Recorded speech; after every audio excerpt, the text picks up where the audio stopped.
with my gestures and remarks. I would also like to add that this initiative was entirely my own. The individual in question being from my riding and having been brought to my attention. No one, including you, my fellow parliamentarians, or the Ukraine delegation, was privy to my remarks prior to their delivery. Je remercie les députés. I'd like to thank members for their attention. Minister. The Honourable Minister is rising on a point of order. Thank you, Mr. Speaker, for that apology. I have to say, though, as a parliamentarian, as a Canadian of Jewish origin, as a descendant of Holocaust survivors whose majority of her family walked in to Auschwitz-Birkenau, and only my grandfather and his brother walked out, that I think this hurt all of us in Parliament. And I'll say that personally, I feel particularly hurt by this. I would say that as parliamentarians, we place our trust in you. There are many times when we recognize people in the gallery, and we do so on your good advice and your good offices. And all of us here did that in the chamber on Friday because we trusted you on that. I think this unfortunate situation has been deeply embarrassing for Canada's Parliament. I think it's been deeply embarrassing for Canada, and I think it was deeply embarrassing for the President of the Ukraine, who came here in friendship, who came here because we are a strong ally, and who came here because he trusted Canadians. I appreciate that this was that you're taking responsibility because this was your initiative, and you have confirmed that neither the Government of Canada nor the Ukrainian delegation had any prior knowledge to this individual being invited to the House or that he would be recognized. However, given this deeply embarrassing situation, I think for all of us as parliamentarians on all sides, I think it is very important that we collectively work together to strike this recognition from the record, and I will work with my colleagues to do that. To all those who have loved ones that were in the Holocaust, to Jewish Canadians, today being Yom Kippur, the holiest day in the Jewish calendar, a day of atonement, a day to prepare for the year ahead. We stand with you in this. We recognize this was a deeply hurtful moment, and many of us in this chamber feel that hurt acutely. I want to please ask all colleagues, particularly those in the Conservative Party of Canada, to make sure that we do not politicize this issue. I don't think it helps anybody. I think we need to make sure that we move forward, recognize this mistake, and stand in solidarity together to reiterate our commitment to Jewish Canadians, but also to Ukrainian Canadians and the people who are fighting for freedom, for peace, and for justice in Ukraine right now. Thank you, Mr. Speaker. I want to thank the Honourable Member for her comment, and the Honourable Member for New Westminster Burnaby, please. Thank you, Mr. Speaker. It's with great sadness that I take the floor today following the statement you just made and to deal with what happened in the House on Friday. Parliament entrusts the Speaker to guide this Parliament through challenging circumstances. And Mr. Speaker, you have done an admirable job doing just that. Through COVID-19, the occupation of downtown Ottawa last winter, and the putting in place of a hybrid Parliament. La procédure et les usages de Chambre des communes indiquent The House of Commons procedures and practices indicate that the Speaker has various roles, including ceremonial and diplomatic, and our Speaker often acts as a representative of the House.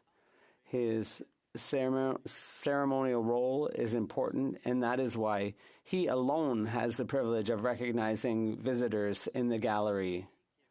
This privileged role led to a situation on Friday in which an individual who, according to the Simon Wiesenthal Center, was a member of a Nazi unit responsible for the death of many Jews and was convicted in the Nuremberg trials. this individual was a guest of this House, and shocking that members of Parliament rose to give him an ovation. Members did so because we took the Speaker's word that this individual should indeed be granted this honour in good faith. We have members of Parliament who have dedicated significant parts of their lives to fighting racism, fascism, and anti-Semitism. We have members of Parliament who lost family members to Nazism. Two members of my family, my uncle and my grandfather, whose names are commemorated on the cenotaph in Westminster, BC, are part of the scars of this history. These same members of Parliament feel betrayed right now, as do members of the Jewish community and of other communities who are victims of the horrific violence of the Nazis. À bien des égards, le président est le visage de cette Chambre. In many ways, the Speaker is the face of this House and represents our joint commitment to democratic institutions and principles. The Speaker has to be above reproach in that role. Although we appreciate the apology made by the Speaker yesterday and in his statement today, we regretfully and sadly say that that's not enough. Unforgivable error, which puts the entire House in disrepute.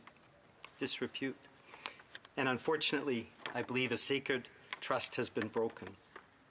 It's for that reason, for the good of the institution of the House of Commons, that I say, sadly, I don't believe you can continue in this role. Regrettably, I must respectfully ask that you step aside. Je demande pour le bien du Parlement. I ask for the good of Parliament that you step down from the role of Speaker.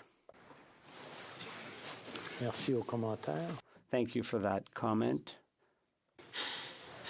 Mr. Speaker, this is a very grave incident on a day when the government of Canada is welcoming the head of state of Ukraine, a country that is undergoing an unjust and illegal invasion. There was a guest in the gallery whose presence fed into the Russian propaganda and narrative about the bogus justification for Putin's illegal invasion. State visits are organized by the government. Every aspect of President Zelensky's visit would have been highly managed by the PMO. There are obviously incredible security concerns when you have not just a head of state, not just a head of a foreign dignitary, but someone whose people are fighting for their lives and their survival, someone who is targeted by Vladimir Putin's regime. Obviously, there are massive security implications.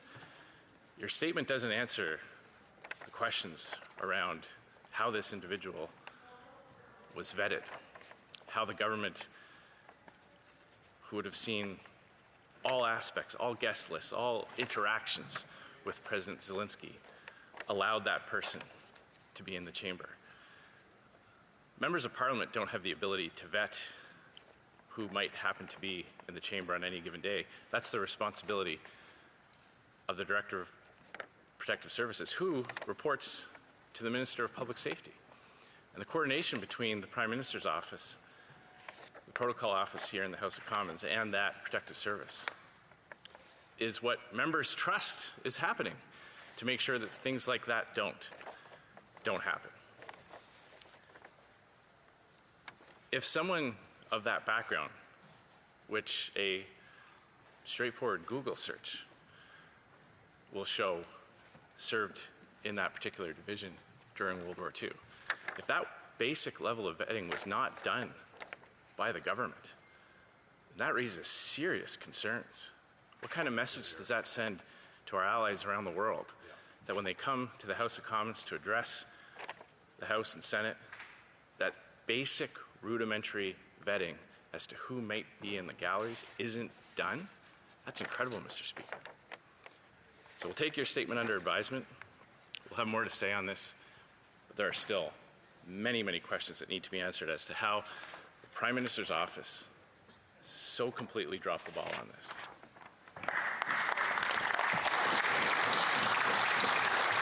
The Honourable Government House Leader. Mr. Speaker, I would just like to respond to my honourable colleague because I think we both share the frustration about what happened on Friday, but I do want to reiterate, and as you have made very clear in your statement, Mr. Speaker, that this was your initiative. The Government of Canada had no knowledge of this individual coming to, the government had no knowledge. The Speaker is responsible for this chamber. He invited him of his own accord, and he made the decision himself to recognize him. Neither the Government of Canada nor the delegation of Ukraine had any knowledge of this.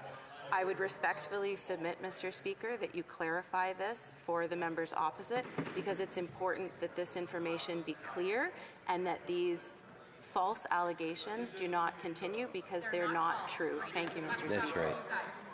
Nous allons aller avec l'honorable. We'll proceed to the honourable member for La Prairie and then come back to the member for Regina Capel. Thank you, Mr. Speaker. Look, today, before I talk about the situation before us, I'd like to say that I have thoughts for people who suffered in World War II. It was one of the darkest moments in history, particularly for the Jewish community, who experienced full-on the aggression of a pitiless invader. Mr. Speaker, you know how much I've always found your work to be outstanding, and I've always taken the trouble of saying so. So I'm a bit emotional about this. You've always been a strength in our view. We've never doubted anything you proposed or anything you did. So much so that on Friday, when you suggested that we applaud an individual who, it turns out, was with the Nazis, we never would have thought that it was anything but a deserving person, a person deserving of the House's ovation. And then subsequently, we learned that that was not so. This was someone with a very dark past, and that was a shock. It came as a shock to us because you were, in a way, responsible for that commendation. That said, you apologized, and I'm completely convinced that that was a sincere apology. And it's your conscience, your wisdom, and it's not for me to say whether those apologies were sufficient. I'd like to go beyond partisanship here. I think this situation calls on us to be better than that. This was a situation where the Ukrainian leader who may feel affected by the situation. So when you think in Quebec and in Canada, there are people that are standing in solidarity with Ukraine and the Ukrainian leader. Well, let's just say that that situation was not what we would have hoped for. The Ukrainian leader is a hero, and unfortunately, he is somehow tarnished by what happened on Friday. Thank you.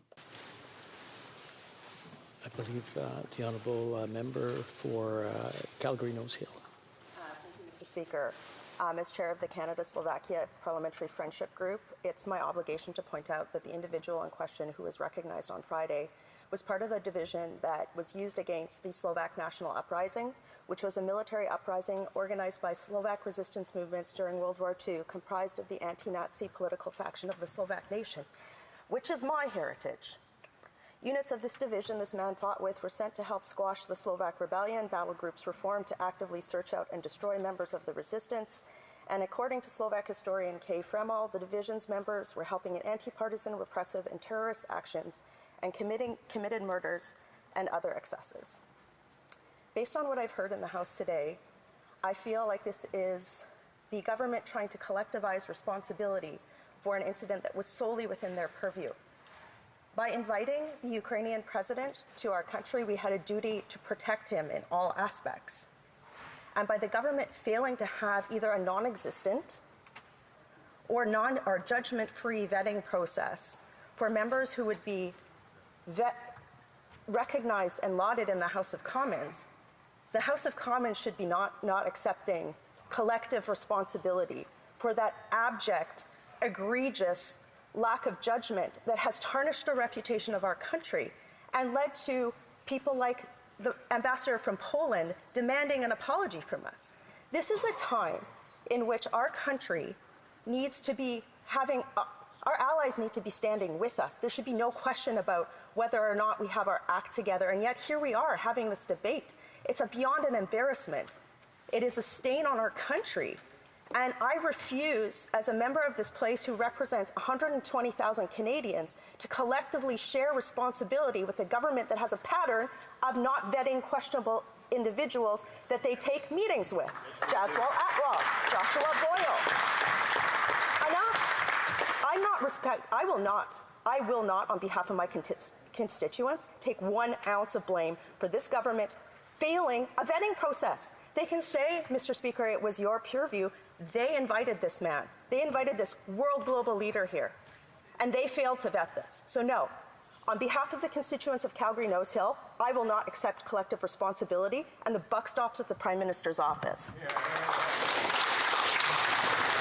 The Honourable Opposition House Leader, then the Government House Leader. Before anything starts, I just want to make it clear that it was my decision, and my decision alone. This was a constituent who wanted to see wanted to be here, and I recognized him. It was my decision, and I apologize profusely. I cannot tell you how regretful it is, and it may not be good enough for some of you, and for that I apologize. And I'll let the Honourable Opposition House Leader take it from here, and then we'll go to the Government House Leader. Thank you, Mr. Speaker. And I just want to underscore the point that my colleague just raised. This is a question about, is it the government's position that when we have a foreign head of state, that the government does zero security vetting for who will be in the same room as that head of state? Is that the message that we're sending to our allies, that when they come here, you don't know who's going to be in the gallery? I mean, what kind of message does that send to Canada's partners and allies around the world? And that's the point that we're raising, Mr. Speaker. It's all well and good for you to come in and accept your share of the responsibility. But there's only one entity in this chamber that has the resources and the mandate to keep people safe. As my colleague just pointed out, when President Zelensky comes here on the invitation of the Prime Minister, when the entire itinerary is planned by the PMO, the Government of Canada has an obligation to him personally to secure his safety, has a responsibility to the people of Ukraine to ensure the safety of their president. And he has a responsibility to all Canadians to uphold the dignity of Canada as a country, as a trusted partner and ally. And in all three of those areas, Mr. Speaker, the Prime Minister failed. Yes. Failed to do that basic level of responsibility.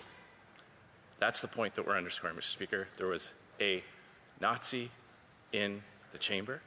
There's only one entity, one group that could have done anything about it, that could have flagged that. And as I mentioned, the director of the Parliamentary Protective Service reports up to the Government of Canada for operational matters. That is in the mandate of the Protective Services. The director of the Parliamentary Protective Service must be a member of the RCMP. That's in the enabling legislation. That was all done for a reason, Mr. Speaker. Yes. I was in the chair when that legislation was passed, and it was precisely because the House of Commons itself did not have the capability to do full security vettings and background checks on individuals. That was the reason why we did that. Yes. Yeah. Yes. To make available to the House of Commons the resources of federal institutions like the RCMP and like CSIS. That is why we do not accept the attempt to collectivize blame for this. Opposition parties do not have access to CSIS reports. We do not have access to the RCMP's vast capabilities to do background checks and vetting. And in this case, it would have taken a simple Google search to find a blog post written by that individual saying that he served in an SS division, in a Nazi division during World War II. And again, all those resources are available to the government. The mandate, the responsibility lies with the government, and the entire reporting structure of the Parliamentary Precinct Services here flows up to the government. That's why we still have many, many questions, and this issue does not end with your statement or your apology. The Honourable Government House Leader. Thank you, Mr. Speaker. Look, I have immense respect for my colleague opposite. In fact, he was the Speaker. He occupied that chair. And so he would know that as the Speaker, you do have prerogative to invite guests into the chamber. I will reiterate, neither the government nor the Ukrainian delegation had any prior knowledge. In fact, if colleagues will recall, when the recognition was done, it was done by the Speaker, and we did it on the good offices of the Point of Speaker. order, Mr. Speaker. Ask the Honourable Member to respect. This is a very difficult time for everyone in this chamber. And I understand that emotions are running loud and running high, but I'm going to ask everyone to listen to each other.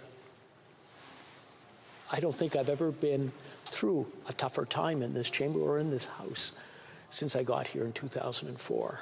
So I would ask some respect for both sides, so that if someone is speaking, please show some respect. The Honourable Government House Leader, please continue. Wow. You know what? It's not even worth responding to. Please continue. Mr. Speaker, I would just reiterate for colleagues that if they recall when this moment happened, it happened during the Speaker's remarks.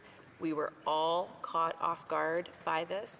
I'm not trying to collectivize responsibility. I'm trying to lay the facts on the table, which my Conservative colleagues are choosing to ignore. I have asked them respectfully not to politicize this issue. In fact, it hurts communities more than it helps them. And as someone who personally has been deeply hurt by this, as indeed I believe all members in this chamber have been, I think that we need to work together to strike this recognition from the tape, from Hansard, and to ensure that this never happens again. Thank you, Mr. Speaker. Here, here. Debating. The Honourable Member for Grande Prairie Mackenzie. Thank you, Mr. Speaker. On the same point of order, Mr. Speaker, I appreciate your desire to take full responsibility for this entire event. But, Mr. Speaker, those of us who asked for guests to be able to attend Friday's proceedings know that we were required to give notice of the individuals that we asked for permission. That went through a process. Emails were sent to those individuals. You, Mr. Speaker, were not standing at the door of this parliamentary precinct. There was massive security protocols. Individuals were required to be on extensive lists. That, Mr. Speaker, I don't believe that you individually vetted each of those names. Parliamentary Protective Services is responsible to the government. The lists were given to the government. One would assume that there would have been some process of vetting. If the government is now saying, Mr. Speaker, that none of that happened, Mr. Speaker, I know your desire to take this on, but I don't believe for a second that you went, verified each person who was invited to this place, verified that they were not a security risk, and then stood at the door and let them in. I know that wasn't the truth. So this attempt by the government to state that this was your doing and your doing alone, that you alone are responsible and that they bear no responsibility, is to send a signal to all Canadians and all of our allies that we're not serious about anything. Well, I'm not going to take collective responsibility for what, in fact, is the government's responsibility. And, Mr. Speaker, I'd recommend you not do it either. The Government House Leader. Thank you, Mr. Speaker. Unfortunately, I think my honourable colleague has misinterpreted what I was saying. What I was saying and what you yourself indeed have said is that you invited this particular individual. You yourself decided to recognize this individual without informing either the government or the Ukrainian delegation that you would be doing this. When it comes to everyone that was invited to Parliament, of course, that vetting happened. However, the decision to recognize an individual was that of the Speaker, and I would ask that the members opposite would please be respectful. This is a very difficult time for all of us, but I do ask them to stick to the facts and the issue at hand, which was the fact that this individual was invited by the Speaker and the decision to recognize by the Speaker, not by the government. Thank you, Mr. Speaker. The Honourable Member for Regina Capel, or the Opposition House Leader. Mr. Speaker, we are getting completely mixed messages today. And, today is the celebration of Yom Kippur, where our Jewish fellow citizens will be celebrating, coming hot on the heels of this just atrocious international incident that the government allowed to happen. We need clarity. Just a few moments ago, the government House Leader said that the government had no idea that this individual was invited. Now, the House Leader has just said that there was a vetting process. So I'd like some clarity right now. Did the Government of Canada receive a list with this individual's name on it? Yes or no? The Honourable Government House Leader. Speaker, I was referring to the fact that, of course, security measures are taken for invitations to Parliament. However, this individual was invited by the Speaker. The government had no knowledge that this individual was invited or that he would be recognized in Parliament. Thank you, Mr. Speaker. The Honourable Member for South Surrey, White Rocks.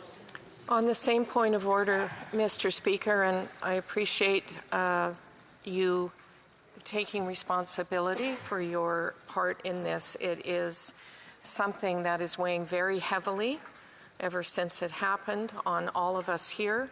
And a lot of the public does not understand how this person or anyone with that history could possibly have been here and how all of us could not have known.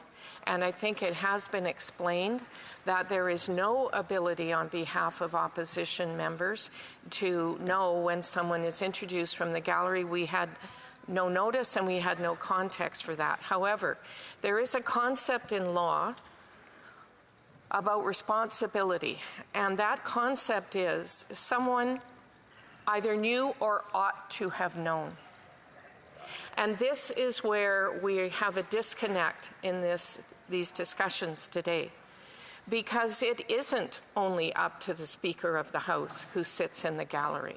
It is up to the responsibility of those charged with our national security and our overall security in this House. Those of us who lived through a terrorist attack back in 2014 know this all too well, when someone charged into Centre Block with a weapon, and we were all engaged in that terrible day.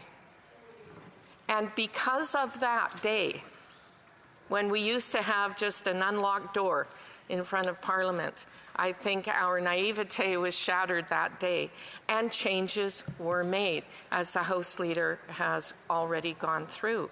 And those changes squarely put the responsibility for the safety and security of all our members in this House in open galleries. There are countries that have bulletproof glass between the public galleries and their legislators. Not here. We still have a very open way of doing our business. But we put trust in those in authority, in the Prime Minister, in the Prime Minister's office, in the Privy Council office, and in the Speaker's office to ensure that we have our debates here, we have our discussions free of worry about security issues, or when it comes to recognizing, we trust that the reason we're being asked to recognize is because that person has made significant contributions either to Canada or internationally, or they are noted and elected government officials sometimes from provinces or other countries. So we repose that trust in our authority positions. And it, in my view, Mr. Speaker, it is wrong, and it is trying to escape responsibility for the government to say that they had nothing to do with it. If they didn't, they should have. Yes. And if they let it all happen, and they are mere observers in the great play of life, as they often say about so many things, we're just on the outside, we're observers. No, they are the government, they are the executive, they are the ones in charge. And they should have done their job, and they didn't. Hear, hear. Mr. Speaker.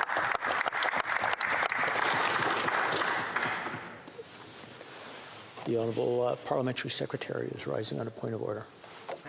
Speaker,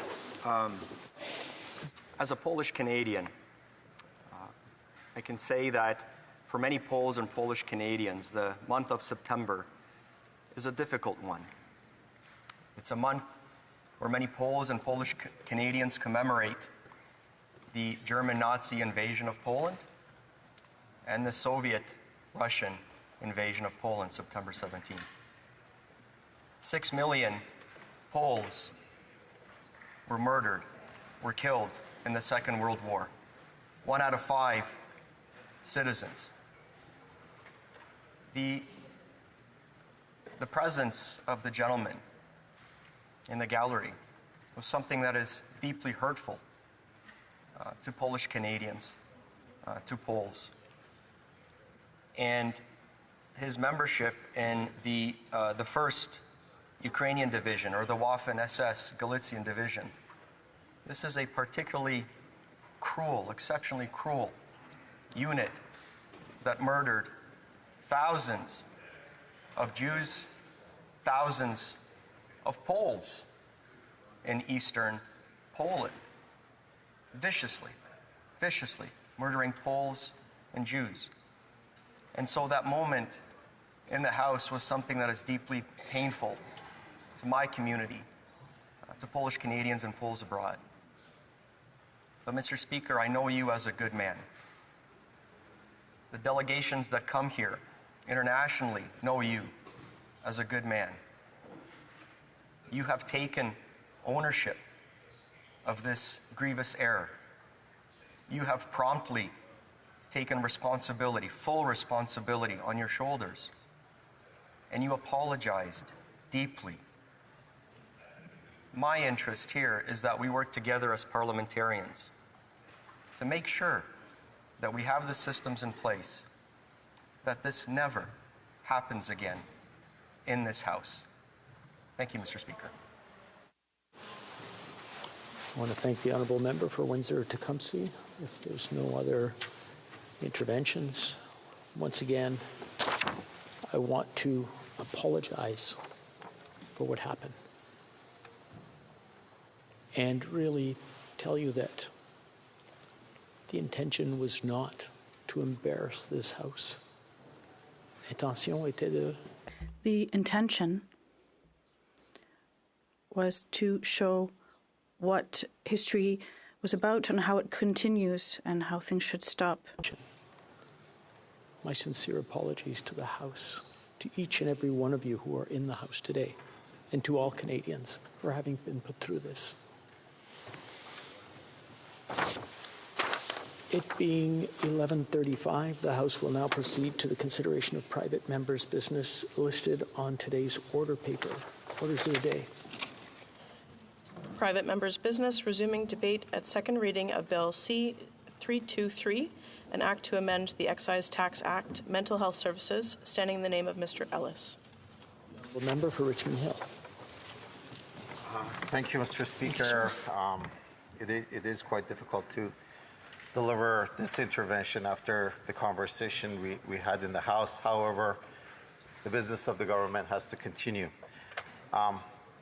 Mr. Speaker, I appreciate the opportunity to take part in today's second reading of Private Member Bill C-323, an act to amend the Excise Tax Act, Mental Health Services.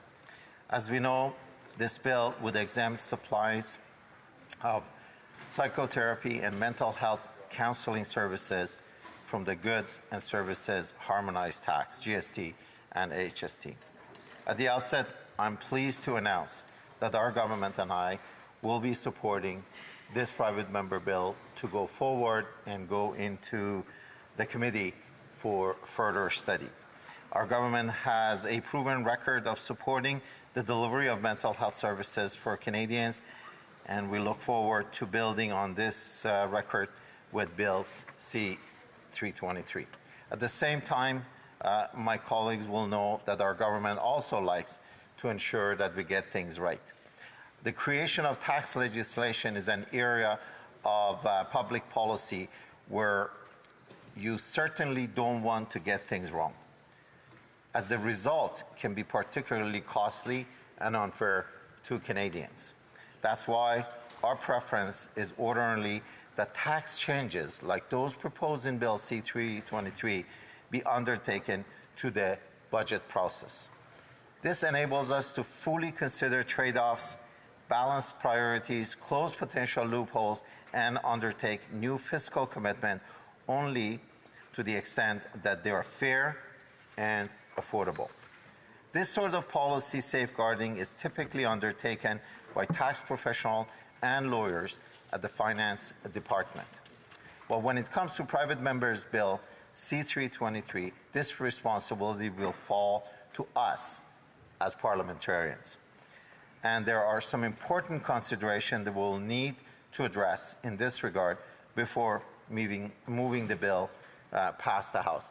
And as I am not sitting in the Finance Committee, and I understand that this bill goes to the Finance Committee, I'd like to talk about some of these policy considerations regarding the Bill C-323, and I hope my colleagues, especially the member proposing the colleagues who will have the honor and the privilege of sitting in the Health Committee with him, take note of this.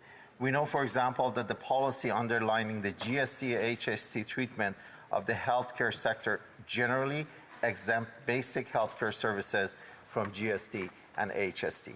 But we also know to determine which services should be considered basic healthcare services for the purpose of ascertaining eligibility for these exemptions, the federal government looks to provincial funding and regulatory practices as key criteria. This is appropriate since they are on the front line in delivering healthcare to Canadians. More specifically, if a service is covered by the healthcare plan of 2 or more provinces, it may be exempted from the GST-HST in all provinces. Likewise, if a profession is regulated as a healthcare profession by at least 5 provinces, the services of that profession may be exempted from GST and HST in all provinces. Under status quo, psychotherapy and mental health counseling are not covered by the public health insurance program of any province and are not regulated in at least 5 provinces. Hence, they are not eligible to be considered for a GST or HST exemption.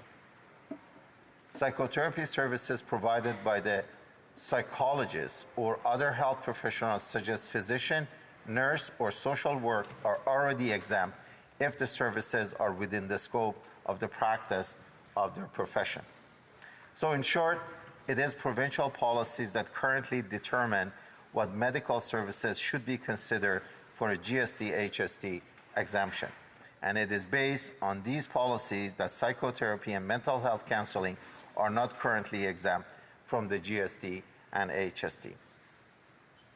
I think we have to bear this in mind and remain sensitive to the fact that we are doing a bit of an end run around this process as we move forward with Bill C-323. Exempting the GST and HST on psychotherapy and mental health counseling services as proposed by Bill C-323 could undermine the long-standing criteria established by deciding whether services of recognized health practitioner should be GST, HST exempted. And this, in turn, could make it more difficult to make objective decision on any future requests to exempt other services.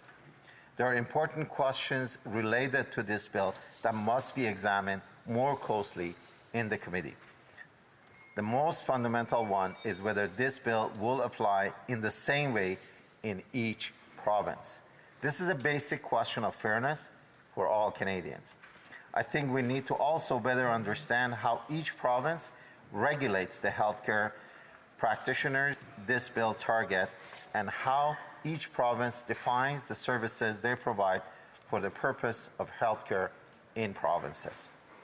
So, should this bill make it to the Finance Committee, with our government's support, it is our hope that provincial health officials, mental health service providers, mental health advocates, and other experts can testify to shed light on these issues that I have discussed.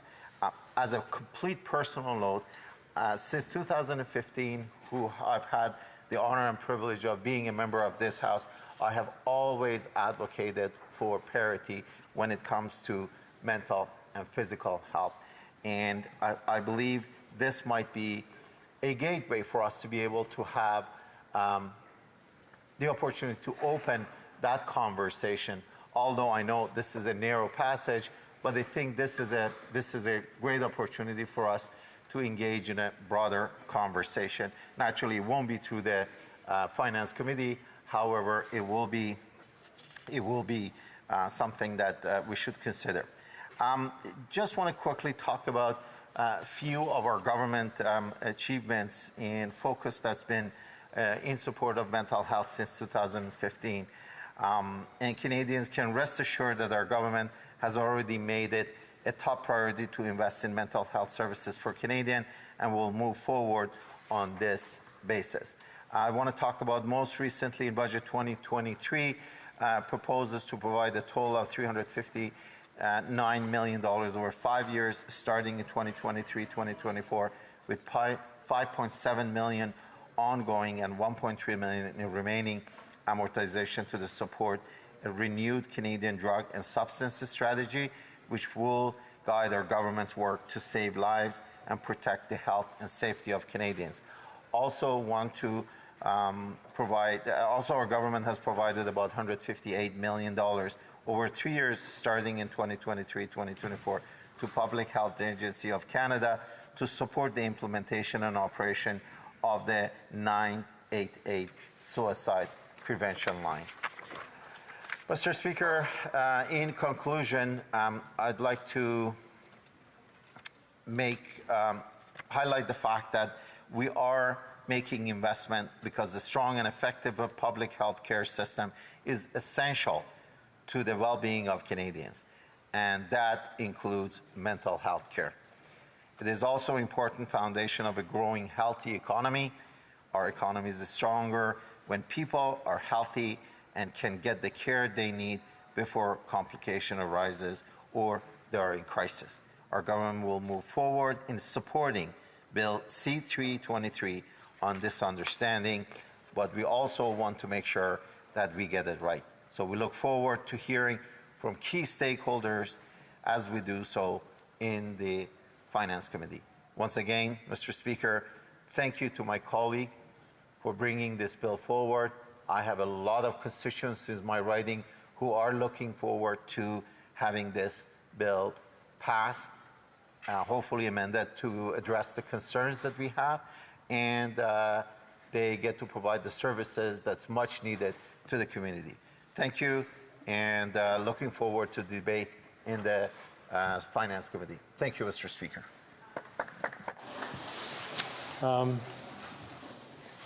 Just want to say I saw someone taking a picture up in the gallery, and I know phones aren't allowed in the gallery, so you can just delete that off of there. That's not. Thank you. Le débat continue. Resuming debate, the Honourable Member for Rimouski, Neigette, Témiscouata, Les Basques. Thank you very much, Mr. Speaker. I am enthusiastic and proud to rise for the first time this session to speak to a bill and also to represent the people of my riding.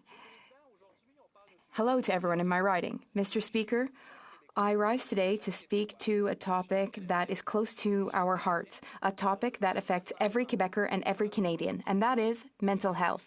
In today's complex, highly demanding, and ever-changing world, more and more people are grappling with mental health issues. In recent years, the COVID-19 pandemic has led to an explosion in Canadians' needs for mental health care. Some even speak about a mental health crisis. The uncertainty, anxiety, and difficulties brought on by this unprecedented situation have significantly contributed to this second epidemic, which often flies under the radar. It's therefore with a view to facilitating and promoting access to mental health care that the Bloc Québécois will be supporting Bill C-323, an act to amend the Excise Tax Act. This bill aims to improve the affordability of psychotherapy and mental health counseling services. It will make them more affordable by exempting them from the GST. We are experiencing the worst inflation crisis in 40 years. It's hard for middle-class Canadians to make ends meet. It has become very difficult for many people, Mr. Speaker. Mortgage and rent costs, groceries, gas, school supplies, everything costs more. And when you have to choose between feeding your kids or going to psychotherapy, pretty much everyone will choose the former. In this context, the Bloc Québécois feels that it's reasonable for the federal government to stop collecting GST on these services in order to give people a break.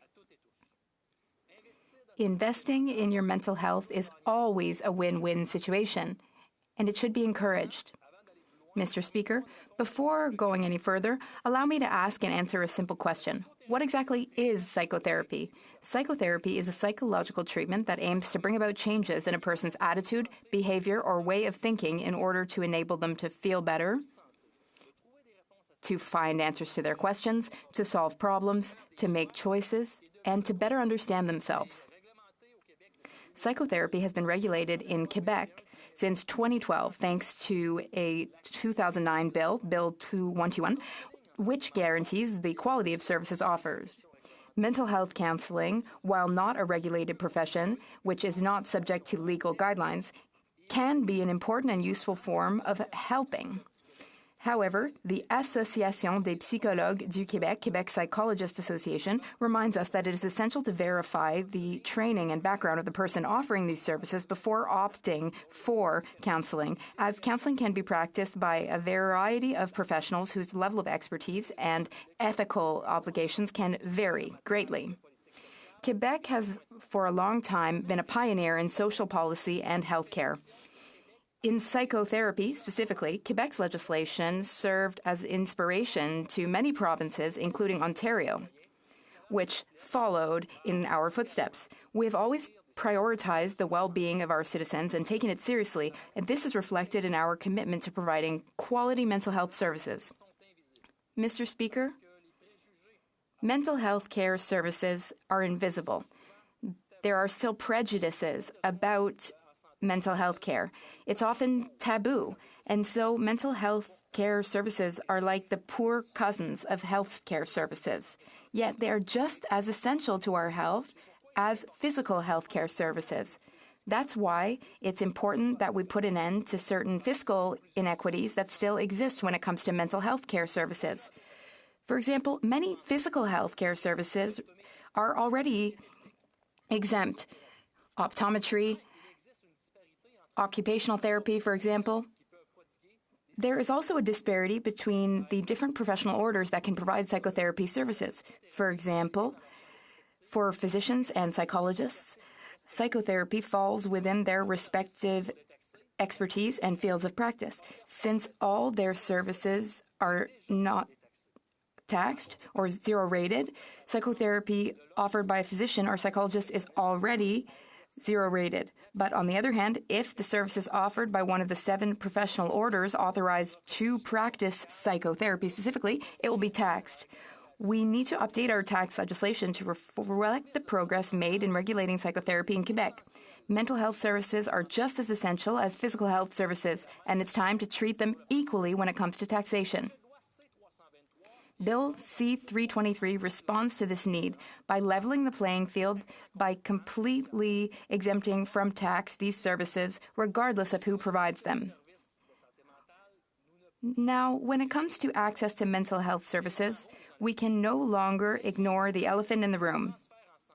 Federal health transfers are insufficient. That has a significant impact on our healthcare system in the provinces and in Quebec. As of April 1st, 2023, over 20,400 people were waiting for mental health care services in Quebec. Our public system is under pressure, and unfortunately, it won't improve quickly because there isn't enough money in our system, Mr. Speaker.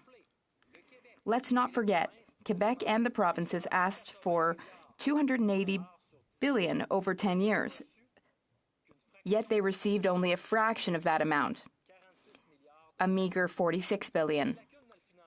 This funding gap compromises our ability to meet the mental health needs of our populations. The Bloc Québécois would like to remind the federal government that access to mental health services in the public system is still difficult, and this is, in large part, due to insufficient health transfers. As for mental health, Quebec is not content to simply call for additional funding. Since the 80s, Quebec's government has developed mental health policies aimed at improving access and quality of care for our fellow citizens. These policies have evolved over time to adapt to society's changing needs. In Quebec, we integrated mental health prevention and care into a health and social services network. We started that as early as 1998. Successive action plans have strengthened that integration, fostering collaboration between healthcare providers to accelerate the healing process. We understood, Mr. Speaker, that early intervention could prevent the need for more specialized care. Our latest action plan is called Interdepartmental Mental Health Action Plan 2022 to 2026, Uniting for Collective Well-Being. This latest action plan demonstrates our ongoing commitment to mental health. This plan was developed in consultation with various community groups, researchers, stakeholders, and civil society groups. Several government departments are involved, and the total investment amounts to over $1 billion over 5 years. The plan focuses on 7 aspects and revolves around promoting mental health, improving access to care, and preventing mental disorders. But needs on the ground are greater than ever, Mr. Speaker, and we must continue to do more. In my region, in Bas-Saint-Laurent, Lower St. Lawrence, requests for mental health consultations have doubled in recent years, Mr. Speaker. They have doubled. In response to the realities of rural life and the lifestyle of farm workers, the Union des Producteurs Agricoles has supported a service, and I'm proud to support that initiative to help take care of our people.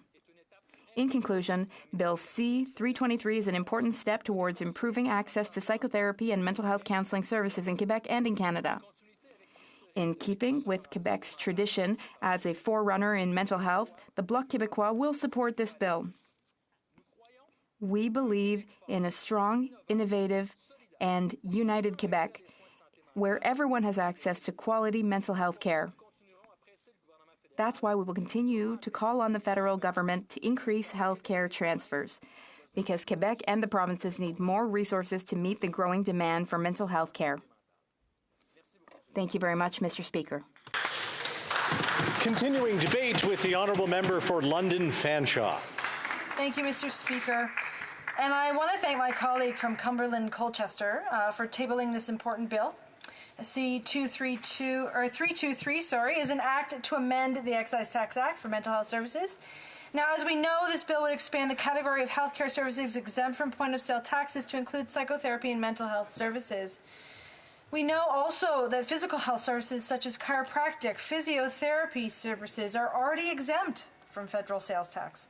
Eliminating that sales tax from psychotherapy and mental health services would be one step further and would only be fair, in fact, because there are so many other services that are so similar that do not have to provide that federal sales tax on their services. But in fact, there shouldn't be any health care service taxes in this country. And furthermore, all services, be it mental health care, dental care, pharmacare, physical health care, need to be covered in a way that is universal and free for all people in this country. So a tax exemption is a small step in the right direction, but would it reduce the cost of these services directly and increase access to them, Mr. Speaker? So this is an important bill. Now, I have to say that in December of 2021, I had the honor of introducing my private member's bill, C-218, in this House. Now, interestingly, my bill would also amend the Excise Tax Act to exempt psychotherapeutic services delivered by psychotherapists and counselors from the goods and services tax. Now, they say that imitation is the highest form of flattery, so once again, I say thank you to the member of Cumberland Colchester. Ultimately, C-323 is so similar to my own bill. Now, and as somebody who is 175th on the list of precedents in private members' bills, I'm very, very happy to see this bill being brought forward, and I'm happy to support it. I wanted to provide a little bit of historical context for the introduction of why I introduced 218, and it was because of a local psychotherapist in London, Stephanie Wu Deirdren, a registered psychotherapist who asked me to take action on this issue. She contacted me in the fall of 2021, so I did my research and discovered that this bill had actually already been previously introduced by NDP MP Pierre-Luc Dussault in 2017, and I would like to thank him for this work his work on this issue as well. Like 323, our PMBs work to ensure that those psychotherapists are treated fairly, the same as their fellow practitioners in other healthcare fields, and it works to create equality amongst those who do the same kind of work and are exempt from the excise tax. I urge the government, and I was very happy to hear my colleague's speech earlier to say that they will be supporting this bill to go to committee, but I urge them to fully support this very simple yet necessary bill so that they can rectify the blatant tax inequality that's occurred.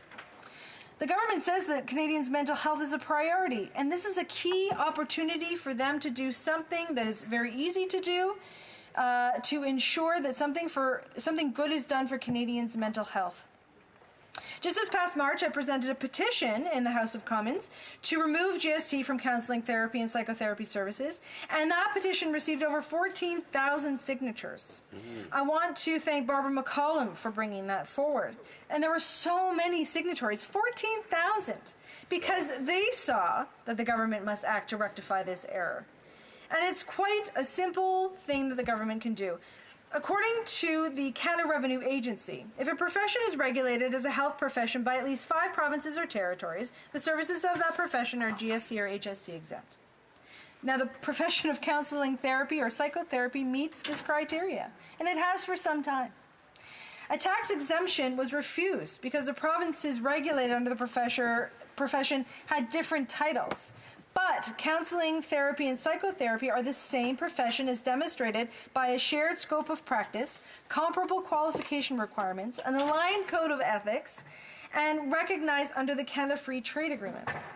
The federal government must respect the expertise and practices of provinces and territories in the healthcare field with regard to naming their professions. My bill, C-218 and 323, demand just that. And Mr. Speaker, we all know the impact that COVID-19 has certainly had on people's mental health, and it was certainly a crisis before the pandemic. We are seeing the consequences on folks now. And I see it in my writing. People are stressed out, and they're worrying increasingly about their skyrocketing mortgage payments, the increase on food prices, increases in terms of the climate crisis. All of this stress, it builds up, and people need more and more support. This bill, again, is a small but good first step to help people, but there's a lot of barriers to truly that get in the way of that availability of psychotherapy and counseling to the degree that people need it. As we know right now in Canada, provinces are spending about 5 to 7% of their budgets on mental health. Some, sadly, are even lower. In my province of Ontario, it's at 3% under the Conservative government. Yet many OECD countries spend about 12 to 14%. In the UK, it's higher than that. We have a two-tiered healthcare system in this country when it comes to mental health. This is a huge part of the problem. Getting help shouldn't be dependent on how much money you have. And New Democrats believe that everyone should have access to mental health supports, including psychotherapy. And we believe that everyone deserves timely access to a full range of mental health treatments and services. Last spring, I held a roundtable and a town hall in my riding, and would like to thank the member from Courtenay Alberni for joining me in that discussion to discuss those key issues around mental health care. And I was honored to speak with key community leaders and hear about their challenges. You know, we talked about the need for parity between physical and mental health in our country. According to the report by the Mental Health Commission of Canada, fewer than 1 in 3 people with current mental health concerns are accessing mental health services. A key barrier to accessing these services is, of course, financial constraints and long wait lists. The people around that table spoke to me about the need to meet people where they're at in this discussion. So just like everyone is an individual, their mental health journey is an individual journey. Just because one form of help is right for someone, it may not be something that someone else needs. And so we need to work together to figure out all those different layers and forms of help that people need. Another thing that we need to change in our system is how we treat key people who are delivering the mental health care that we need. For many of those frontline professionals, they are in jobs that don't pay them a living wage. Because they are providing urgent care or social work, they told me that they felt less valued by the system, and governments don't fund those programs adequately. They think that these workers do the job solely because they want to help people, as if that altruism should be free, as though those workers don't have student loans, mortgages, bills to pay. Many attended that roundtable, and they warned us that, like the frontline workers that we see in the healthcare sector right now, mental health care workers are leaving their professions in droves because they don't have adequate pay. They don't have stable pensions. The benefits that they need aren't there, and they don't have safe working conditions. These services are critical, Mr. Speaker, and it's up to governments to ensure that those workers have the supports that they need to be able to provide the services that others need. Other mental health care workers told me that while we see people in extreme crisis, mental illness isn't the sole cause. Yes, there are people who live with a number of diagnosed psychiatric ailments, but so many that they treat now are dealing with prolonged stress and post-traumatic stress disorder. And this is actually caused by other factors, like homelessness, physical sexual abuse, poverty. And these are things that the government has to address as well. They demanded that the government deal with these problems so that people could move away from so heavily relying upon mental health services, dealing with the man-made stresses that we create by ensuring that people live in these debilitating cycles. In conclusion, Mr. Speaker, this bill is a good step forward, as I had said. It is a small step, but a good step forward, and I support it because I support my own bill, and so I support this one. Canadians that are seeking help with mental health services shouldn't be reliant upon the fact that they can't pay for them. So I support this. New Democrats support this bill. I want to thank everybody who helped me to develop C-218 and who will continue to work to force things like this bill and this issue to move forward. Thank you, Mr. Speaker. Well done. Continuing debate, le débat continue avec l'honorable député de Kelowna Lake Country. Thank you, Mr. Speaker. I'm honored to rise in this House today on behalf of the residents of Kelowna Lake Country. And I'd like to thank my Conservative colleague, the member for Cumberland-Colchester, for introducing Private Members Bill C-323. And it's my privilege to second this bill and speak to it today. Canadians are facing a mental health crisis. The statistics are alarming. Nearly 200 people attempt suicide daily. 1 in 4 Canadians is experiencing anxiety, and 56% of the people who are struggling are not receiving the care they need and deserve. According to the Canadian Mental Health Association, the CMHA, in any given year, 1 in 5 people in Canada will personally experience a mental health problem or illness. By age 40, about 50% of the population will have or have had a mental illness. This continues to be a significant issue in my community and home province of British Columbia. Back in 2010, the government of BC estimated that mental health problems cost our economy an estimated $6.6 billion annually. When looking at increasing stats of people struggling, we can only assume this would be much higher now. The CMHA reports that about 17% of British Columbians, somewhere around 800,000 people, are experiencing a mental illness or substance use issue today. The limitation of accessing mental health services already poses a barrier to many in accessing health care and tackling our nationwide health crisis. In addition to the ongoing addiction health crisis, Canada is faced with a crisis in mental health. An estimated 84,000 children and youth in BC have a diagnosed mental disorder, yet less than 1/3 of those children who seek help are receiving mental health services. That means as many as 58,000 children in BC are not receiving the treatment they need. Now, I know that I've just given a lot of statistics about unmet mental health needs. However, behind each of these statistics is a person, a family affected, and a community affected. Recently, a mom from Kelowna Lake Country reached out to let me know about a situation her child was going through where she has a physical health condition that she's attempting to get resolved.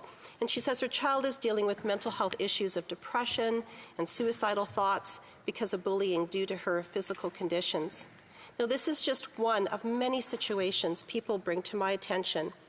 And we need to do everything possible to ensure that people and families have access in a variety of ways to mental health services.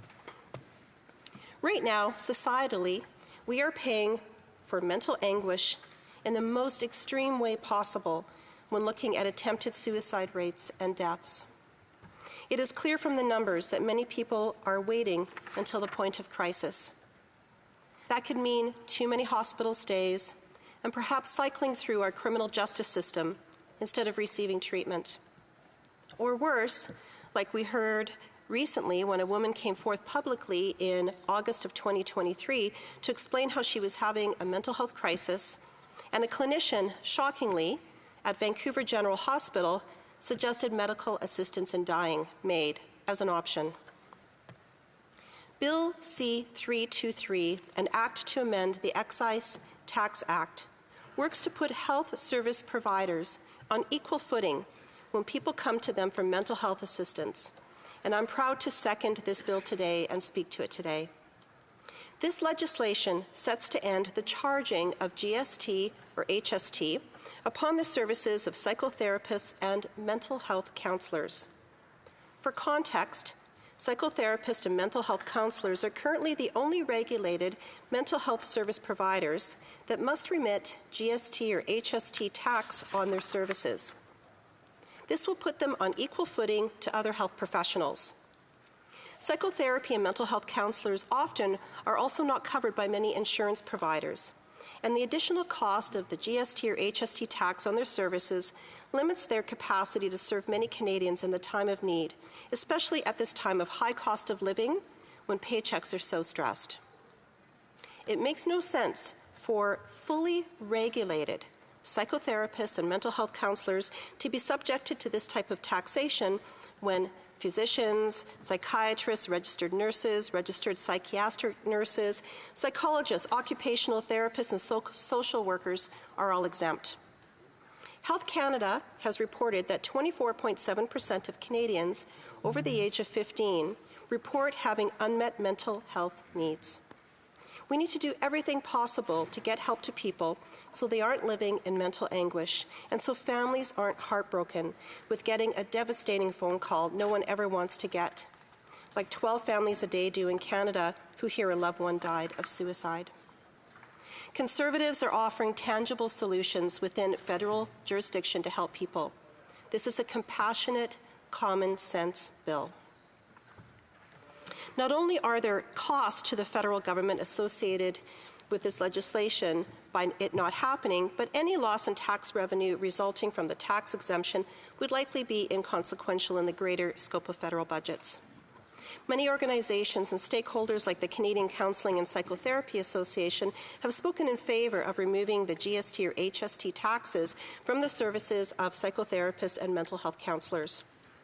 The Standing Committee on Health heard extensive testimony from Dr. Carrie Fisher, President-elect of the Canadian Counselling and Psychotherapy Association at the time, and Lindsay Thompson, Director of Public Affairs for Canadian Counselling and Psychotherapy earlier this year. Both witnesses expressed that this policy would help to alleviate Canada's mental health crisis. This Liberal government has failed Canadians when it comes to supporting their mental health. As of last fall, the $4.5 billion in Canadian mental health transfer funds promised by the Liberal government in its 2021 campaign platform had yet to be fully committed. Now, Conservatives have taken action and continue to fight for the mental health of Canadians. In 2020, Conservatives successfully passed a motion to create a national 3-digit suicide prevention hotline, which was put forth by our Conservative colleague from Cariboo, Prince George. The 988 hotline will apparently finally be launched in November of 2023 by these slow-to-do-anything-in-government Liberals. Now, I recently put forth a private member's bill, C-218, the End the Revolving Door Act, which sought to get mental health assessments and addiction treatment and recovery in federal penitentiaries, as determined and offered by a judge at the time of sentencing. It would have expanded and focused the mental health and addiction recovery services available to those who find themselves repeatedly entering and exiting our criminal justice system. It's well known that mental health and addiction issues are leading causes of recidivism in Canada. Better provision of mental health assessment and curative treatment while inside a federal penitentiary is a common-sense approach to tackling this issue, and helping not only those who are incarcerated, but also to help the communities they go back into after their release. I was proud to have a wide base of support for this, including those confronting our mental health crisis on the front lines and who work in criminal justice. Unfortunately, though this was a nonpartisan common-sense bill, the End the Revolving Door Act was voted down by the Liberals and their NDP partners, as well as half the Green MPs, and it unfortunately did not proceed. I hope the members in those parties will not waste this new opportunity we have before us today to take action for those in need of mental health services. I was happy to see this legislation to amend the federal taxation regime on mental health professional services from my Conservative colleague as another tool to help people. Conservatives are the ones bringing practical mental health initiatives forward with compassion and common sense. On this side of the House, Conservatives will continue to advocate for people to fight Canada's mental health crisis. Now, in summary, this bill is an important step in tackling Canada's mental health crisis by removing barriers to mental health services and put psychotherapists and mental health counselors on equal footing with other regulated health professionals, and to help alleviate financial burdens by those struggling. That's why I'm proud to support this bill, and I call on all members of this House to support this compassionate, common-sense legislation. Thank you, Mr. Speaker. Continuing debate with the Honourable Parliamentary Secretary to the Government House Leader. Thank you, Mr. Speaker. You know, I have to start off by making just a quick reference to what the member from Kelowna Lake County was saying. To try to give an impression that the Conservative Party of Canada, which is not a progressive Conservative Party, genuinely cares about the issue of mental health to the degree in which they would actually do something as a national government, that's a little bit far-fetched, I would suggest to you, Mr. Speaker. You know, I went through some of those opposition days when I was in opposition and the Conservatives were in government. Where were these ideas when they were actually in government, Mr. Speaker? You know, the issue of mental health is of great concern to Canadians. And I have not witnessed the Conservative Party in government do what it is that they talk about here in opposition, yet the members opposite start talking about as if we are not doing anything. Mr. Speaker, since 2015, since being in government, we have invested hundreds and hundreds and hundreds of millions of dollars into mental health. We have established programs, worked with stakeholders to establish and support things like the Wellness Together for Canada group, where people can call a 1-866 number and receive help, Mr. Speaker. That's something that's tangible over and above the hundreds of millions that we transferred over into mental health. For the first time, we have a national government in the last 20 years that has invested in a substantial way in regards to mental health, Mr. Speaker. There is absolutely no doubt whatsoever in my mind that healthcare is an issue for all Canadians. And when they think of healthcare, they think of issues like mental health, long-term care, dental services. These are all important issues for Canadians, but we need to recognize that these are issues that the federal government needs to work with provincial entities, Mr. Speaker. The good news is that we see the bill that we're debating today is a positive bill that could move us forward.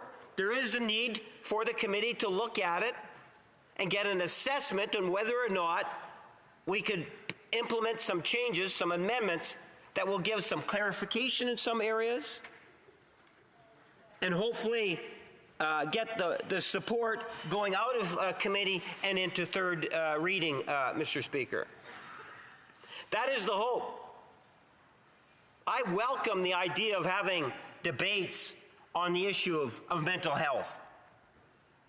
I remember a former colleague of mine back in the early 90s, Dr. Galzar Chima, and when he was the health care critic in the province of Manitoba, where we're talking about health care, you need to almost designate a separate ministry, something we had advocated back in the 90s.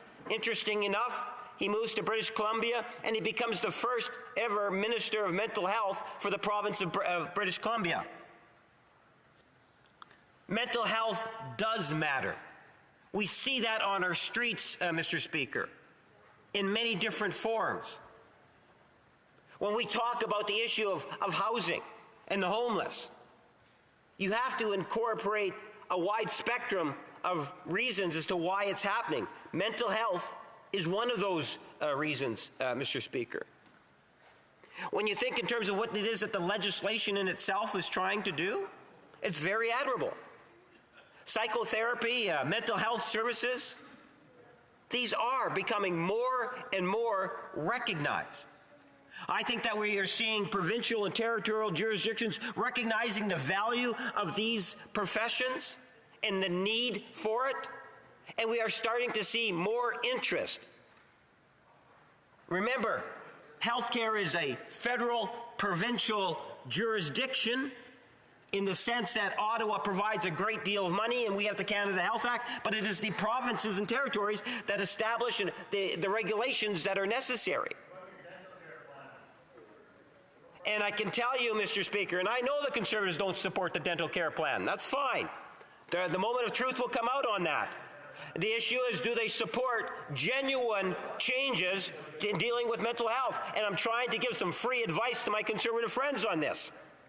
At the end of the day, we need to work with provinces and territories to look at how it is we can ensure that we have a proper regulated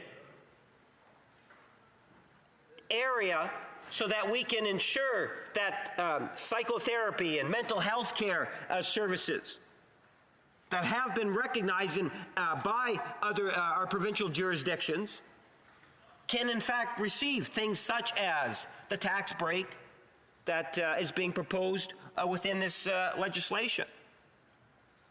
If you take a look at the very basics of what's being suggested in the legislation, I would pose the question to the members opposite, and this is something that the Standing Committee is going to have to take a look at. If someone says, well, I'm a life coach, would this legislation say that that life coach should not have to pay the tax? Mr. Speaker, and some Conservative members want to be able to individually identify those that should or shouldn't pay the tax. And that's the problem with Conservatives. It doesn't work that way. That's why you have to have regulations. The judgment of the Conservative Party is very difficult to understand and comprehend. I wouldn't want to get into the mind of a Conservative member across the way, Mr. Speaker, in dealing with issues such as this, because it could be somewhat interesting, to put it nicely, Mr. Speaker. At the end of the day, a regulated mental health services is something that's important. We can talk about that here. We have standing committees, and that's why we support it going to the Standing Committee. The Standing Committee should take its time and have a good discussion on the issue. I would think you would want to invite, for example, the Minister of Health from the province of Quebec and other ministers to get their feedback and their thoughts. I think we need to have a good understanding in terms of psychotherapy, mental health services, and how it is that they can be regulated and supported in terms of health care services, Mr. Speaker. Because many Liberals, including myself, would recognize that we need to get more done on the issue of mental health here in Canada. But that means, Mr. Speaker, that not only is it just talking about it here on the floor, it means that we have to be talking to our provincial counterparts. It means that we have to be working with the many different stakeholders. I made reference to the Wellness Together Canada site, Mr. Speaker, and people can Google it. What you'll find is there's a number of stakeholders or sponsors or supporters. You know, I could point out Bell Canada as one example. And as a corporation, its commitment to assist on the issue of mental health, Mr. Speaker. I could identify individuals, nonprofit groups, all of which have a genuine interest in the issue. And that's why when we look at this legislation, not only myself as an individual, but I believe as a Liberal caucus, we see the merits of it. And that's why there's great value in seeing this legislation go to committee, Mr. Speaker. But I would strongly encourage, in the strongest way, that the committee not limit itself to the degree in which the consultations need to be taking place on this legislation because of its ramifications, Mr. Speaker. We need to be working with the stakeholders in this situation. For individuals that are passionate about our health care in Canada and believe that the federal government does have a role to play, this is a very important debate. A portion of that debate is going to be taking place in the Standing Committee, Mr. Speaker. I look forward to what amendments will, in all likelihood, be brought forward to the legislation to enhance it. Because from coast to coast to coast, Canadians as a whole will benefit if the national government is able to contribute in any way in terms of the development of mental health as a real, more tangible part of our healthcare system and supporting our provinces, territories, other stakeholders, Mr. Speaker. We have demonstrated that in recent years with our investments. Thank you, Mr. Speaker. Continuing debate, the Honourable Member for Pierre Boucher, Les Patriotes Verts, 5 minutes. Thank you, Mr. Speaker. First, I would like to pay tribute to the position that was taken by my predecessor on behalf of the Liberal government. Why are we lauding it? Because all too often we see governments, whether they're Liberal or Conservative, even though we're obviously talking about the Liberals right now, being opposed to bills. Often the Bloc was disappointed to see that Liberals were opposed to legislation just to be against it. Even if it was good legislation, they would just be flat out against it. So now here we feel that there's a little bit of light at the end of the tunnel. I hope it won't be the last time. The Liberals are saying, yes, Bill C-323, even if it's not our legislation, it may have some merit, so we can look at it. So in this bill, there's a good chance that we'll be supporting it, given what I just spoke about. It's not a Bloc legislation. It's not from the NDP either. It is a Conservative bill. It's interesting to mention this because all too often I'm discouraged by the questions asked by the Conservatives here in the House because their priorities are oil, firearms, abortion, and there are other things we can talk about. And when they take interest in other areas, it can yield good results, as we see here. So congratulations for this bill, which somewhat changes the image that we can have. Even if it's just once, we'll take it. So Bill C-323, I'll tell you a bit about it. It's to amend the Excise Tax Act, the tax we pay every day when we pay this 5% tax. And the bill's aim is to amend a specific section of the Act to exonerate psychotherapy and mental health counseling services from the GST. We know that there are some services that are deemed essential, so we don't want them to have additional costs for taxpayers. We don't want them to cost more, so we want to reduce the burden for people who need them. And we know that mental health has a lack of services right now, and when you start consulting in this area, it takes a while for the treatment to work. It takes more than one consultation, and often it really hits your pocketbook very hard.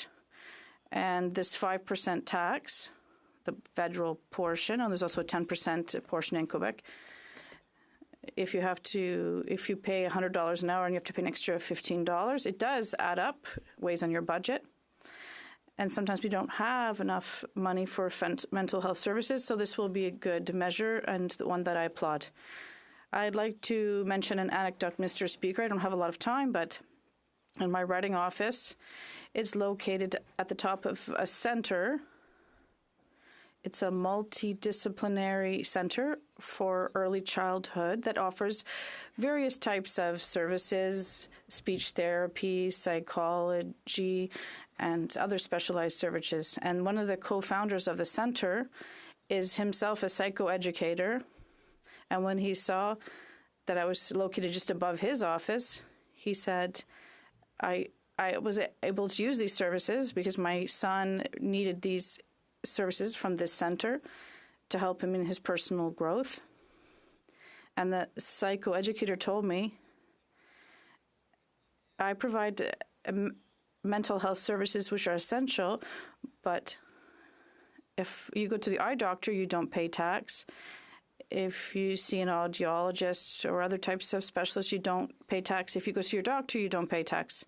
So how come I have to ask people to pay this extra tax, even though all of these services are recognized, and it could be subject to tax relief? So it's something that has to be ended. So it's something I would like to applaud, and also say psychoeducation, if we have time to talk about it, is a way we can make it easier for psychologists so that qualified people can meet the strong demand in there that is there for mental health. And there's another aspect to this legislation in terms of mental health counseling. It's not regulated by Quebec, and we may want to ask questions about this at committee to see what impact this would have if we recognize it, even though we don't have regulations around this. Thank you, Mr. Speaker. I will recognize the honourable member for Cumberland-Colchester for his 5-minute right of reply. Well, thank you very much, Mr. Speaker. It's an honor to stand here and represent folks in our country who suffer with mental health issues. You know, this bill, Bill C-323, is a common sense initiative. What we know very clearly is that this government, this Liberal government, has failed to support the mental health of Canadians, even though we know this is a burgeoning issue. We know very clearly from statistics that more than 6.7 million Canadians are affected by mental health issues. And by age 40, we've heard this before, almost 1 in 2 Canadians will have suffered with a mental health diagnosis. Sadly, this government, this Liberal government, in its multiple failures, has failed to honor the $4.5 billion Canada Mental Health Transfer, which they announced in Platform 2021. It has never been allocated, Mr. Speaker, and the difficulty with that is it was a much lauded announcement about how great they were going to look after the mental health of Canadians. It was very sanctimonious, of course, with much pomp and circumstance, and of course Canadians were once again left disappointed with this Liberal government's lack of action. Very good at making announcements, very, very poor at actually doing things. One of the things that we do know very clearly, Mr. Speaker, is that there is a significant cost to the economy when we speak about the effect of mental health. We know that from the Centre of Addiction and Mental Health that nearly 500,000 Canadians are prevented each week from attending work due to mental health issues. They also note on their website that the cost of leave due to mental health is nearly double the cost of physical health problems.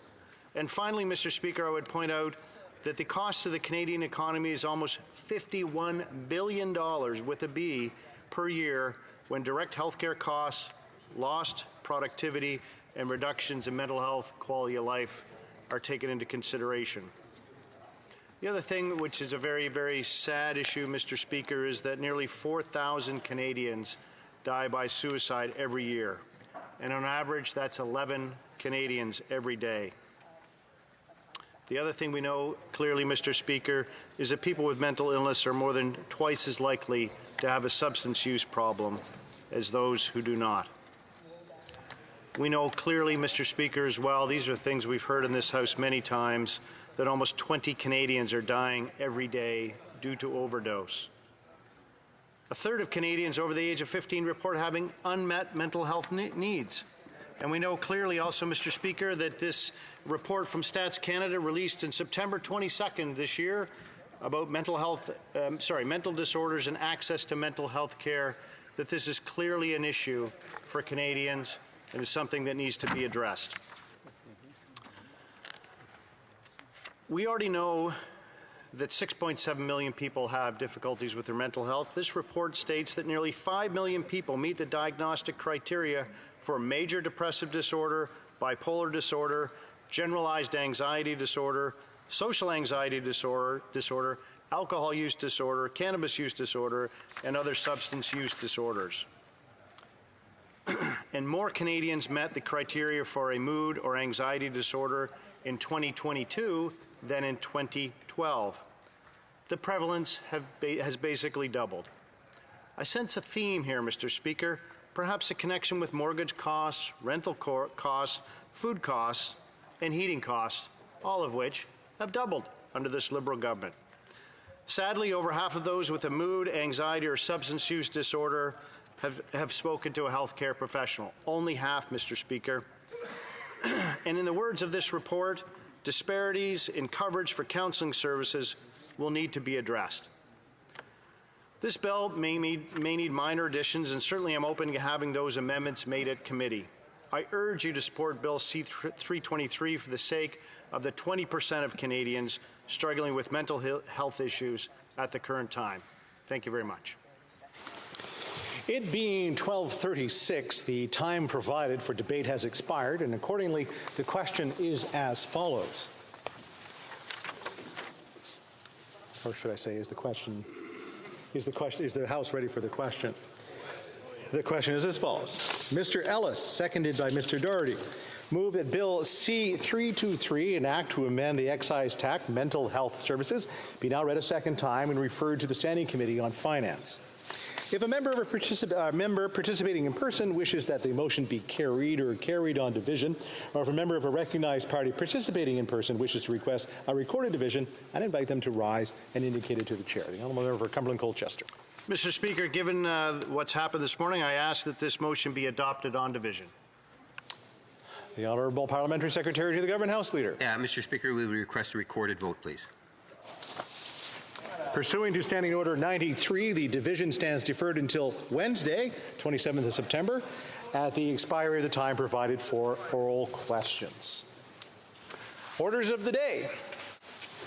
Government orders, government bills, commons, beginning debate at second reading of Bill C-56, Affordable Housing and Groceries Act. Ms. Freeland, seconded by Mr. Blair, moves that Bill C-56, Loi modifiant la loi, Act to amend Excise Tax Act and the Competition Act be now read a second time and sent to the Senate Committee on Finance. Debate. Minister of Finance. Merci, Monsieur. Thank you, Mr. Speaker. Before I begin, I'd like to seek unanimous consent to share my time with the member for Guelph. Is it agreed? Agreed. The Honourable Minister of Finance. It is a pleasure to rise today to introduce Bill C-56, the Affordable Housing and Groceries Act. I would like to explain why it is so important that we work together to pass this bill. This bill takes urgent steps to make life more affordable for Canadians, including eliminating the GST on the construction of new apartment buildings, which would allow for more rental housing to be built faster. It would also help to increase competition throughout the economy with a focus on the grocery sector to stabilize food prices for Canadians. Specifically, this legislation would increase the GST rental rebate from 36% to 100% and remove the existing GST rental rebate phase-out thresholds for new rental housing projects. That means for a two-bedroom rental unit valued at $500,000, our plan would deliver $25,000 in tax relief. This is about encouraging developers to build homes that otherwise would not get built. And it is a game changer for housing in our country. Mike Moffat, one of Canada's leading housing experts, called this a fantastic, transformative step. And Toronto's former chief city planner, Jennifer Keesmaat, said this measure could be, quote, the beginning of a sea change. This is the newest measure in our ambitious housing plan, one that is about building more homes faster, cracking down on unfair practices by investors, and ensuring that Canadians can afford a safe place to call home. Our plan includes the new tax-free first home savings account, which is already helping tens of thousands of Canadians save up to $40,000 tax-free towards that first down payment. Our plan also includes the $4 billion Race to the Top Housing Accelerator Fund, which is already breaking down barriers and encouraging municipalities to build more homes. And with Bill C-56, we're doing even more. With provinces like Ontario, Newfoundland and Labrador, and Nova Scotia already following our lead by eliminating provincial taxes on new rentals, we will build even more of the rental homes that Canadians need. Ce projet de loi.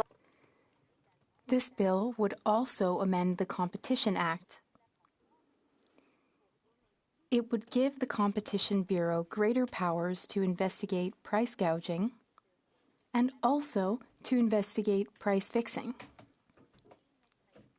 This bill would put an end to anti-competitive mergers, mergers which drive up prices and limit choice for Canadians. The bill would also allow the Competition Bureau to ensure that large grocers cannot prevent smaller competitors from opening a store near them. Monsieur le Président. Mr. Speaker, our government is working around the clock to build an economy characterized by stable prices, steady growth, and an abundance of good jobs for the middle class. As of today, there are 980,000 more Canadians in the workforce than before the pandemic. Also, both the IMF and the OECD predict that Canada will record the strongest economic growth in the G7 on average this year and next year.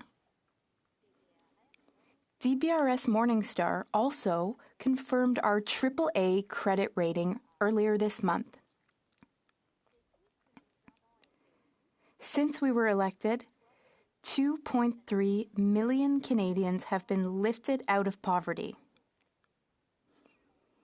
In 2015, 14.5% of Canadians lived in poverty. By 2021, that number had dropped to 7.4%. Our affordable, Canada-wide early learning and childcare system supports a record participation rate of 85.7% for working-age women. They also help grow the economy and make life more affordable for families from coast to coast. What's more, be it enhancing the Canada Workers' Benefit or creating the Canada Child Benefit and a new Canada Dental Plan, we have strengthened the social safety net on which millions of Canadians rely. We have done so all while ensuring that Canada maintains the lowest deficit and debt-to-GDP ratio in the G7. We're working hard for Canadians, and we know we have more work to do, Mr. Speaker. Bill C-56 will deliver real, concrete solutions. More competition will help ease sticker shock at the grocery checkout counter. And eliminating the GST on rental housing will get more homes built faster so that more Canadians have an affordable place to call home. Bill C-56 is an important step in our plan to continue delivering on what matters most to Canadians, and I encourage my colleagues to support its swift passage. Thank you very much. Questions and comments? Questions et commentaires. The Honourable Member for Calgary Forest Lawn. Thank you, Mr. Speaker. Mr. Speaker, 3 years ago, this finance minister said interest rates would stay low for a very long time. Then she dumped hundreds of billions of dollars of fuel on the inflationary fire, giving Canadians the most rapid interest rate hikes not seen in the last 3 decades. In November, she said she would balance the budget and be careful not to pour fuel on the inflationary fire that she started, then turned around and dumped a $63 billion jerry can of fuel on that inflationary fire that she started. 2 months ago, she was doing victory laps, saying that she stopped inflation. It's gone up 43% since then. And now, her deficits fueled inflation and put Canadians most at risk now in the G7 for a mortgage default crisis. When will she balance the budget so Canadians don't lose their homes? Right. Good job. The Honourable Minister of Finance. So, Mr. Speaker, I would like to point out that that question had actually nothing to do with the legislation we are presenting. But let me take a moment to clarify some of the incorrect assertions embedded in that question. It's really important to be honest and truthful with Canadians. And the truth is, Canada has a AAA credit rating, and that AAA credit rating was reaffirmed by DBRS Morningstar this month. It's also important to be clear with Canadians. We have the lowest deficit in the G7 and the lowest debt to GDP ratio. Those, Mr. Speaker, are the facts. Everything else is partisan muddying of the waters. Now, when it comes to our legislation, Mr. Speaker, it speaks to the immediate needs of Canadians today, getting more rental housing built now and bringing more competition into the economy, including the grocery sector, to keep prices down. Well said. Questions and comments? Questions, commentaires? L'honorable député. The Honourable Member for Rimouski-Nejet, Témiscouata-les-Basques. Thank you very much, Mr. Speaker. I commend the Deputy Prime Minister on her speech, which was full of good intentions. But, Mr. Speaker, the CMHC, Canada Mortgage and Housing Corporation, published very worrying numbers. Quebec will need 1 million units. Quebec will be the province that is the most affected by lack of housing, and there are also numbers. There's been over 44% increase over the past 5 years in homelessness. These numbers, they're numbers. We're in a housing crisis, but this government is withholding $900 million. For how long? It's been 6 months now. The government is acting in a paternalistic and irresponsible manner. We're in the midst of a housing crisis, and municipalities are unable to get housing built. So here's what I would like the Deputy Prime Minister to explain today. Why has the government been keeping this money, which is intended for building new units? The Honourable Deputy Prime Minister and Minister of Finance. Thank you for the question. I agree with my honourable colleague from the Bloc Québécois that there is a housing crisis. That's why last week, the very first week of the session, after coming back from the summer break, we tabled this bill. We are absolutely certain that this bill will help. Now, we know that we need more housing. We agree that more rental housing needs to be built. It must be done quickly, and I hope that all members of this House, including Bloc Québécois members, will support this legislation because I agree with them that Quebec also needs more housing and more rental housing. Thank you. Comments, questions, commentaires. The Honourable Member for Elmwood, Transcona. Thank you very much, Mr. Speaker. New Democrats are very aware of the fact that we need non-market solutions as well as market solutions in order to address the housing crisis. The minister in her remarks mentioned 3 planks of the government's housing plan, a tax-free savings account for down payments, the Housing Accelerator Fund, which does talk a little bit about affordability, but doesn't talk about social housing, and it doesn't make affordability a requirement of the program. And then she talked about this bill's GST measure. All of these things have in common that they're largely market-based initiatives. The NDP's called for a nonprofit acquisition fund. We've called for a replenishment of the co-investment fund. These are things that really ought to happen hand in hand with any market-based measures. So what measures is the government planning on presenting this fall alongside the legislation that will lead to the creation of new social and affordable housing units in Canada? The Honourable Minister of Finance with a quick answer. Well, I'd like to thank the member for Elmwood-Transcona for his question and for the work he has been doing alongside our government together with me on the housing crisis. I do believe that this measure, that lifting the GST on all rental construction, is going to help all Canadians with housing, including affordable housing. The fact is we need to add to supply. That is what this measure is going to do, and that is going to have a positive impact on everyone who rents and also on people looking to buy. Reprise du débat, continuing debate. The Honourable Member for Guelph.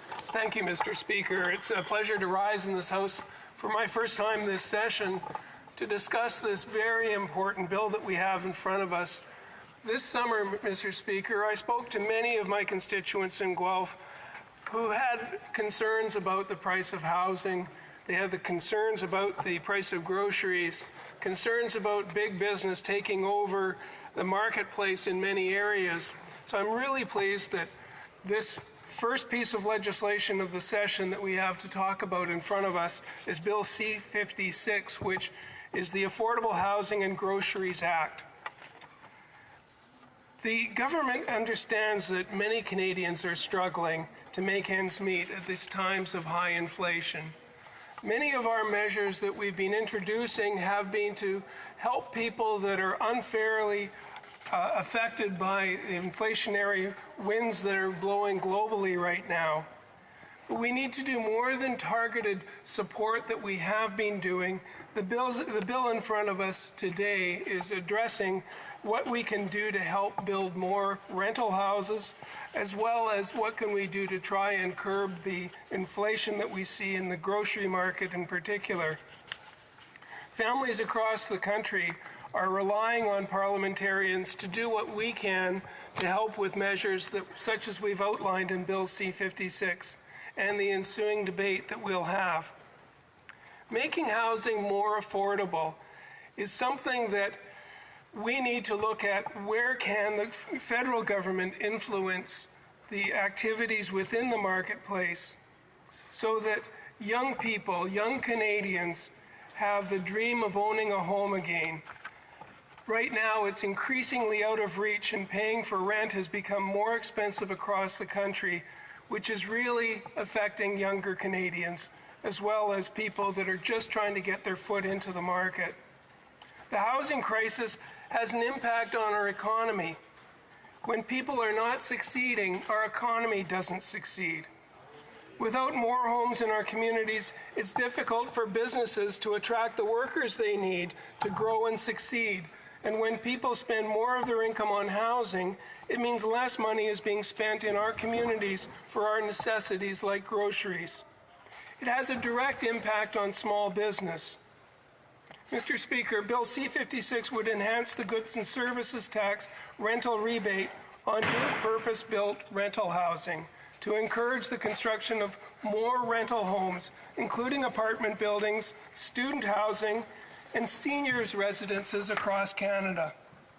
The enhanced rebate would apply to projects that began construction on or after September 14th, 2023, and on or before December 31st, 2030, being completed construction before 2036. Working on the supply is an important part of what the federal government can do to help. For a two-bedroom rental unit valued at $500,000 for a developer, the enhanced GST rental rebate would deliver $25,000 in tax relief to incent the developer to make the numbers work so that this tool can help create the necessary conditions to build the types of housing we need and that families want to live in. This in turn would open up the opportunity for renters to have a reduction in the cost that they're paying for the units that are constructed. The measure also removes a restriction on the existing GST rules to ensure that Public service bodies such as universities, public colleges, hospitals, charities, and qualifying not-for-profit organizations can build or purchase purpose-built rental housing permitted to claim 100% of the enhanced GST rental rebate. The government is also calling on provinces that currently apply provincial sales tax or the provincial portion of the harmonized sales tax to rental housing to join us by matching our rebate for new rental housing. And it was very encouraging to hear that Ontario, the province where my riding exists, will be participating in this program. We're also requesting that local governments put an end to exclusionary zoning and encourage building apartments near public transit in order to have their Housing Accelerator Fund applications approved. And I know that Guelph has worked hard on this application. We've had many community discussions around this, but sometimes the numbers just don't work. And in those cases, programs like we're initiating today through this bill will help the numbers to work. Launched in March 2023, the Housing Accelerator Fund is a $4 billion initiative that's designed to help cities, towns, and Indigenous governments unlock new housing supply, targeting about 100,000 units across the country, speeding up development and approvals, like fixing out-of-date permitting systems, introducing zoning reforms to build more density, and incentivizing development close to public transit. Last week, the government announced that London, Ontario is the first city to benefit from this fund, and of course, Guelph is watching that very closely. It also supports the development of complete low-carbon and climate-resilient communities that are affordable, inclusive, equitable, and diverse. Every community across Canada needs to build more homes faster so we can reduce the cost of housing for everyone. We're also looking at how do we help Canadians with their grocery bills. Mr. Speaker, we also need to stabilize the price of groceries in Canada. Through the one-time grocery rebate in July, we delivered a targeted inflation relief for 11 million low and modest income Canadians and families who need it most. Up to an extra $467 for eligible couples with 2 children, and up to $234 for single Canadians without children, including seniors. This support was welcomed by Canadians, but we knew that more needed to be done to address the rising cost of groceries. The interim measure was really to address the increase in groceries and not actually the groceries that are being purchased at a higher price every week.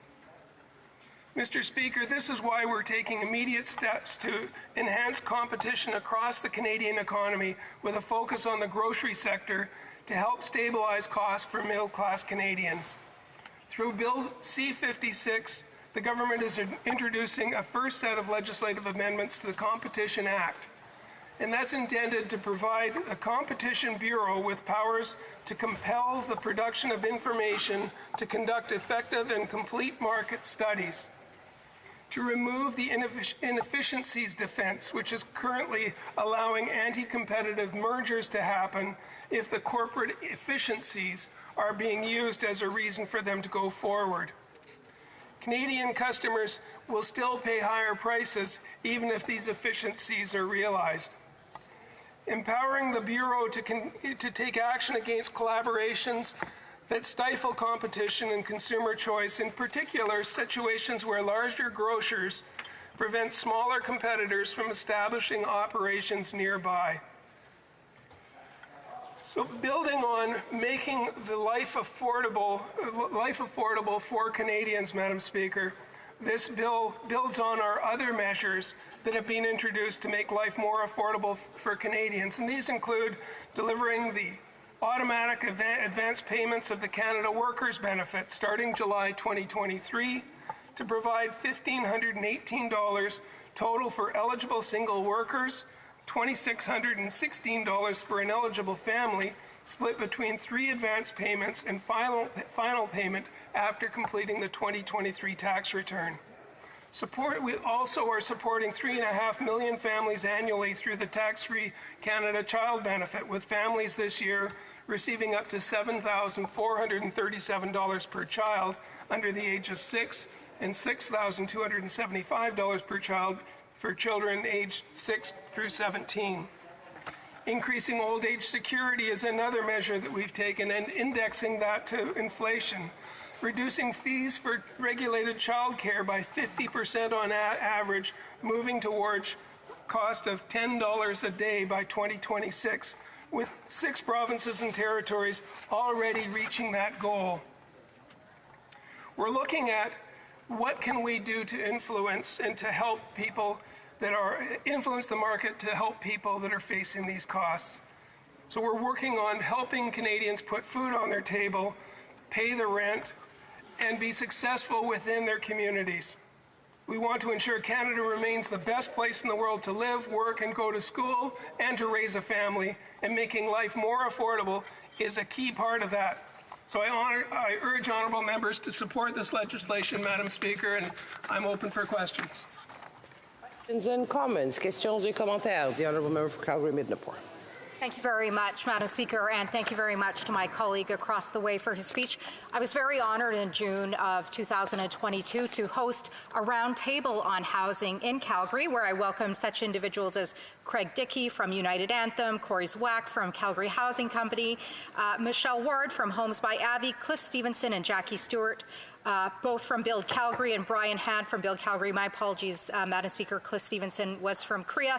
And of course, my favorite councillor, Dan McLean from Ward 13. And to share with my colleagues, since we are both working on solutions together to solve the housing crisis, the problems that were identified at that time, Madam Speaker, included lack of supply due to land release, approval timing, not enough time of lead time or certainty for those who wish to build homes, as well the cost of utilities, the carbon tax not really adding to that. So I'd like to ask my colleague, why does his government always do too little, too late, Madam Speaker? The member for Guelph. Thank you, Madam Speaker, and thank you to the colleague across the way from Calgary. We have similar discussions in Guelph with roundtables that have the service providers, the builders, the community agencies focused on housing solutions. And in fact, we have identified the supply as being one of the major issues, and approvals similar to Calgary. How can we speed up the approvals process? So the Housing Accelerator Fund will be addressing the approvals process by providing funds for communities to increase their support for the approvals process. This bill in particular is looking at supply, and in particular within that, supply of rental housing, and within rental housing to make sure that 30% of the rental housing is affordable. Thank you, Madam Speaker. Questions and comments. The honourable member for l'honorable député de Pierre-Boucher, les Patriotes Verchères. The honourable member for Les Patriotes Verchères. I didn't have the opportunity to ask the finance minister this question, but since my colleague opposite is from the same party, perhaps he would be able to answer. In the Minister of Finance's speech, she said that the proposed reduction of the GST on housing construction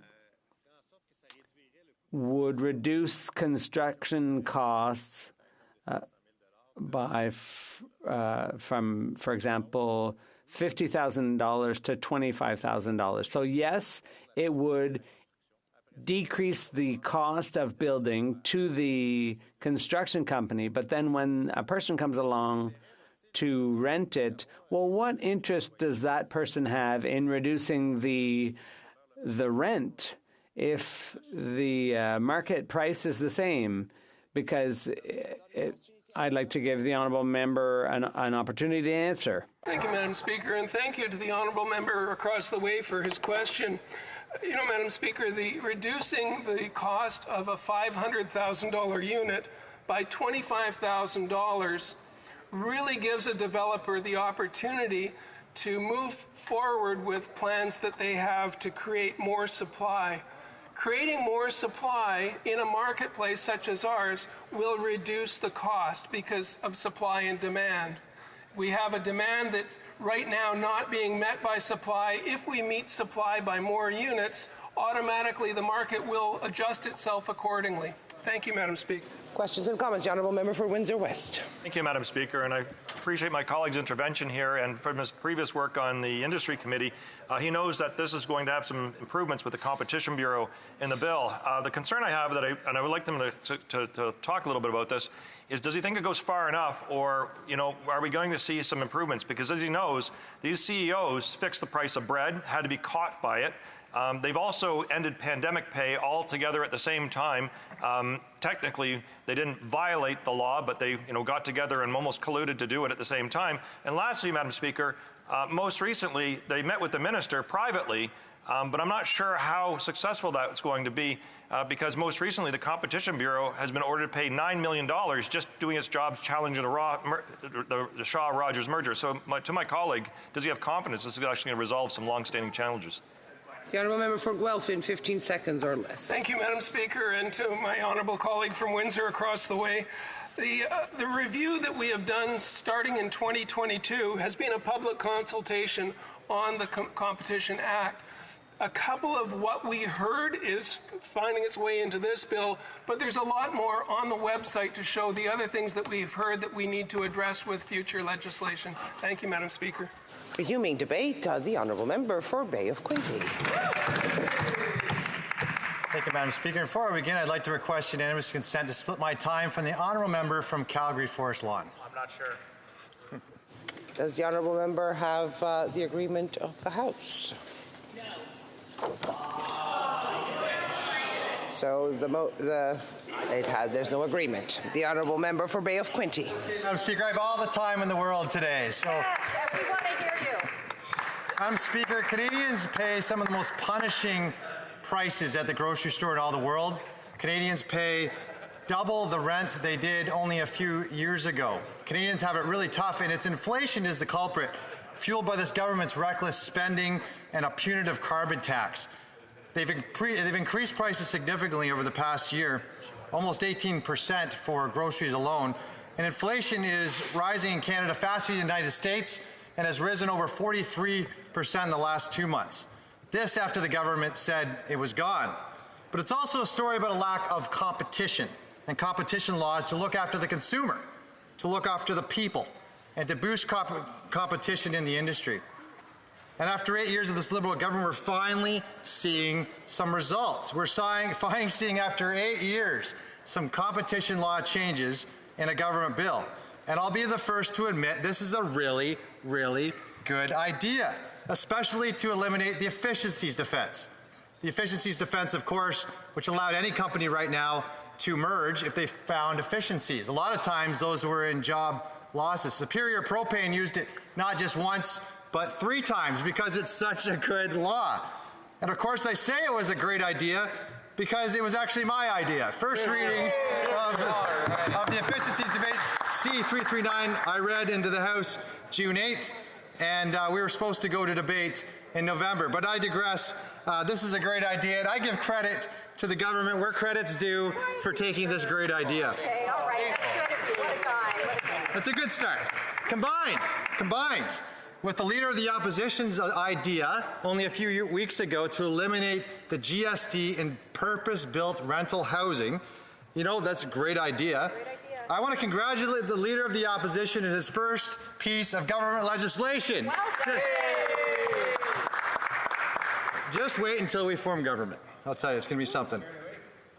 But, Madam Speaker, and this is a big one, as much as we can shrug and say, yeah, this bill does some of what we want to do to tackle grocery prices in Canada, this bill misses one of the biggest, most pressing action of all, which is to remove the carbon tax. The carbon tax, which is added to farmers with no rebate. The median price, $150,000 per farm. And where does that price go? It gets added to the consumer. The carbon tax that goes to the trucker who picks up the food from the farm. And where does that price go? There's no rebate. It gets added to the consumer. The price that goes to the cold storage facility that stores the food. Where does that carbon tax go? It gets added to the consumer. The price that goes to the grocery store, again, where does that price go? To the consumer, and of course to the consumer who drives to the grocery store and picks up the groceries. The carbon tax, Madam Speaker, adds cost after cost after cost to the consumer. It punishes farmers. It punishes consumers. And when we look at the end of the day what's missing from this bill, and we're talking about trying to tackle grocery prices, we're missing the deletion of the carbon tax. And that's something that we really support. Additionally, Canadians can only really buy food across Canada from 5 competitors. Let me just tell you this right now. If you've ever visited No Frills, Provigo, Zehrs, Fortino's, Value Mart, Dominion, Superstore, or Shoppers Drug Mart, guess what? You've shopped at Loblaws. If you've ever went to a Farm Boy, to Lawtas, to Foodland, to Longo's, this is my favorite, to the Independent Groceries Association, not independent, owned by Sobeys. If you've ever gone to Jean Coutu or Super C or Food Basics or Brunette, you've gone to Metro. 3 Canadian competitors added with Walmart and added with Costco. That makes 5 competitors control 80% of all the grocery retail in Canada. We compare that to the Americans, they have 10. At least they have double. The Americans are not perfect, but at least they're there. And when you compare Canadians to American grocery prices, guess what? No carbon tax, more competitors, the prices are lower. For a bunch of groceries, let's say it's about $40 or $50 worth of groceries, Americans are paying only $25 to $30. Sometimes it's just really great to have these American neighbors to be able to compare it, to see what they have and what we don't have. How big is Loblaws? Let's talk about that for a moment. This is really neat to me. Loblaws sells 62% of Coca-Cola in Canada. Think about that for a minute. Loblaws is so big that it controls the whole market for Coca-Cola. And why is that important? Well, when you take an independent supplier like Friesens, and Friesens is it's Canada's largest independent grocer in the great province of Alberta, and they have independent grocers. Friesens is so great that as an independent supplier in rural Canada, they hire Red Chef butchers, Red Chef bakers. They employ really great individuals in their local independent stores, really truly independent stores, that pay good wages off to rural areas, and yet they have to pay more for Coca-Cola because Loblaws holds the monopoly. That's what monopolies do. They hold dominance and they control prices, and when you have less choice as consumers, then the monopolies win. If it wasn't for Coca-Cola having dominance from Loblaws, maybe that's something that we could pay less for. But that example can be used over and over again when it comes to products that consumers try to buy every day in their stores. We call it abuse of dominance, and it is prevalent along our big 5 major grocers. And worst of all, Canadians are paying increases on food that are actually shrinking. Our food is shrinking in Canada. Shrinkflation is the added phenomenon that we buy products that are actually decreasing in size. And a lot of Canadians aren't even aware of this. When you go to the grocery store and you buy a pack of, let's say for our children, granola bars, and you're normally in a box you'd have 6, consumers are now finding that there are 5. 5.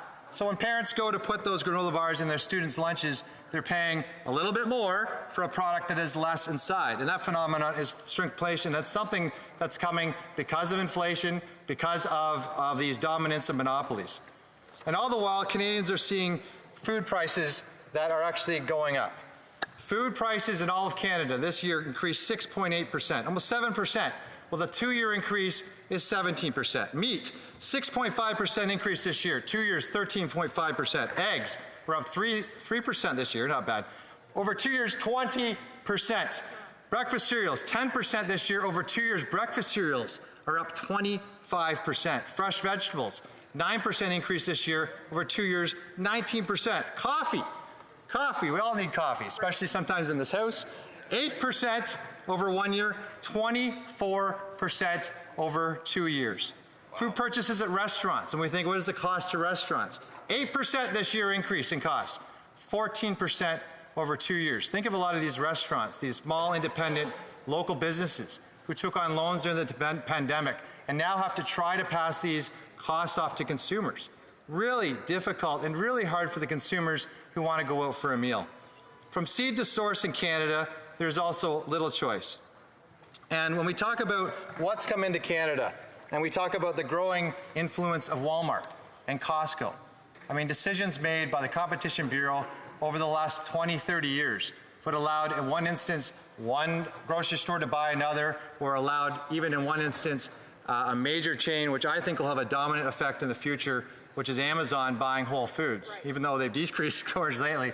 But you think of where you have Amazon warehouses. You know, in part, you look at the next 50 years, there's a big part of what we look at society to say we may not even be using grocery stores anymore. When we look at automation and increase of innovation, grocery delivery could be all in the form of warehousing. And when we look at what that impact of Amazon, an American company, not a Canadian company, has, it's pretty significant when we look at what it could mean over the next 20, 30 years. And when we look at the consolidation, the actual competition laws that exist, yeah, we've had some pretty bad decisions by the Competition Bureau, but it's all the result of a bad Competition Act. We allowed Sobeys to buy IGA. This one is amazing to me. The Independent Grocers Association should be independent. We're formed as being independent. Sobeys now owns them. They say half are independent. I don't really believe that. It's owned by a major corporation. Metro bought A&P. Loblaws bought Shoppers Drug Mart. I think at the time when the Competition Bureau looked at it, they said, well, look, we have pharmacy. We're not going to have an impact for consumers. But now, as we look at it, Shoppers Drug Marts, which are open sometimes to midnight, are the only grocery store in some of these rural towns across Canada. And what I'm hearing is they're making as much as 20% profit on fresh produce. Think about the costs already, what they are. And again, it's based on supply and demand and who's there, but we allowed this under our laws. We allowed Loblaws to buy Shoppers Drug Mart. Sobeys bought Longo's. They bought Farm Boy. Again, less independence. We've allowed this through our existing competition law. And the result has been if you walk into any store, it's an illusion that you're not part of the big three. It's also a consolidation that gives Canadians little choice. We talk about freedom. It's the freedom of Canadians to decide where their money is going to go, where their paycheck's going to go. And the illusion's been, through this lack of competition, that Canadians have choice. The reality is, Madam Speaker, Canadians have little choice. Even with the Loblaws brand independent grocers, they are no more independent than any other grocery store or any other business. I want to tell you a little story also about Kleenex and Kleenex in Canada. You can no longer buy Kleenex in Canada. Isn't that sad? It's quite sad. No longer Kleenex. But it's kind of a good story. At the end of the day, Kleenex is beholden to the big brands. So Loblaws, for instance, because it has a monopoly, decides where they want to put certain brands. They'll say to suppliers, if we're going to lower prices, this is where you need to lower to. And you're going to drop 5 or 10 cents, and this is where it's at. So right now that is held by Kruger Paper in Canada. And that's the Scotties brand when you go out, the funky boxes and great colors. But the problem with that, and the story of Kleenex leaving Canada, is that when we did it last week, have a perk walk, and we bring all the 5 grocers in, and the government says to them, you lower your prices or we're going to impose a tax on you, which we know with these companies being big conglomerates and publicly traded companies, a tax will only go to the consumer. We know this in a capitalist society. Simple economics, everyone knows this. But when they go that, they put pressure then on the manufacturer. And let me tell you something.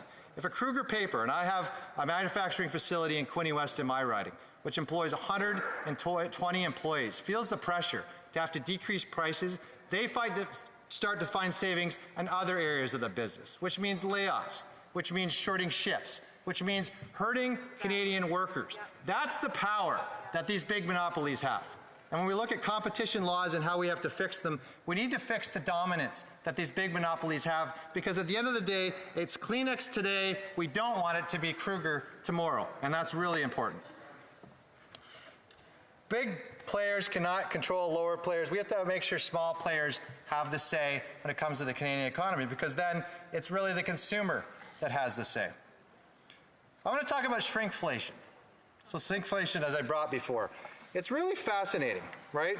It's a process of shrinking product sizes while keeping the prices the same or even increasing them. In essence, you're getting less for the same amount of money. This trend is becoming more prevalent in the grocery industry, and its consequences ripple through our households. Let's start with the grocery stores themselves. As you walk through the aisles, you might notice that your favorite products don't seem as big as they used to. That cereal box, the bag of chips, or the carton of ice cream, they all appear slightly smaller. Manufacturers are reducing the quantity of the product you receive, often in subtle ways, like reducing the number of cookies in a pack or slimming down the width of a candy bar. And I'm going to have you some examples of this, because I think it's pretty fascinating. You know, we have Nutella. A year ago, it used to be 375 grams, or 400 grams. Now it's 375 grams. That's a reduction of 6.3%. Chunky's soup, Campbell's soup, was 540 milliliters. Now it's 515 milliliters. That's a reduction of 5%. Crispers, Crispers used to be 175 grams, now 145 grams. I noticed this the other day when I was picking up some groceries for my children for school. Reduction of 17%. You lost 17% of Crispers. We have singles, craft singles, even if it's a family and at a budget. And I talked to someone the other day who said for their family, because of the increases of rent and mortgage, they're bringing home less of a paycheck. They make a dinner for their families and they make something else for their children because they can't afford to give the same meal to their children they do for their family. And it might be a grilled cheese sandwich, but even craft singles, sliced cheese, before was 24 slices, now it's 22 slices. Wow. And when you're making lunch or dinner for your family, that's a big deal. That's 9%.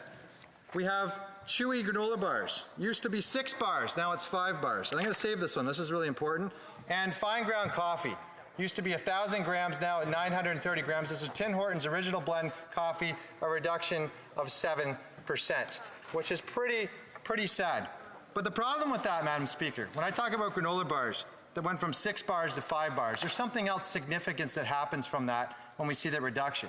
And that's the imposition of a new tax called a snack tax that goes on to everyday grocery items. So not a lot of Canadians know this, but there is a snack tax that goes on many items like cookies, or it goes on chips, or it goes on ice cream, or snacks like granola bars, which maybe sometimes is the only thing we can put in our child's lunch bags. But I'll tell you, when the manufacturer has shrinkflation and they decrease prices, that grocery tax, that snack tax, is automatically implemented, which means because of inflation, because of dominance of our monopolies, and now because manufacturers are shrinking the product they have, we actually have government tax going on some of these grocery items in the grocery store, meaning the government is now making money on side items because of inflation.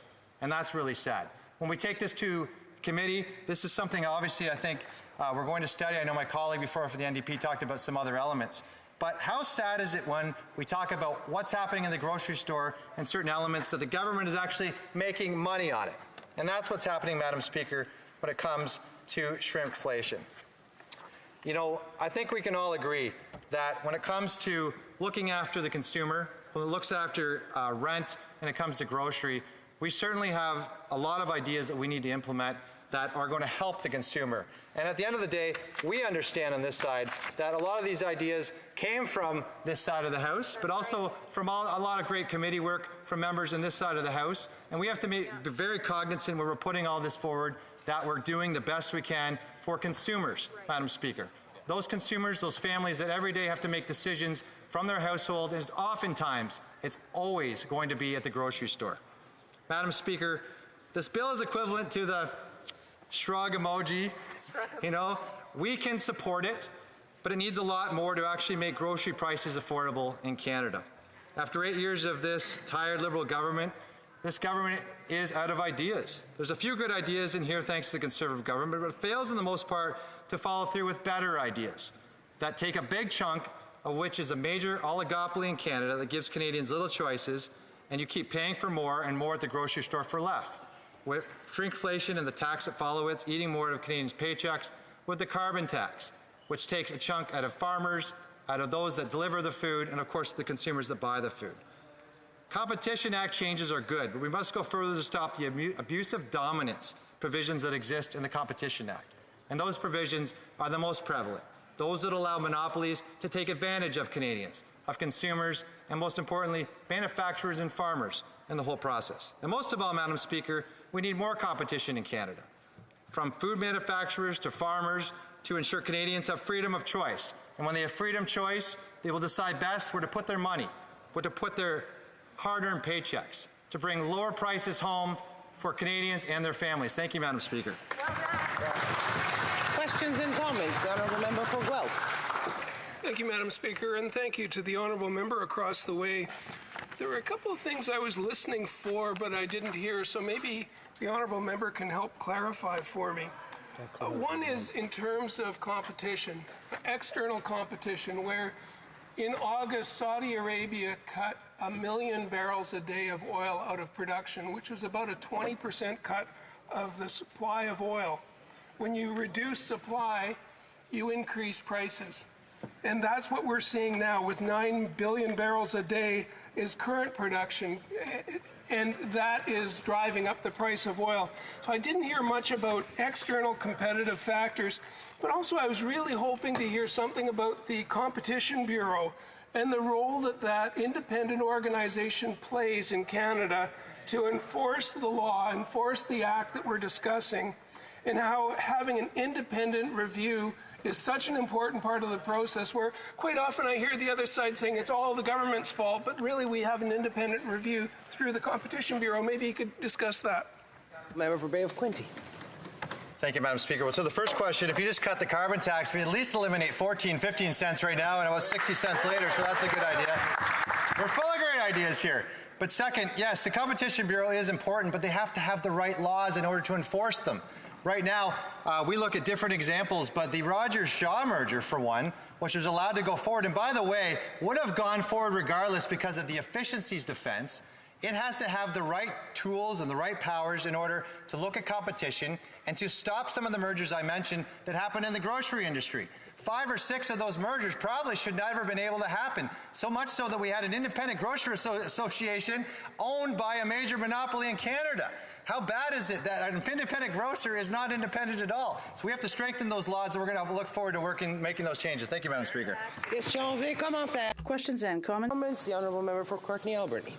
Madam Speaker, and I want to thank my colleague for her speech. It was refreshing to hear the Conservatives finally identify that corporate greed is driving inflation when it comes to food prices, Madam Speaker. And Madam Speaker, we saw Conservatives in Great Britain, for example, charge an excess profit tax on the outrageous amounts of excess profits on oil and gas. Here in Canada, we have excess profits in oil and gas, at the grocery store, at the big banks.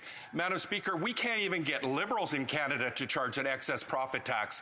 In fact, what I heard from my colleague is he identifies the need for improvement when it comes to competition in the Competition Act. So I'm hoping he'll support our leader who's tabled a bill to ensure that we have a comprehensive package to break apart monopolies and improve competition.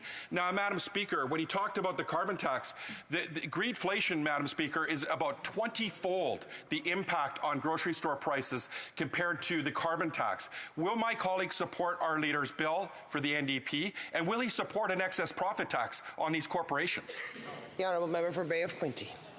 Thank you, Madam Speaker. Well, number one, a tax is a tax, and a tax that's imposed on companies always goes on to consumers, and we're trying to make sure there's no more tax. No more tax. When it comes to an example of that, we just have to look to the late 90s, to the utility sector in Great Britain. So in the 90s, there was a windfall tax imposed on those utility companies, and the studies that came out 10 years later, every part of those companies that had a windfall tax increased their prices, and the ones who bore those prices were the middle class, Madam Speaker. The middle class will always pay the higher prices that are imposed by any windfall tax or a tax in general. We in this side of the House are no new taxes. Thank you, Madam Speaker. Questions and comments. The Honourable Member for Simcoe North. Madam Speaker, I think you heard it here first. There was history made in Hansard. Someone entered an emoji into Hansard, the shrug emoji. That was something to commend the honourable member about. But I want to talk about process for a second. The government tables legislation twice per year to make major money bills. For some reason, the government's now touting this bill as a marquee bill that's going to make a massive difference in the lives of consumers. Except they neglected to do it just a few months ago in the budget. So what changed? What's changed? Oh, maybe there was a couple members of parliament put ideas forward. In fact, one was from the NDP that this government stole. The other two were from Conservative members that this government stole. So can the honourable member talk about the process? Why wasn't this in the budget? And how are Canadians supposed to believe that the government is going to have solutions to problems they didn't believe existed until a week ago? Yeah. Member for Bay of Quinte. Well, thank you, Madam Speaker, and I agree. Look, after 8 years of this government, we see, A, they're out of ideas, and so obviously you're looking to the next government and waiting for those ideas and the next Prime Minister of Canada. But B, where was this government 8 years ago? You know, 8 years ago, they had all the opportunities, and every year there's a new budget announced and the new measures. You know, 4 years ago, this government was denying that there was even a problem with inflation, even though this side of the House was proclaiming what would certainly happen. And as we speak to Canadians and we're talking to Canadians, certainly we've been the one to speak about the issues coming up. This government is just catching up, but it's too little too late. We look forward to forming government and being able to fix these problems once and for all. Thank you, Madam Speaker. Questions and comments, the Honourable Parliamentary Secretary to the Government House. Madam Speaker, interesting just to follow up on his very last comments. He says they're looking forward to form government to fix the problems. Then part of his speech, or a good portion of his speech, he was talking about Loblaws and Shoppers. Well, all you have to do is Google search it, Madam Speaker. Who do you think was in government when that merged? When those two giants merged? When they were being saying that that's going to be like the Walmart of Canada? When those two came into being, Madam Speaker, that was under Stephen Harper. Well, Mr. Speaker, I don't mean to pop the bubble of the member opposite, but I do think at times the Conservative Party needs to have a reality check. My question is on the other aspect of the bill that the member didn't spend too much time on in regards to the need for Canada to be able to increase our rental housing stock. I'm wondering if he could provide his thoughts on why it is he believes, or we are witnessing, provinces now coming on board and duplicating what it is that we are doing at the national level in terms of giving that tax break so we can see more apartments being built. Is that not a good thing to see the provinces on side? For the Bay of Quinte. Well, first of all, Madam Speaker, Sobeys buying Farm Boy, Metro buying Couteau, these are all under the Liberal government. I love how they try to blame everything also on us. It's happening under your watch, and you're actually the one in government right now, Madam Speaker. Well, through you, Madam Speaker. But you know what? Our leader had some great speech, and I know that they're going to hear lots of good speeches today on our housing measures. And of course, the GST for purpose-built rental. There's a lot of great changes that our leader came up with that the government didn't, and I'm sure we're going to be talking about those great ideas. Of course, we focus not on building penthouses, but making sure we're building affordable housing, Madam Speaker. That means that everyday Canadians who have their paychecks stretched, who are not being able to buy things at the grocery store, they're going to be able to afford an apartment, and that's what we're focused on, everyday Canadians. Thank you, Madam Speaker. Honourable Member for Provost. Speech. He touched on it briefly during his speech about the compounding effect of the carbon tax. The carbon tax is very different than the GST, whereas the GST has input tax credits and then the tax itself. And so the consumer only ends up paying a one-time 5% tax. But the carbon tax is a compounding tax. Every process along the way, tax on the carbon tax, and then there's carbon tax on carbon tax and carbon tax. Could the member explain a little bit more how that is a very damaging effect to Canadians and really, really propels inflation? Good question. The Honourable Member for Bay of Quinte. Thank you, Madam Speaker. And it has a very profound effect. And you just have to talk to those manufacturers and the farmers that have it implemented on them. The Canadian public only see the rebate, which they still pay more from their side. But farmers, manufacturers, truckers, cold storage facilities, grocery stores themselves don't get a rebate at all with the carbon tax. So every time that cost is imposed on that business, they have no choice but to then pass that down to the consumer. When you do it 1, 2, 3, 4, 5 times, the result is you see that price increased 5 times. The consumer pays it. At the end of the day, Canadians are suffering. Thank you, Madam Speaker. The Honourable Member for Pierre Boucher, Les Patriotes. Madam Speaker, I'm listening to the Conservatives' speech, who are patting themselves on the back, saying it was their idea to remove GST from housing, whether it's a Conservative or Liberal idea. Well, will it really make a big difference at the end of the line? I'm really wondering. Because basically, it's money that's not going back to those who will pay for housing, but those who are building it.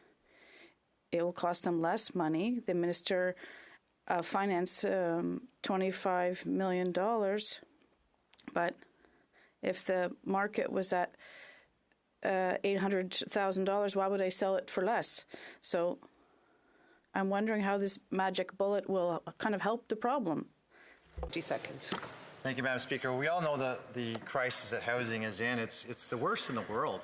And certainly I know all of us as parliamentarians want to fix that. And certainly we all agree that it's more supply. And I think the debate in this House is how do we get more supply? How do we work with those municipalities and the provinces in getting more supply up? And certainly there's going to be different ideologies on how to do that. Certainly GST off of purpose-built renting, great idea. working with municipalities to make sure that we get permits approved faster. That's what our leader's all about. That's a great idea. Let's just work together and make sure we get houses built so Canadians can finally afford a home. Resuming debate, the honourable member for Mirabel. Thank you, Madam Speaker. I would ask for unanimous consent to share my time with the member for Shefford. Does he have unanimous consent of the House? Yes. Thank you, Madam Speaker.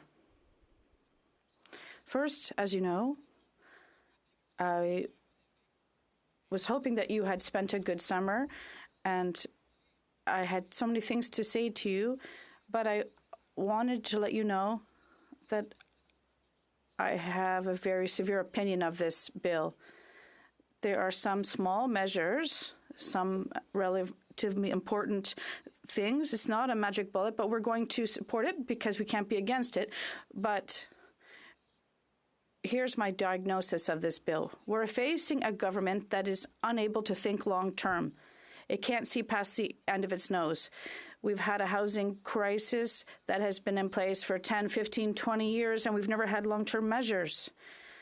We are in a situation where grocery prices are skyrocketing, and in spite of this, we need a Liberal caucus where the backbenchers were so angry against the government that they had to take action. And what was their main action?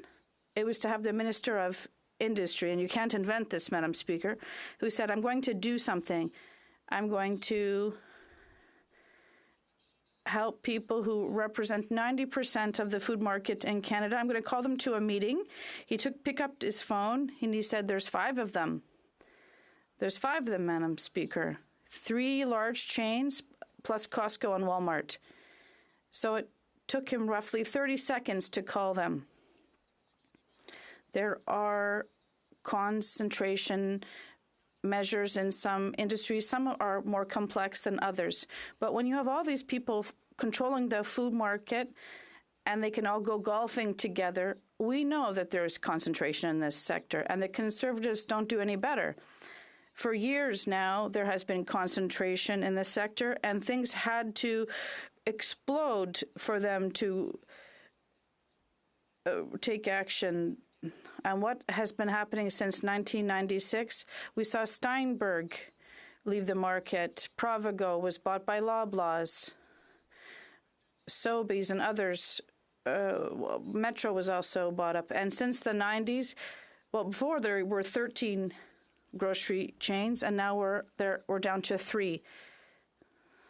We had to have Walmart and Costco just to have a bit of competition.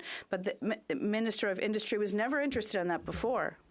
And now, suddenly, he's looked at the polls and he's realized that his constituents may want to eat 3 meals a day. It took these polls for him to look at this. And it is a very serious picture of how deconnected the Liberals are. And under the Conservatives, no one took action either. So now the Bloc is saying, even though we have been proposing measures to improve competition for 20 years, the consumer has to come first. And when there are mergers and acquisitions, we have to bear this in mind. And the competition says there are more and more mergers, and we can't prevent them. And their profit margins are rising on products, Madam Speaker. What does that mean? It means it costs them less money because there are savings of scale and they sell their products more expensive. And what happens? There's excess profit because there's a lack of competition. And these companies pocket these profits. And despite what the Conservatives say, it's not the result of the genius of capitalism. It's just profit-taking, and we have to take a look at this market, because a market that works, it's one that you can go see a competitor.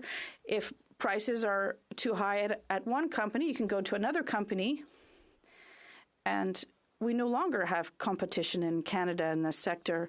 When you have 5 people can sit down in the room and they can control 90% of the market, we have a deeply ill sector. So as I was saying, we have measures that have been requested by the Bloc, not for 2, 5, or 8 years when the Liberals came to power. No, for 20 years now, we have been asking for these measures because purchasing power and the middle class interest us at the Bloc.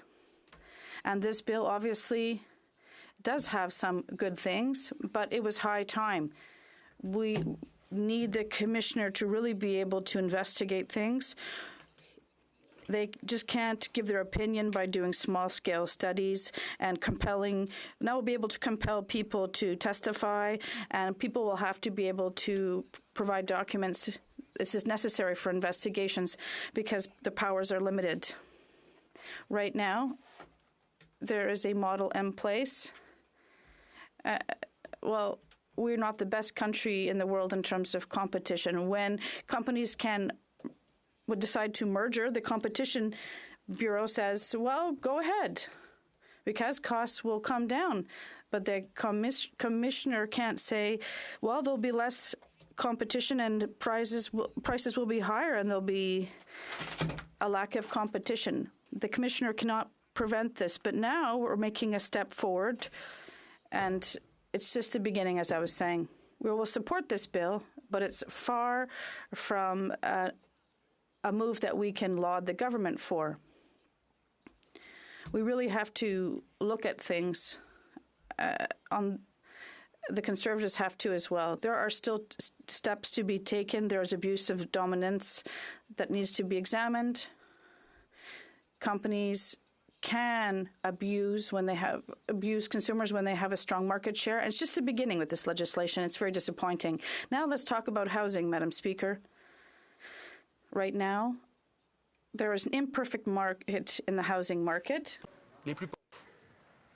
Because the market doesn't house the poorest. That's serious. That's a serious problem. We're a G7 country. The market is not putting a roof over the heads of the poor. The market is not building co-op housing. Even in Mirabel, we have a program that helps people who struggle in life, who have addiction problems, but the market is not helping people. That's what we should talk about. This should be at the very core of our concerns. There are 10,000 homeless people in Quebec. There are people living in tents, sleeping in tents, Madam Speaker. And now the Prime Minister and Deputy Prime Minister, they are attacking municipalities. They should be making the $900 million available to Quebec. But no, Ottawa wants to have the Canadian flag on every check. All of a sudden, they're against protecting agricultural land. But they say that food is important to them. They're against our architectural heritage. They are against organizing our municipalities nicely, and they're against housing, apparently. Meanwhile, let me tell you what's going on in my riding. When they expropriated to build the Mirabel Airport in the 1970s, you know what happened? They had to end up giving back the lands that they had stolen due to non-construction. And there is one airport track when there were supposed to have been 6. Now there are a lot of lands that are zoned as residential in Mirabel, but the federal government is blocking the municipality of Mirabel from building housing and giving people homes.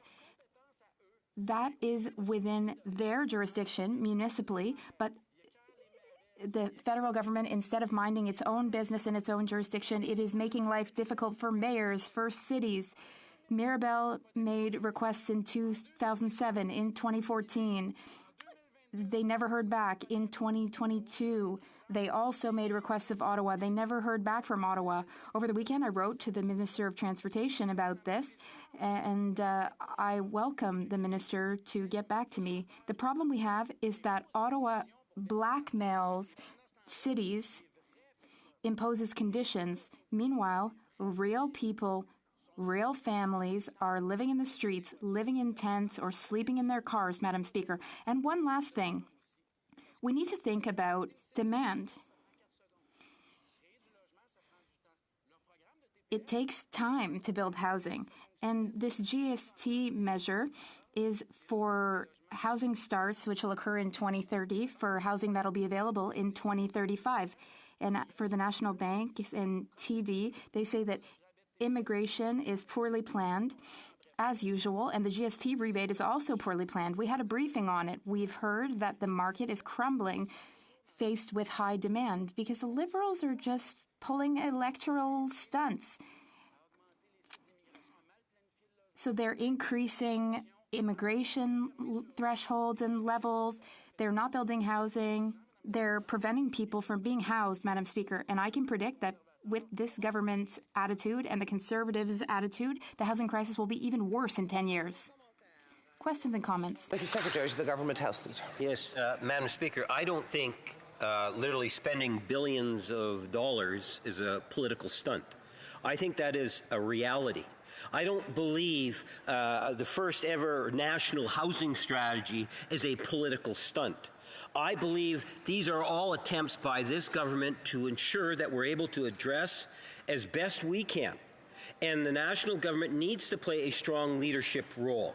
We can understand the issues that are out there that need to be dealt with, but it also requires other levels of government to equally get engaged. And I think for the first time in a generation, we are now seeing different levels of government coming together to be able to address. When the member talks about homeless, Madam Speaker, that's out on the streets, it's more than just a shelter. There's all sorts of issues that are around there. My question to the member is, does he not, or would he not agree that there is no one level of government, but rather it's not only governments, but nonprofits and other stakeholders that need to get engaged in order to resolve the issue that's before us on housing? The Honourable Member for Mirabel. Well, we will do with the Parliamentary Secretary what we should do with the Conservatives on social media, and that is correct the facts. The $900 million from the National Housing Strategy, which is blocked in Ottawa's coffers, that's a fact. It's stuck in Ottawa's coffers, and if the Bloc wasn't bringing it up at every single question period, then no one would be talking about it, Madam Speaker. It took 3 years to negotiate the Canada-Quebec Housing Agreement through the National Housing Strategy, because Quebec, based on its jurisdiction, wants the money that's stuck here in Ottawa. Those are the facts. And also, thousands of people are not housed in my riding, and he's not asking any questions about that. What a coincidence. If the government really wants to house people, then they should really be leaders. When I look up leadership in the government, the definition I find isn't governments that take 3 years before unblocking money and need to be called upon during every single question period to give Quebec its money, because all the other provinces have already gotten their money. What is federal leadership? Half the funds for this agreement come directly from Quebec, and yet Quebec and other provinces are being subjected to Ottawa's conditions. That's not leadership. And if that is leadership, then we're not interested in it. Go North. Merci, Madame President. Thank you, Madam Speaker. Mon colleague. I thank my colleague for his speech. With some of what my colleague has said, with respect to capitalism, in terms of unchecked capitalism creates market failure. So on that, I think we should all listen to this member. He's very well versed in economics when it comes to that issue. I want to ask him 2 questions. One, does he think it's a problem when the CFO of Pepsi brags on national television that they can sell their product for whatever they want? We seem like we're focused on just the grocers, but there's a whole supply chain before the grocers who are completely absent from this discussion. And if he doesn't want to answer that question, why did the government wait so long to get dragged into doing something? Thank you, Madam Speaker. The Honourable Member for Mirabel. Madam Speaker, earlier, the Conservative colleague who spoke before him, he was supposed to speak for 10 minutes. The Green Party opposed that, so he had 20 minutes. They didn't even talk about housing, and the member talked about the price of Pringles. Now, my colleague is talking to me about the price of Pepsi, and I think that's quite interesting.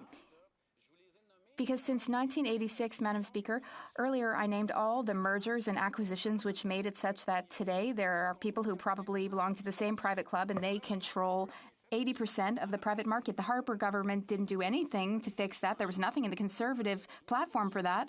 At question period, Conservatives don't ask any questions about that. And now food prices are rising, and we wonder why. So why didn't the Liberals take action? Well, for the same reason that successive Conservative governments didn't do anything. Thank you, Madam Speaker. And Madam Speaker, we keep hearing from Liberals and Conservatives that this development-driven model is going to solve the affordable housing crisis. Well, Madam Speaker, nowhere in the world has a developer in the private sector model solved an affordable housing crisis. So through you, Madam Speaker, to my colleague, does he agree that the federal government needs to urgently step forward with non-market housing? Right now, 3.5% of the housing stock is non-market housing. You just need to go outside these doors and see what it looks like, or every large or medium-sized city in this country. It's homelessness, Madam Speaker, and we need urgency. Through you, Madam Speaker, hopefully my colleague can speak about the sense of urgency in Mirabel and his community. The Honourable Member from Mirabel, in 15 seconds. Quebec is the only province with permanent home building projects for co-op housing and social housing. The federal government doesn't understand Quebec's programs, and that's why it's taking so long to negotiate properly and appropriately with Quebec. So I agree with my colleague that the market is not housing people who need it the most, who are living on the lowest incomes, and we need to fix this with social housing. But let's not forget that construction of homes is Quebec's responsibility. This is the wrong parliament to be talking about it. Money should be transferred to Quebec. Resuming debate, the Honourable Member for Shefford. Thank you, Madam Speaker.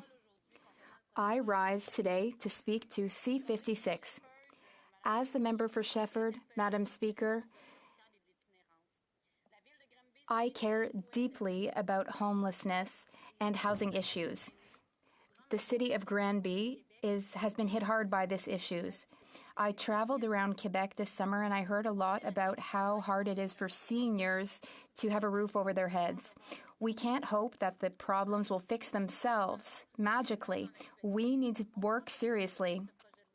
So the Bloc Québécois cannot be against this bill being studied in committee. Today, I will talk about this bill, talk about what the government can do, and finally, I will explain the Bloc Québécois suggestions. There are 4 main measures. First, removing the GST on purpose-built rental housing. Now, we don't know that this will actually bring prices down, despite what the Deputy Prime Minister says. We asked what studies the Deputy Prime Minister was using to confirm that prices will go down. But she couldn't cite any studies. She said she wasn't aware of any, that she would maybe find some and get back to us. We don't think she'll be getting back to us anytime soon. This is not a Marshall Plan for low-cost housing, which is what we need and which is what the member for Longueuil-Saint-Hubert, Bloc Québécois spokesperson for Housing and Solidarity, calls for.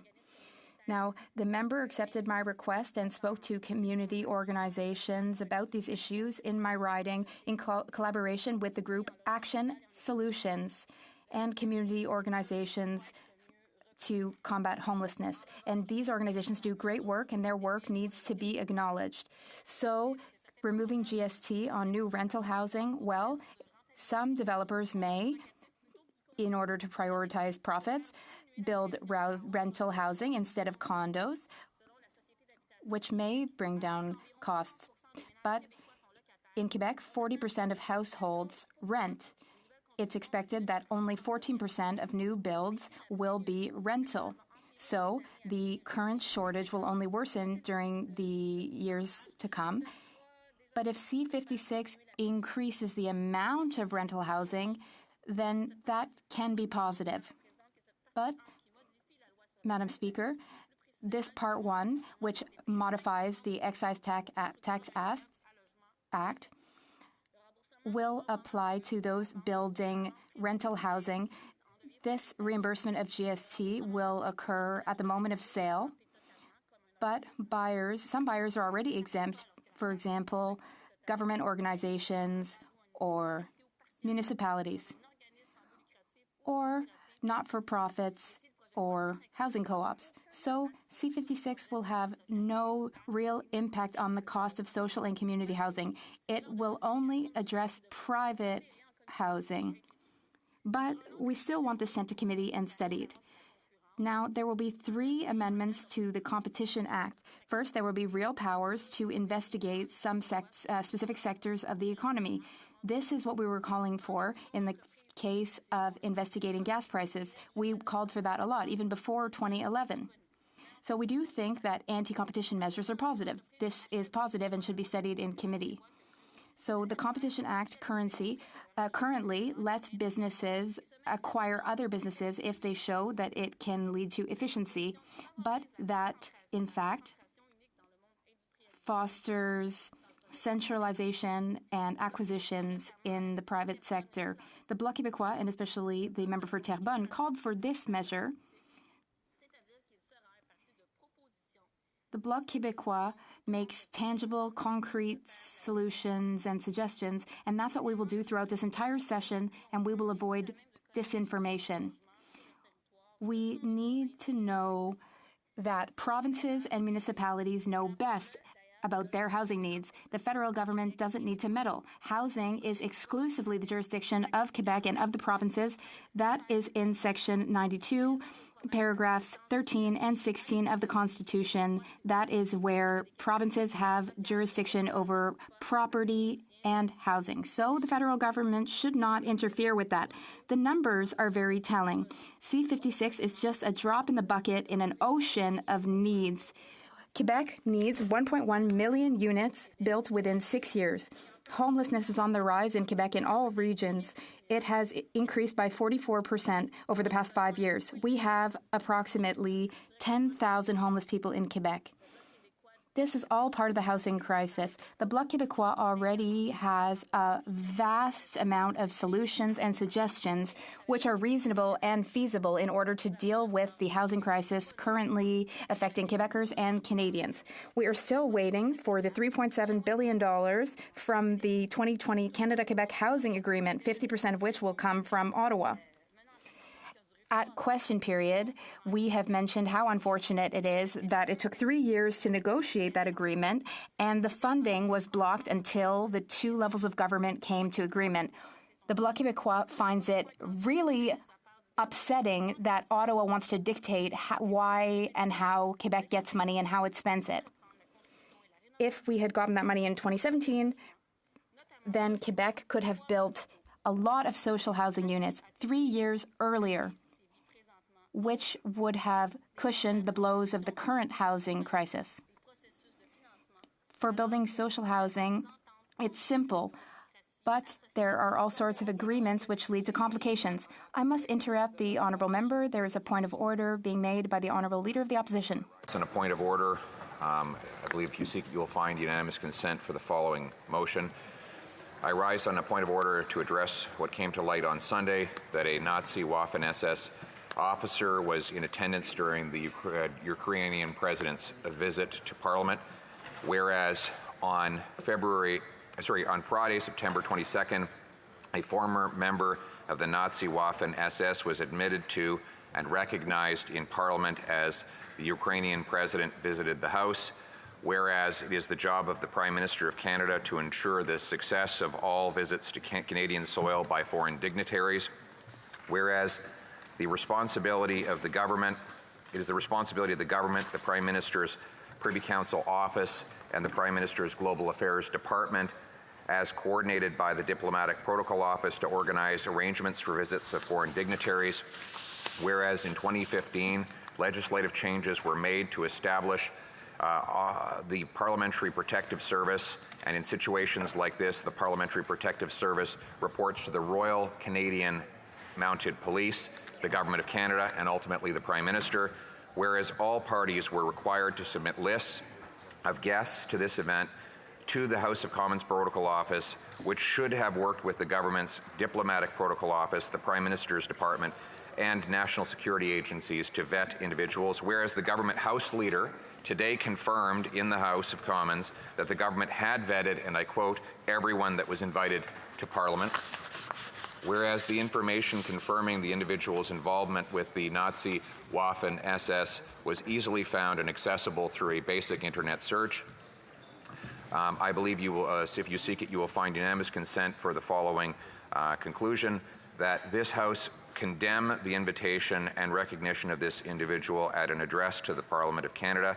At this House, condemn the Prime Minister and the Government of Canada for failing to do appropriate vetting on this individual, or having done vetting and failed to stop him being admitted to and recognized in Parliament. Thank you.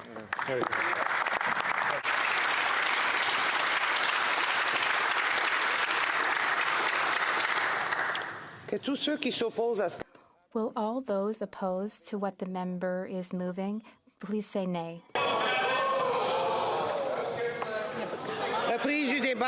Resuming debate, the honourable member for Shefford, with 4 minutes remaining after question period to conclude her speech. Déclaration de députés, statements by members. The honourable member for Davenport. Madam Speaker, it was an honor to meet Portuguese President Marcelo Rebelo de Sousa, his Foreign Minister João Gomes Carvinho, and other members of the Portuguese Parliament who were formally welcomed to Canada by our Prime Minister. They were in Canada to celebrate 70 years of Portuguese immigration to Canada and to strengthen Canada-Portuguese relations. It was an outstanding visit highlighting the extraordinary contributions of the now 500,000 Portuguese Canadians. It was also a pleasure to have them visit my riding of Davenport for a tour of Little Portugal and for the groundbreaking ceremony of the Magellan Centre, a transformational housing project that will provide Portuguese Canadian seniors 57 affordable rental homes and 256 long-term care beds. President Rebelo de Sousa reminded Portuguese Canadians that they are the pride of Portugal, keeping the Portuguese identity alive for decades while also contributing to Canadian society. As our Prime Minister has said, diversity is truly our strength, and Canada is indeed stronger because of the meaningful contributions of the Portuguese community to our nation. Viva Canada and Viva Portugal. Thank you, Mr. Speaker. The honourable member for Parry Sound, Muskoka. Mr. Speaker, this summer I was proud to host the Scotty Charity Golf Tournament in my riding. We raised over $100,000 for charities in Parry Sound, Muskoka. I'd like to thank our generous presenting sponsor Andy Kidd and Devonley Homes, and the gold sponsors Tulloch Inc., HLD Muskoka, and the Burry family for their generous support. Over 150 participants came together to raise funds for Community Living Huntsville, which is building a sixplex for persons with developmental disabilities, MindAid Muskoka, which helps young people and families navigate the complex mental health systems, and of course the Stan Darling Environmental Fund. This is in memory of the legendary former Member of Parliament for Parry Sound Muskoka, Stan Darling, who was a passionate advocate for the environment and really one of the main reasons we have an acid rain treaty with the United States today. We will ensure his legacy lives on through scholarships for students in his name. And a big thanks to Mike Malone for making it all happen. I couldn't do it without him. And I can't wait until next summer when the Scotty travels to Parry Sound, where we'll gather at Rocky Crest Golf Club to raise more money for more amazing organizations in Parry Sound, Muskoka. Thank you, Mr. Speaker. The honourable member for Nepean. Thank you, Mr. Speaker. It is my pleasure to host and celebrate Kurdish Heritage Day on Parliament till yesterday with hundreds of Kurdish Canadians. Recently, I visited Kurdistan region of Iraq, which, like Canada, is a wonderful place where people of several different religious faiths coexist peacefully. I met Yazidi people at Camp Sharia and Yazidi community leaders at their holy temple in Lalish. The Foreign Minister of KRI, Safin Diazi, who is visiting Canada, attended the first Kurdish Heritage Day on Parliament Hill. I would like to recognize and thank Shwan Najim, President of Kurdish Diaspora Center Ottawa chapter, for his immense contribution to making the event a grand success. I also thank the leaders of the Kurdish Canadian community who came from many different places in Canada and made this event memorable. Thank you, Mr. Speaker. Honorable député de Thérèse de Blainville. The honourable member for Thérèse de Blainville. Mr. Speaker, this month I had the good fortune to take part in an event celebrating 40 years of service at Atelier Altitude. Atelier Altitude is a popular educational organization whose mission is to maintain and develop the autonomy, social skills, and abilities of adults living with an intellectual disability. Through craft workshops, training, and various activities, Atelier Altitude is a key player in the community life of Thérèse de Blainville. I'd like to commend the commitment of the organization's volunteers and staff, whose work is outstanding. Your accomplishments are essential, and you make a big difference to the people you support. Once again, from the bottom of my heart, thank you. The Honourable Member for Nickel Belt. Mr. Speaker, September 25th is the anniversary of the raising of the Franco-Ontarian flag at the University of Sudbury.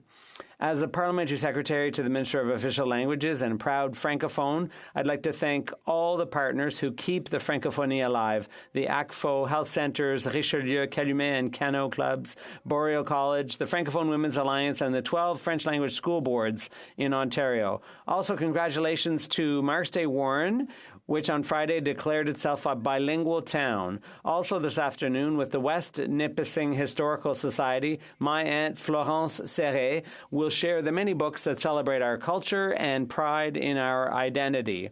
Attache Tatuc, J'ai mon voyage, Ça pas de sacré bon sens, and even a book on French slang, Shut the Front Door. I invite all Francophones and Francophiles to celebrate today. Anglophones and multi-language allies across Canada.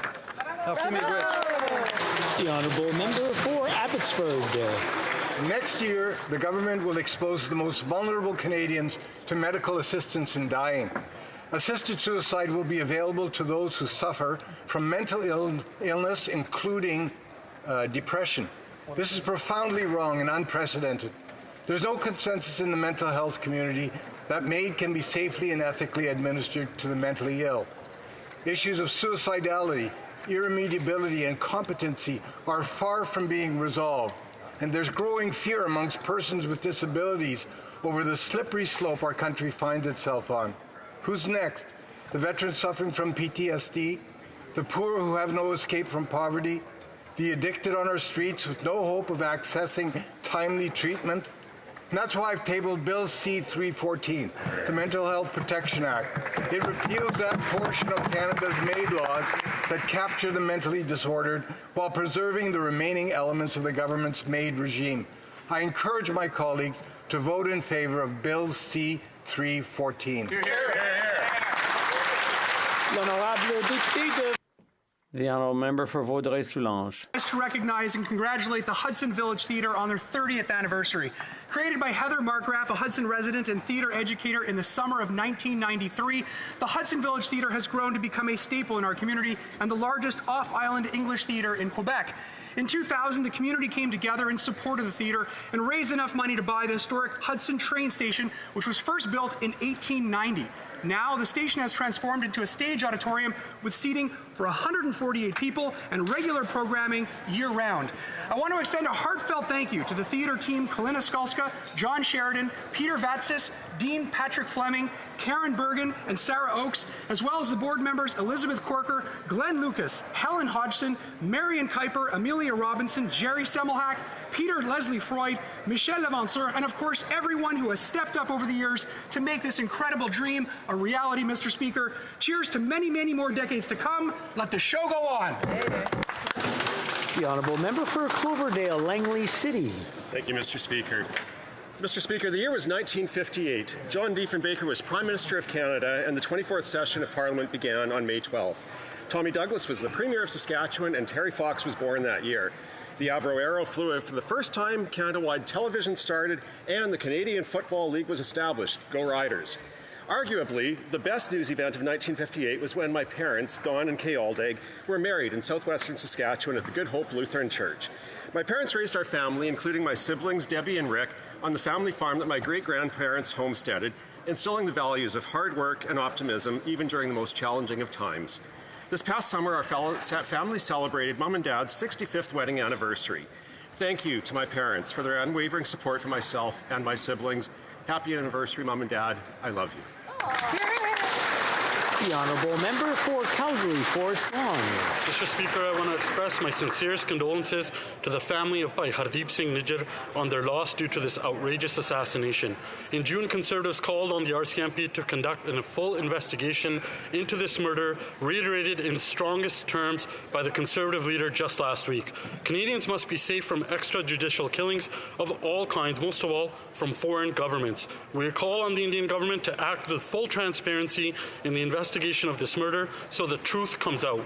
Conservatives brought forward a Foreign Agent Registry Bill S-237 nearly 2 years ago and is still being blocked by the NDP Liberal coalition.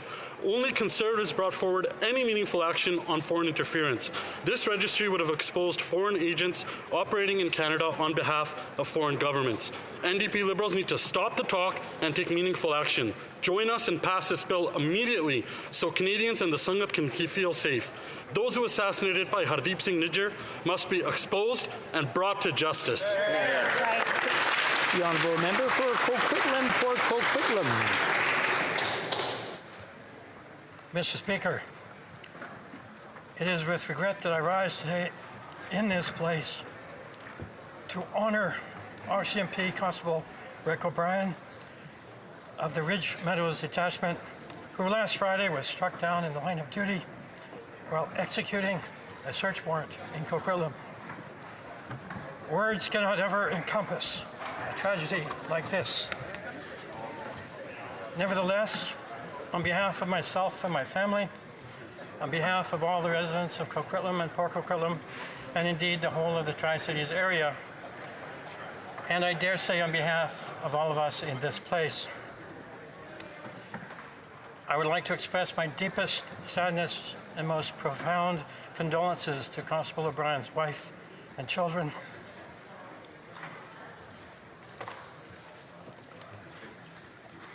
And to his many friends and colleagues.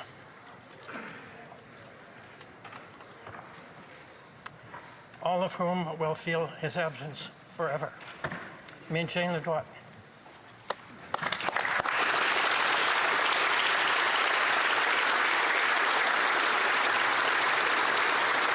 The honourable member for Pitt Meadows, Maple Ridge.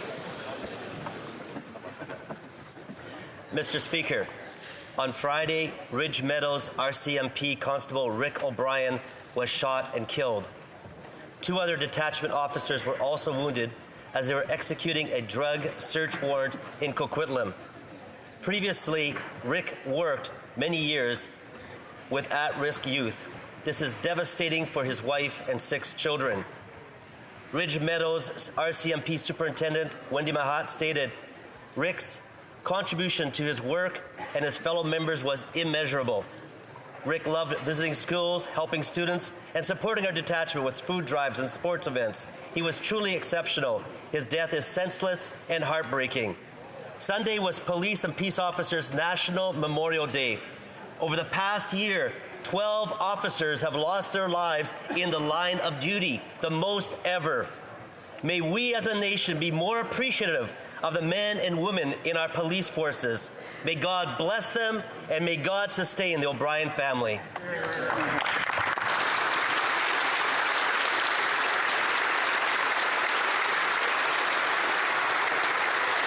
The honourable member for Edmonton, Mill Woods. Let me begin by offering my sincere condolences to Bhai Hardeep Singh Nijjar's family. I also did so in person with his son soon after his assassination. An assassination of a Canadian on Canadian soil in the parking lot of a Gurdwara.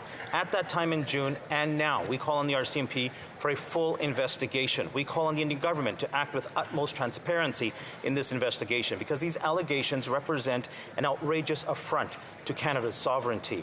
Mr. Speaker, Canadians must be kept safe from extrajudicial killings of all kinds, most of all from foreign governments. Canadians must be protected on Canadian soil. It is for this reason that Conservatives brought forward a foreign agent registry, Bill S-237, in November of 2021, which continues to be blocked by this Liberal NDP government. If this bill was passed 2 years ago, when Conservatives proposed it, foreign agents working to intimidate, influence, and even assassinate a Canadian citizen could have been stopped. Mr. Speaker, we must work together to protect Canadians from foreign interference and to ensure that Bhai Hardeep Singh Nijjar's killers are brought to justice. Hear, hear. The honourable member for Aurora, Oak Ridges, Richmond Hill. That's you. That's you, Leah. Oh. Merci. Thank you. September 25th is Franco-Ontarian Flag Day, which is very important for many reasons. First, we're celebrating Franco-Ontarians, but at the same time, all Francophones in Canada.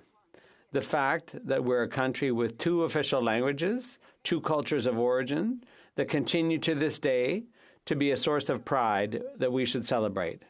I'm proud of our French roots and Francophone cultures, but also of the recognition of other cultures, too, that enrich our country. I'm thinking primarily of First Nations who were here long before the English or the French, but also all the other more recent immigrants who have arrived in Canada. In my riding, I'd like to particularly thank the Tri Blanc, the York Region Association of Francophones, and Partager le Français. All these groups are working to promote the French language and culture in our region. Happy Franco-Ontarian Flag Day to all. The honourable member for North Island, Powell River. Mr. Speaker, every day in my riding, people work, live, and play on the ocean. For many people, they do it all year round. These folks go to very remote locations where a boat or a float plane is the only mode of transportation. To do this safely, my constituents rely on weather stations. If they do not have that information, they travel at a higher risk. Some weather stations in my region have not been working for months and in some cases, years. Both my constituents and I have reached out to the Ministry of Transportation, Environment, and Climate Change calling for action. One of my constituents told me that he goes out in his boat during the winter. All too often, the weather stations are offline. He uses whatever information he can, but once he is out there, Mr. Speaker, there is no turning back. They deal with the weather as they arrive, and it can feel like they are taking their own lives into their hands. This is an issue of safety, of protecting communities, protecting workers, protecting people. It needs urgent action. I am calling on this government to make it right. Lives are at stake. The honourable member for La Pointe de l'Île.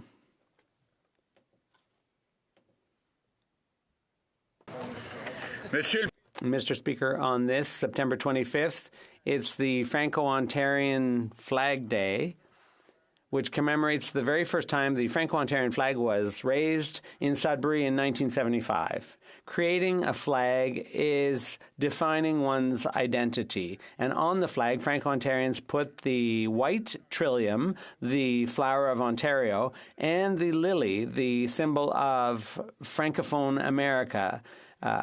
And when you put such an image on a flag, it's not just a graphic, it's a reminder of our duty of solidarity to protect French. A reminder that respect for our language in North America is more than ever a daily struggle, and we're in it together. Because Damien Robitaille, Catherine Levac, and Véronique Dicker, because of them, we continue together to applaud Francophones in Ontario and in Quebec. To my Franco-Ontarian brothers and sisters, have a great day. The honourable member for Louis Saint Laurent. Mr. Speaker, the leader of the official opposition and member for Carleton is proving himself more than ever to be the common-sense leader Canada needs. On September 2nd in Quebec City, in front of more than 2,500 Canadians from coast to coast, he told us what his government will look like. In that speech, he rightly pointed out that raising taxes, like the Liberals are planning, and drastically, like the Bloc Québécois wants, is not the way to reduce pollution. That requires concrete, effective, realistic, and responsible action. He said, to fight the real problem of climate change, we need more hydroelectricity and we need it fast. My common sense plan uses technology, not taxes, by incentivizing companies to reduce emissions, by giving the green light to green projects, by producing green minerals here, not imported from China. The Bloc and the Liberals choose taxes. I choose technology. Mr. Speaker, more than ever, Canada needs our common sense team. The honourable member for Humber River, Black Creek. Mr. Speaker, in a memorable viral moment, celebrities, athletes, and even MPs dumped buckets of ice on their heads to raise awareness for ALS, a disease not many had heard of, but impacts thousands of people, usually with a life expectancy of 2 to 5 years. This trend attracted worldwide attention and generated significant funding for ALS research. Unfortunately, it was short-lived, and the momentum behind ALS advocacy drifted. This issue is particularly poignant for this House, as we fondly remember the late Honourable Muriel Bélanger, who tragically succumbed to this disease. This summer, I met 2 courageous young girls in Washington, D.C., Clara and Ellie, who persist in raising awareness and establishing an ALS youth platform for affected young individuals. Today, I extend gratitude to the MPs who joined our reception to discuss ways to find a cure for ALS. Additionally, we appreciate Clara and Ellie, as well as their parents, Mark and Rebecca Wetzel, present in the House today, for their dedicated involvement in a battle we all need to embrace and support. Thank you very much, Mr. Speaker. Bravo, bravo, bravo. Oral questions. Question orale. The Honourable Leader of the Opposition.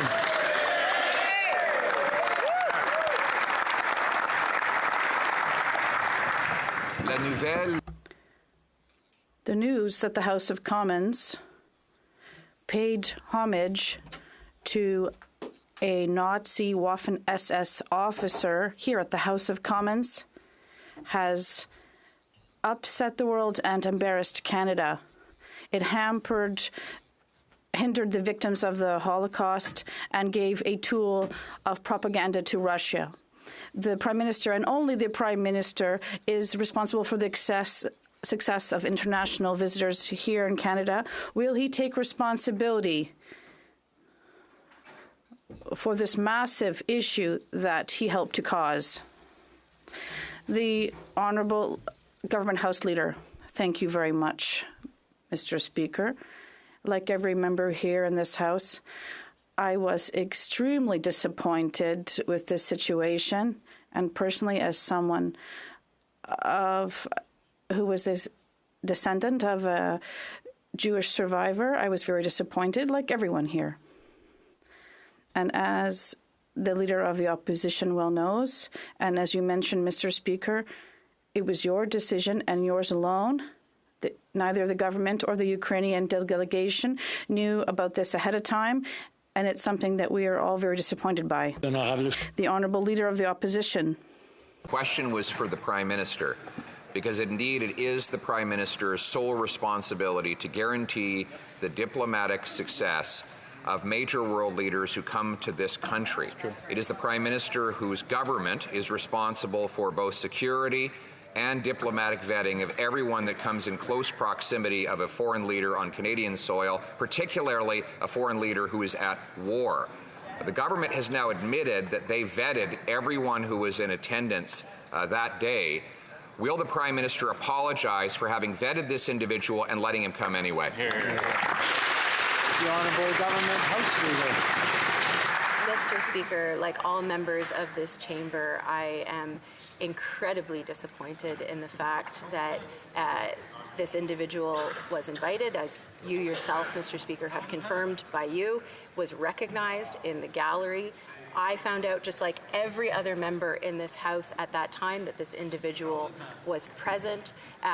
This is deeply embarrassing for us as parliamentarians, as Canadians, and it is something that I think all of us take extremely seriously, and I would ask my honourable colleagues not to politicize this moment. Thank you, Mr. Speaker.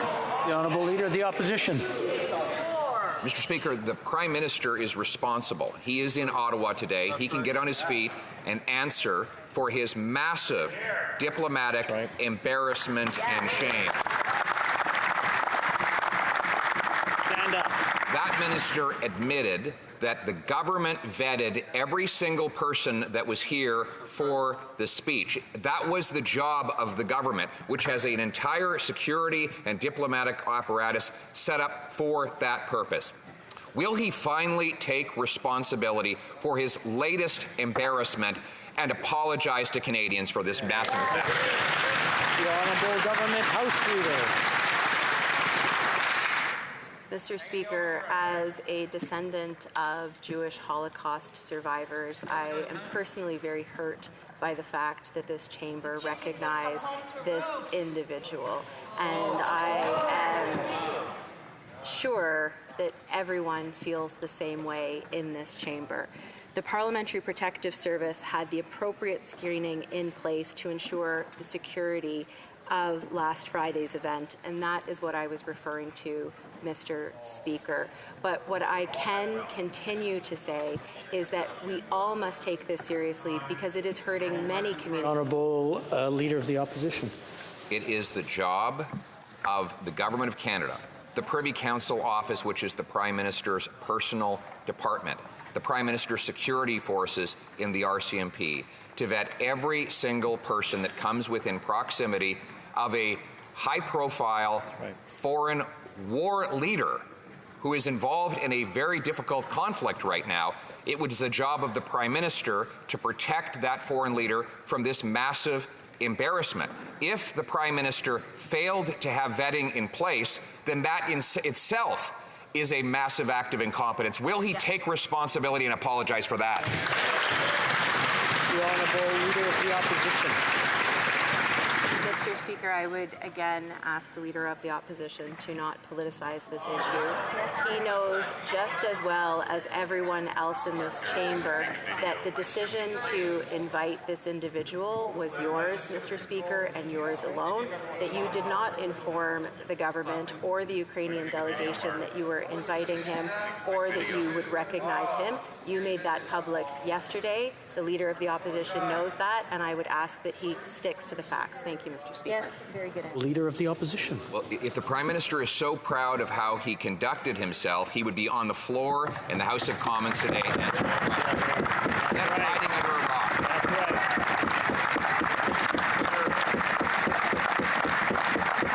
Canadians are sick and tired of a Prime Minister. Honourable members, that the presence in the gallery, all MPs have duties in the chamber and outside. I just want to remind them that referring to their presence or absence is not allowed in the rules. The Honourable Opposition Leader, please continue. Mr. Speaker, Canadians are sick and tired of a Prime Minister who never takes responsibilities for the things that happen under his watch, whether it's the record high inflation or interest rates or the doubling of housing costs or the constant international embarrassments. He always finds someone else to throw under the bus. Are you that person?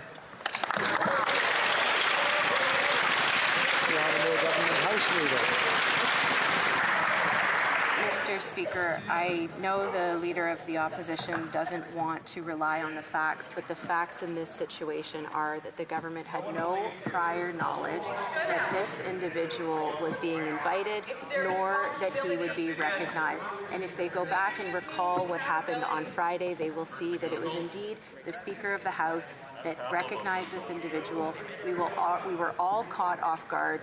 It's deeply embarrassing to this Parliament, but to Canada, and I ask that we all deal with this responsibly. Thank you, Mr. Speaker. The Honourable Member for La Prairie. Mr. Speaker, there are serious consequences to what happened in this chamber Friday. The world's media are talking about it, and already the Russian media is using this to spread propaganda. In a war, this kind of propaganda can encourage the recruitment of Russian soldiers to go to the front against Ukraine. An event like this can harm the search for international support. It's dramatic because we're in the world of war and the repercussions are real. What does the government intend to do to repair the damage caused by Friday's event? The Honourable Government House Leader. Thank you, Mr. Speaker. I'd like to thank my colleague for his question. As I said, this incident is very painful for everyone here in this chamber, and of course for all Canadians, particularly Canadians who have families that were affected by the Holocaust, namely Jewish communities and those in Eastern Europe. This is something that is very painful, and it was really something that I was personally disappointed by, and I would ask everyone to work responsibly. Thank you. The Honourable Member for La Prairie. Mr. Speaker, I'm talking about the harmful effects of this effect for the Ukrainian war effort, but we mustn't forget our fellow citizens of Jewish faith and all those who were victims of the Nazis during World War II.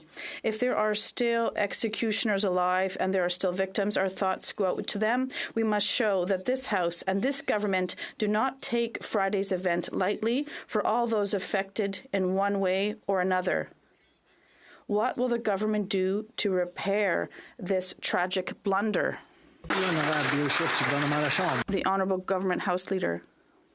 As I said, everyone in this House is deeply hurt by what took place last Friday. We were all taken by surprise, and it's something that it was totally unacceptable.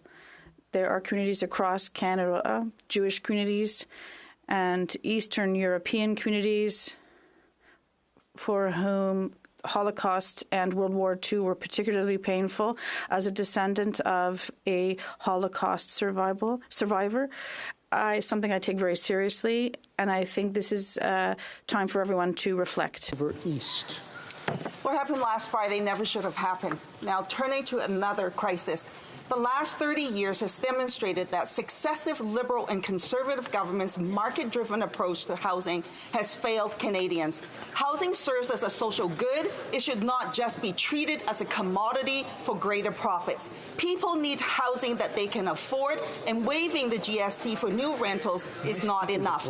Will the Prime Minister commit to creating an acquisition fund for the nonprofit sector to help stop the loss of low-cost rentals to profiteering landlords? Hear, hear. The Honourable Minister for Housing. Mr. Speaker, I thank my honourable colleague for her question and for her advocacy for non-market housing. We need to continue to do more, and we know that although the recent measure to remove the GST from apartment construction is going to have an enormous impact, it's not enough on its own.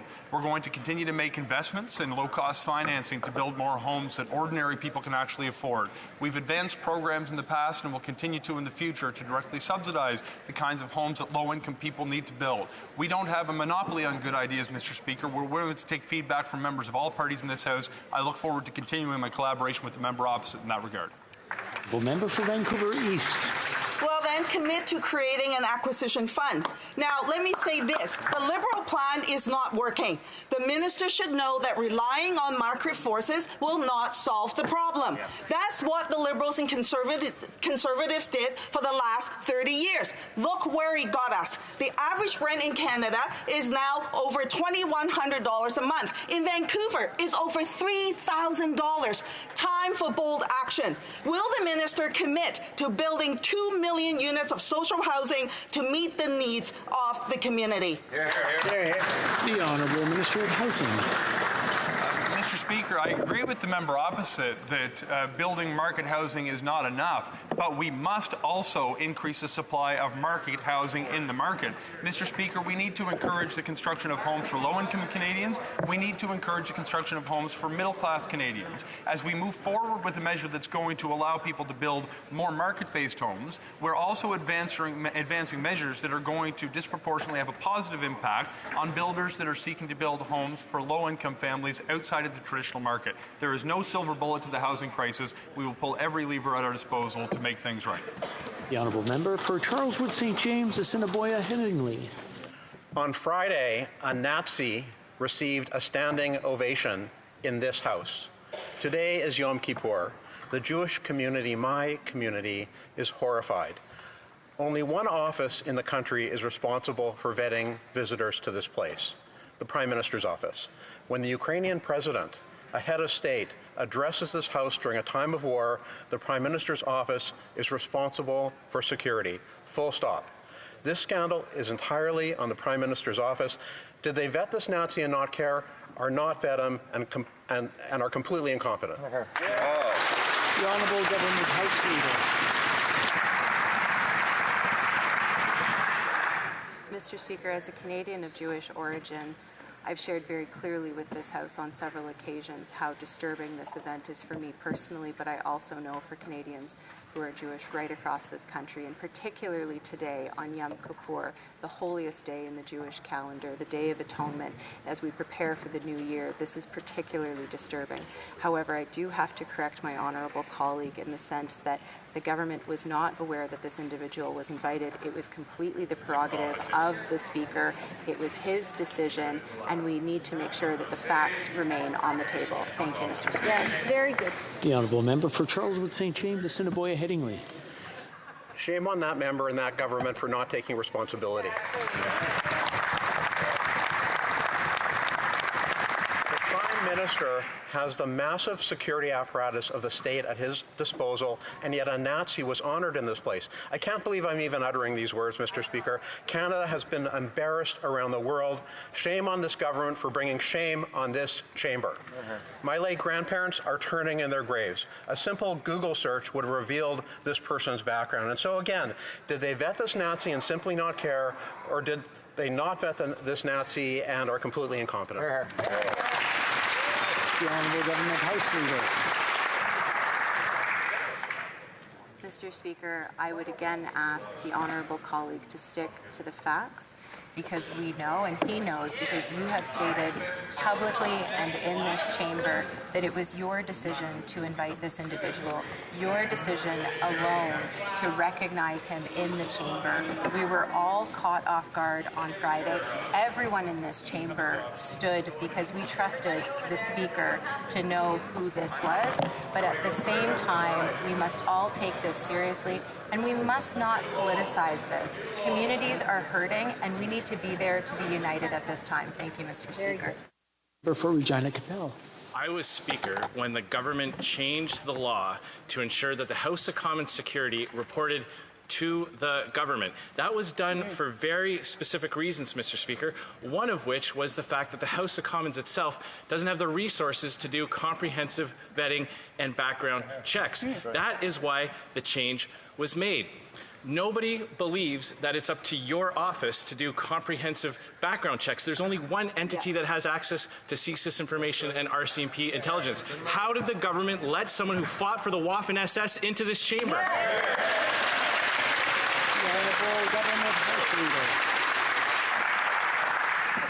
Mr. Speaker, I have tremendous respect for my colleague opposite. He was the Speaker. He's the House Leader now. He knows how this chamber operates.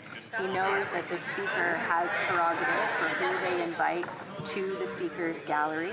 The Parliamentary Protective Service followed all screening protocols to ensure the security of the event on Friday. Nevertheless, neither the government nor the Ukrainian delegation were aware of that individual's presence until he was recognized by the Speaker.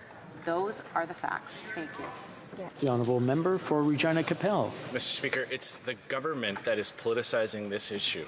For refusing to accept their responsibility. There is only one group of individuals who have control over who has access to a foreign head of state. A head of state who is fighting for his country's life against an illegal invasion by Russia. And the Prime Minister has a duty of care for that entire visit. Now the government House Leader is trying to change her tune and say, yes, there was information gathered, list was gathered, but vetting wasn't done. What's the point of gathering a list of invitees if they're not doing any background checks, Mr. Speaker? The Honourable Government House Mr. Speaker, let me continue to lay out the facts for this chamber. It is a fact that that individual was not granted access to neither the President of Ukraine nor the Prime Minister of this country. He was specifically invited by the Speaker of the House, who did not make either the Government of Canada or the Ukrainian delegation aware. We all found out at the same time when he was recognized in the chamber. We are all deeply embarrassed by this. It has embarrassed Canada, and we must reiterate our strong support and allyship for Ukraine, Ukrainian Canadians, as well as Jewish community. The Honourable Member for Charlebourg-Saint-Charles. Mr. Speaker, last Friday we had the privilege of welcoming the President of Ukraine here in the House. Unfortunately, amongst the special guests was a Nazi. When a large-scale event takes place, the PMO has the duty to be aware of it and to take control of it. This scandal is entirely owing to the PMO. It's one of two things. Either they did background checks and didn't see a problem with this individual, or the PMO didn't do a background check and it's entirely incompetent. Which is it? The Honourable Government House Leader. Mr. Speaker, I'd like to repeat for my honourable colleague what I've already said, because these are the facts and this is the truth. Neither the government nor the Ukrainian delegation knew ahead of time that this individual was invited or that the Speaker would recognize them during their speech. We are all very disturbed and disappointed by this event. It is something that affects parliamentarians, Canada, and of course our reputation internationally. It's something everyone has to take seriously. The Honourable Member for Charlebourg-Saint-Charles. Mr. Speaker, all members in this House expect the government to do research on guests here at the Parliament, but after welcoming an individual who is a member of a Nazi branch responsible for the murder of many Jews, our trust is forever shaken. Such a shame, not only to welcome such a person, but to praise them, ignoring his war crimes. All of Canada is humiliated. Will the PM apologize to his parliamentary colleagues, to Canadians, and to the international community, and especially to Jewish Canadians? The Honourable Government House Leader. As a Canadian of Jewish origin, I am very hurt by what took place Friday. My grandfather was a survivor of Auschwitz, and this is something that hurts me deeply, as it does all members in this House. But the facts are the facts. It was the Speaker of the House of Commons that invited this individual. He decided to recognize them here in the House, and no one in the government or in the Ukrainian delegation was aware of this ahead of time. Thank you. The Honourable Member for Terrebonne. Mr. Speaker, a wind of bankruptcy is blowing over our businesses, and it's only the beginning. According to the Canadian Federation of Independent Businesses, 250,000 SMEs may close this year because they can no longer repay their CEBA loans on time. It's wrong to claim, as Ottawa does, that extending the deadline by 3 months will miraculously solve everything. The federal government has to offer deferrals and special arrangements to small businesses that need them. Otherwise, they'll go bankrupt. When will this government offer flexibility to struggling SMEs instead of watching them die? The Honourable Minister. Thank you very much, Mr. Speaker. I'd like to thank my colleague for her question. We understand very well that this inflationary context globally does have a sizable impact on our companies and everyone. The cost of living is tough. We are offering flexibility for these emergency loans. Companies will be able to benefit from this flexibility in a tough fiscal framework. So I think this is a balanced measure and also sensitive to the fact that entrepreneurs do still need government, and we'll be there to support them. The Honourable Member. It doesn't solve everything, 3 months. 1,900 businesses have already gone bankrupt in Quebec, and that's just the beginning. CEBA is a government program, not a banking service. It was set up by the government, and it's the government that companies in difficulty want to negotiate with and reach agreements with. It's the government's responsibility today to ensure that our SMEs avoid bankruptcy, not the role, rather, of financial institutions. So when will this government assume its responsibilities towards our SMEs? The Honourable Parliamentary Secretary. Speaker. Mr. Speaker, the CEBA program provided unprecedented support to nearly 900,000 small businesses, totaling over $49 billion of financial support. Last year, our government extended the forgiveness qualification deadline by 1 year to the end of this year. As we have traveled this country listening to businesses who have asked for more flexible repayment options and time, that is why we recently announced a full 1 year extension on the term loan repayment deadline to the end of 2026, Mr. Speaker. Thank you. The Honourable Member for Berthier-Maskinongé. Mr. Speaker, this is particularly serious for our farmers. They are the hardest hit by rising interest rates, and climate change is ravaging their crops. They're already 2 feet deep in debt, partly because the federal government doesn't do enough to support our farmers. And on top of that, Ottawa is asking them to get deeper in debt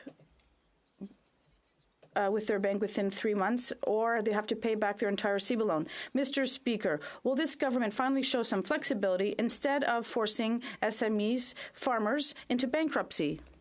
Thank you, Mr. Speaker, and I appreciate my honourable colleague's question, and I'm sure the Quebec farmers and farmers right across the country understand and see exactly what climate change is doing with the heavy rains, the floods, the strong winds, and that's, of course, why with the provinces and territories we have the business risk management programs in order to make sure that we're able to assist farmers in these difficult situations. We have and will continue to make sure that we support the Agricultural Clean Technology Program and the Climate Solution Programs. This all helps with the environment. Thank you, Mr. Speaker.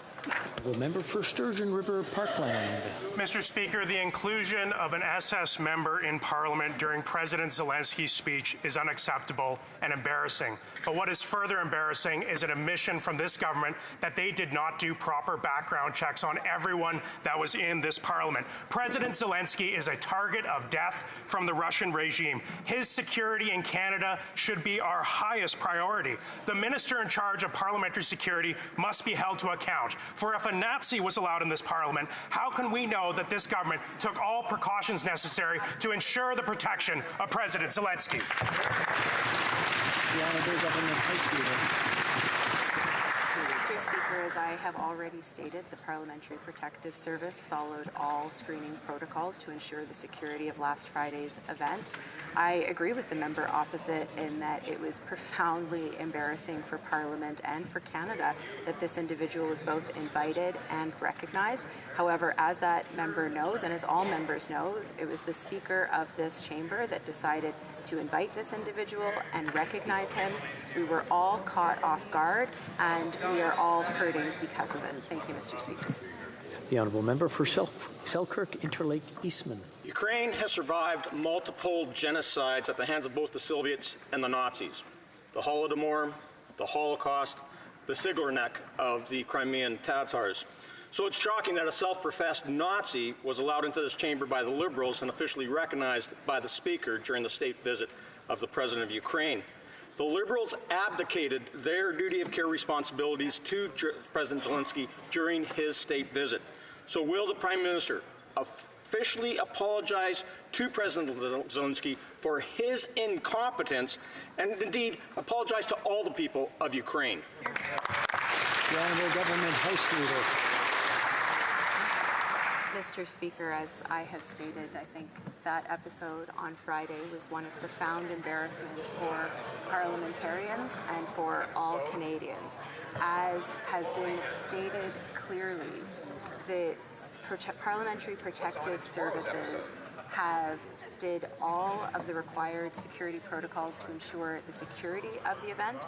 However, neither the government nor the Ukrainian delegation was aware this individual would be present in the gallery, nor that he would be recognized until such a time as the Speaker did that. The Speaker has made that public and clear, and we were owed and received an apology. The Honourable Member for Selkirk Interlake Eastman. Well, this is more than an embarrassment. It's disgusting. Zelensky is Jewish who lost family in the Holocaust. The Ukrainian Defense Minister, Rustem Umerov, is a Muslim Crimean Tatar who was born in the gulags. I'm angry that this liberal incompetence is playing right into the hands of Russian disinformation. Due to the Liberals' negligence, the government is eroding support for Ukraine against Russia's illegal invasion. So will the Prime Minister accept responsibility for embarrassing Canada and undermining Ukraine on the world stage? The Honourable Government House Leader. Mr. Speaker, as a descendant of a Jewish Holocaust survivor, this is something that is profoundly disturbing and upsetting to me, as it is to everyone in Canada whose family has been impacted by the Holocaust, and indeed everyone around the world. It is not lost on me that the President of Ukraine is Jewish, who also suffered the same way as my family did. But I will reiterate to the member opposite, this was not the government's decision, and we had no prior knowledge for this. It was a decision made by the Speaker of the House. He has apologized. We are all owed that apology because it was profoundly embarrassing and disturbing. The Honourable Member for Edmonton Griesbach. In Edmonton, over 33,000 households pay more in rent than they can afford. Meanwhile, corporate landlords like Boardwalk and Main Street are jacking up rents right across our city and forcing people out onto the streets. The Liberals and Conservatives' plan is to buddy up and cozy up with big real estate CEOs. The NDP's plan is to build more homes that people can actually afford. Will the government commit to building non-market homes and stopping rent evictions so Canadians can keep a roof over their head? The Honourable Minister of Housing. Mr. Speaker, I thank my honourable colleague for his question. I would point out that there's actually quite a bit that he and I may agree on. We are going to continue to make the kinds of investments that are going to support low-income families, including in his city of Edmonton and across the country. But it's important that we also advance measures that are going to help increase the supply for middle-class households in this country. When we add more supply to the market, we can actually bring down the cost of homes across the country that people can afford. I'm pleased to work with the honourable member on non-market housing solutions, and we're going to continue to advance measures that will build homes for middle-class families as well. Honourable Member for Vancouver Kingsway. Mr. Speaker, Canadian children have been going to school hungry for years, and skyrocketing grocery bills are making things worse. Yet, Canada is the only G7 country without a national school food program. New Democrats have been calling for one for years, and despite their promises, the Liberals have only delayed action and disappointed families. Mr. Speaker, children are going hungry on the Liberals' watch. Why isn't this government delivering a national school food program to help our kids learn? Hear, hear. The Honourable Minister for Health. Mr. Speaker, and while we've taken historic action to reduce child poverty and see child poverty at one of its lowest levels, it's with hundreds of thousands of children being lifted out of poverty since Stephen Harper's government. It is not enough. The reality is making sure that every child has a good meal is something we want to work with provinces and territories on. That's why we're actively developing a national food policy, working in collaborations with provinces and territories. We're taking action on marketing to kids. We're taking action on front-of-pack labeling. We're making sure that we're doing everything that we can to put the nutrition of our children first. Honourable Member for Kitchener-Conestoga. Thank you, Mr. Speaker. One of the core responsibilities of any government is to keep Canadians safe and to represent their best interests on the global stage. While here at home, we see the government acting on Canadians' priorities through things like the Affordable Housing and Groceries Act, which we're debating today. There's also a need to work with global partners to act against existential threats like climate change, the weaponization of information, and the threat to democracy by a growing authoritarianism. Can the Minister of Foreign Affairs outline the work done by her and her colleagues at the UN General Assembly last week to demonstrate Canadian leadership on tackling these critical issues? Thank you, Mr. Speaker. For Foreign Affairs. Thank you, Mr. Speaker. Canadians know that more than ever what is happening in the world has an impact on their day-to-day lives. And Canada is definitely stepping up on the world stage. Last week at the UN, I co-hosted an arbitrary detention summit along with Secretary Blinken and Michael Kovrig. At this point, the Declaration on Arbitrary Detention is now signed by 75 countries. We also launched a new declaration along with the Netherlands to fight disinformation by states, signed by the UK and US. This is global leadership, Mr. Speaker. Thank you. The Honourable Member for South Surrey White Rock. Mr. Speaker, as the Chief Opposition Whip, my office was required to provide a list of names and contact information in advance of President Zelensky's address. That information was shared with the Protocol Office and Parliamentary Protective Services, who report directly to the RCMP, who report to the Minister of Public Safety on operational matters. Does the Prime Minister expect Canadians to believe that he invited a world leader currently at war to our Parliament and he didn't vet the list? Yeah. The Honourable Minister. Mr. Speaker, the Government House Leader has made clear our government's disappointment with the events of Friday. All parliamentarians were taken by surprise with this particular individual being invited in the gallery. The opposition whip knows very well that the Parliamentary Protective Service reports to the two speakers, the Speaker of the Senate and the Speaker of the House of Commons. And, Mr. Speaker, to pretend otherwise is simply to distance oneself from the facts. The Honourable Member for South Surrey Whitelock. Mr. Speaker, I'm dealing with facts, and those are not the facts. The Liberals don't get it. The Prime Minister either knew or ought to have known who was invited to attend. He embarrassed a foreign leader of a country at war and every parliamentarian here. With the resources of RCMP and CSIS at his fingertips, basic due diligence was ignored. Will the Prime Minister take responsibility and explain to Canadians why a Nazi was given a hero's introduction in this House under his watch? The Honourable Government House Leader. Mr. Speaker, the member opposite knows, because she's heard it from you this morning and me several times today, that it was not the Prime Minister who either invited this individual or recognized him. She acknowledged that he was recognized during the Speaker's remarks because the facts of the matter are that this individual was invited by the Speaker of the House, was recognized by the Speaker of the House, and did this without informing either the Government of Canada or the Ukrainian delegation. This is profoundly embarrassing to us all, and we all need to take this seriously. The Honourable Member for Lethbridge. On Friday, a Nazi was given not only a seat in the chamber, but also given a very warm and honoring welcome. Now, this never should have happened. In fact, a list of all guests was given to this government well ahead of time and was thoroughly vetted. Yet somehow this individual was celebrated. So does the Liberal government truly expect Canadians to believe that they really had no clue? The Honourable Government House Leader. Mr. Speaker, I have clearly laid the facts on the table several times today, and in fact, the only person who invited this individual and decided to recognize them was the Speaker of the House. The Parliamentary Protective Service followed all security protocols to ensure the security of the event.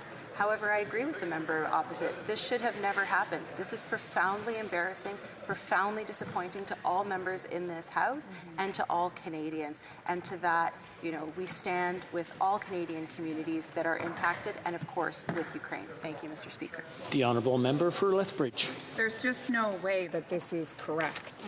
You have a world leader whose country is at war.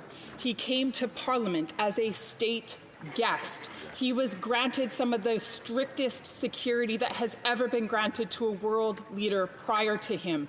And yet that individual was here with a Nazi in his presence. And this government would like me and other Canadians to believe that somehow this individual was not thoroughly vetted, that somehow this list was not viewed by the Prime Minister's office. That's what this side of the House, that side of the House, the Prime Minister would like. The Honourable Government House Leader.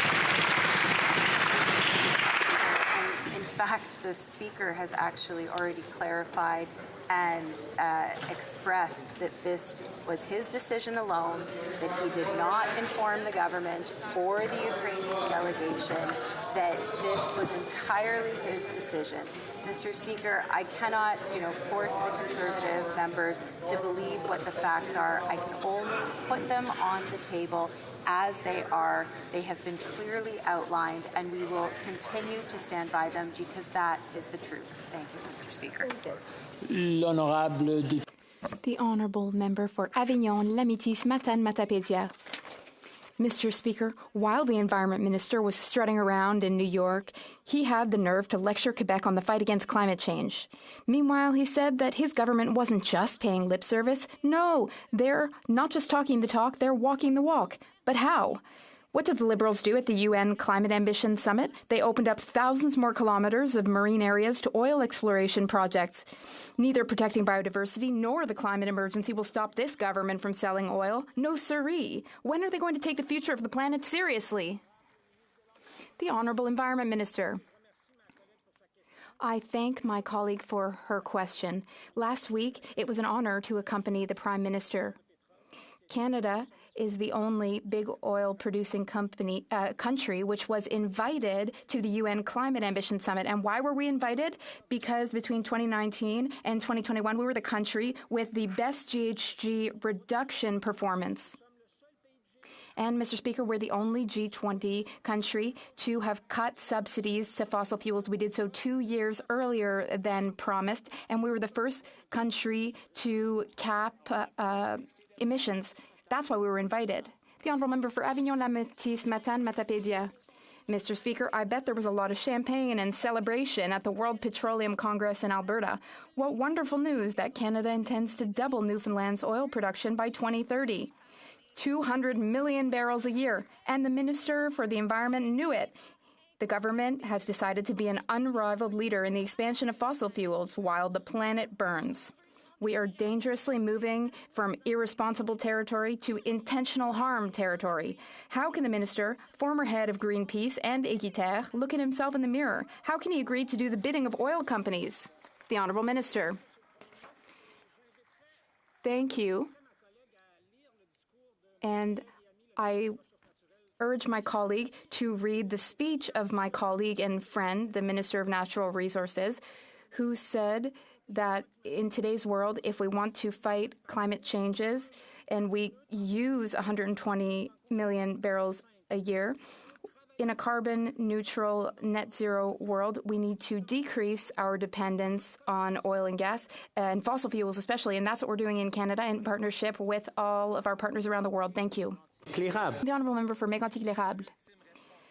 The Prime Minister has the responsibility to vet heads of state who are invited. Now, today, we're supposed to believe that no one in the PMO, no one at Foreign Affairs, no one at Public Safety, no one in the Canada Protocol Office was involved in the process which allowed a Nazi to be invited to have access to these buildings and to stand here a few meters from President Zelensky. Mr. Speaker, after the first terrorist attack at Parliament, the RCMP was given full supervision and responsibility for our security. So how can the Prime Minister claim that they didn't know anything? The Honourable Government House Leader. Thank you, Mr. Speaker. The truth is that neither the Prime Minister nor anyone in the Prime Minister's office or anyone in the Ukrainian delegation knew ahead of time that this individual was invited. None of them knew that he would be recognized by the President of the House. As I have said many times, this initiative was an initiative of the House Speaker.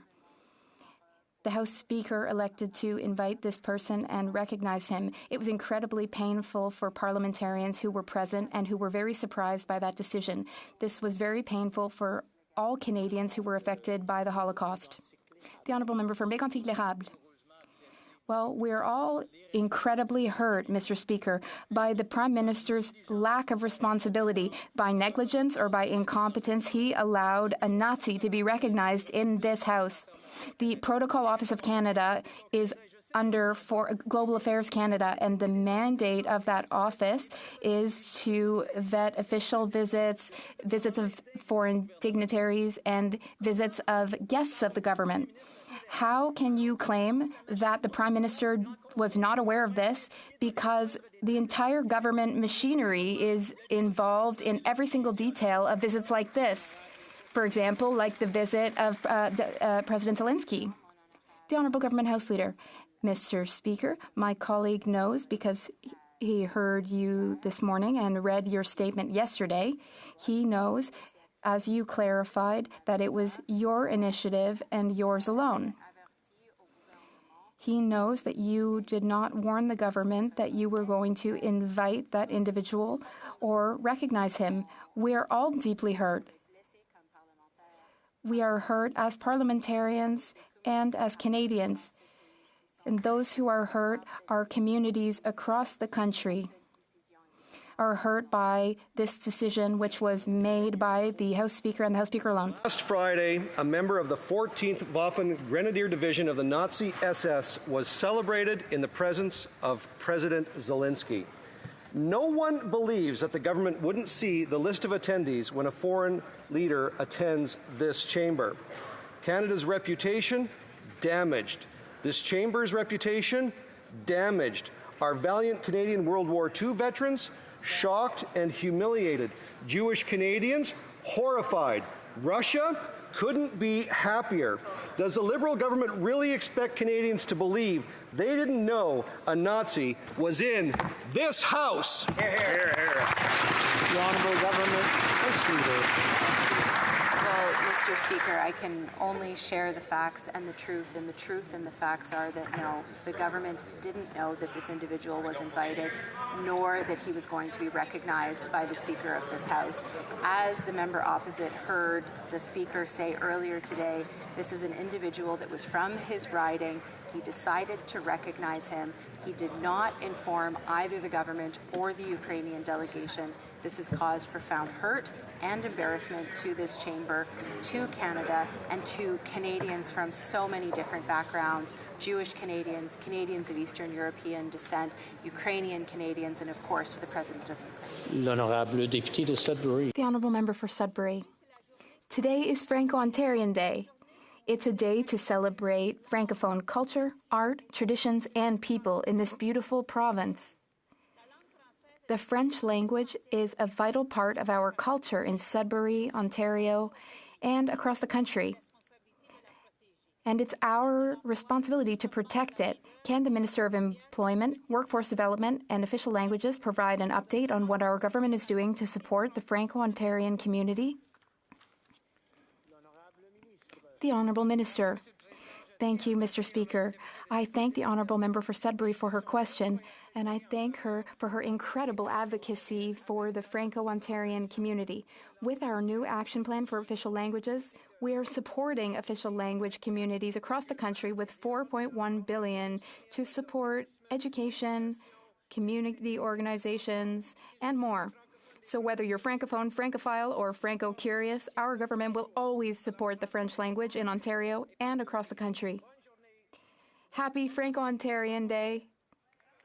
The Honourable Member for Barrie Innisfil. Look, I've sat here during question period and like all Canadians have listened to the Liberals deflect and place blame on the Speaker for a Nazi being allowed in this chamber.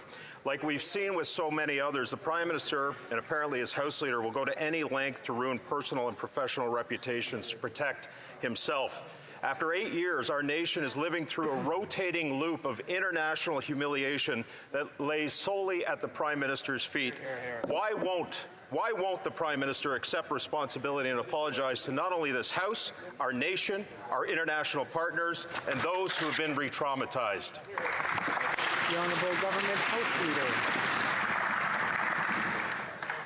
Mr. Speaker, my honourable colleague heard your statement this morning. He knows very well that this was your decision and your decision alone to invite this individual, to recognize him in the gallery without informing the government, without informing the Ukrainian delegation. We are profoundly hurt by this. We are profoundly embarrassed by this. And I would ask that the Conservative colleagues pay attention to the facts, rely on the facts, and treat this matter with the seriousness that it deserves, because there are communities across the country that are hurting, and politicizing it helps. The Honourable Member for Leeds, Grenville, Thousand Islands, and Rideau Lakes. Time and time again, this Prime Minister and his Liberal House Leader say, I had no idea, it didn't involve me. Time and time again, this Liberal Prime Minister fails in his duties to Canadians and has someone else take the fall. This week, it looks like he's going to come to you, Speaker, and ask you to leave and to take the garbage out with you on the way out. Is that really what this government wants to show to Canadians? The Honourable Government House Leader. Mr. Speaker, again, that honourable colleague would have seen your statement yesterday, heard your apology in the House today, where the Speaker confirmed that this was his decision and his decision alone to invite this individual from his riding, to acknowledge him in the gallery. We were all caught off guard by this. We all stood and applauded because we were led to believe that this was an individual who he was not. And that is something that hurts all of us and embarrasses all of us, but there was no prior knowledge from the government. Member for Leeds, Grenville, Thousand Islands, and Rideau Lakes. Canadians expect better than incompetence from their government, and that's what they continue to get. Dozens of questions for this Liberal Prime Minister, and he refuses to stand up and take responsibility for an international embarrassment that lays solely at his feet. And his government House Leader, these Liberals continue to stand, and they want someone else, they want the Speaker to take the fall. Canadians deserve better. We know that. Why don't these Liberals know that Canadians deserve better? Right. The Honourable Government House Leader. Mr. Speaker, again, I would invite my colleagues on the Conservative benches to rely on the facts that you have laid out, both in a statement as well as in an apology to this House, that it was you who decided to invite this individual, that you decided to recognize him in this place without informing the government or the Ukrainian delegation, or indeed any parliamentarian. I think we are all profoundly hurt and embarrassed by this, as are Canadians, and we need to take this seriously, not politicize it, because we need to make sure that we are bringing Canadians together during this difficult time. The Honourable Member for Vaughan Woodbridge. Thank you, Mr. Speaker. My constituents in Vaughan Woodbridge are feeling the pressure of increased housing costs and grocery prices. This summer I heard them loud and clear. From the skilled trades workers who are building our homes and critical infrastructure, to the workers creating made-in-Canada products in the manufacturing sector, and the seniors who help build this country. That's why I was pleased to see our government introduce Bill C-56, the Affordable Housing and Groceries Act, as the next phase of our government's plan to bring down the cost of living for Canadians. Can the Deputy Prime Minister and Minister of Finance tell my residents what this bill would do? Thank you, Mr. Speaker. The Prime Minister. Mr. Speaker, I'd like to thank the MP for Vaughan Woodbridge for his hard work for his constituents and all Canadians. Mr. Speaker, Canadians need more homes built faster, and they need affordable groceries. Bill C-56, which the government tabled last week, will help to provide both. With this bill, we are removing the GST from the construction of rental housing to build more homes faster. We are empowering Canada's Competition Bureau to help small grocers compete, and we are demanding CEOs of Canada's largest grocers present a plan to stabilize prices. We're going to continue to move forward with a serious plan to help Canadians. Honourable Member for Skeena, Bulkley Valley. Mr. Speaker, there is now a backlog of over 57,000 air passenger complaints before the Canadian Transportation Agency. Canadian travelers have had their lives upended. Many are out thousands of dollars. And for those who have managed to navigate a complex complaint process, they're having to wait well over a year to have their complaints heard. Now, this government is on its third attempt to fix this debacle. Will the minister apologize to Canadian travelers for failing so utterly to stand up to the big airlines? Minister for Transportation. Mr. Speaker, our government was the first to protect the rights of travelers, the first one, and we will make our passenger right regime even stronger by making compensation mandatory for disruptions, putting the onus on airlines, not passengers, and ensuring improved and standards level of service during any disruptions, Mr. Speaker. We've also invested in the Canadian Transportation Agency so that it can resolve the cases faster. It will be much faster, Mr. Speaker. L'honorable député de Richmond. The Honourable Member for Richmond-Arthabasca. Mr. Speaker, on December 2nd, February 15th, and March 23rd, I put questions to the government about a 30-year-old tax law that makes it so that Canadian companies are penalized by our tax system, despite the fact that they use exclusively local and healthy products. The government has told us that it wants to introduce a bill soon in order to help people cope with the soaring cost of the food basket. By addressing this situation, we will be encouraging people to buy healthier food at lower prices, and we will be putting an end to the injustice that makes SMEs compete unfairly against multinationals. This is a direct way to help Canadian families so that it costs them less to eat better. Does the government intend to make a change, take action? The Honourable Deputy Prime Minister. We can answer together.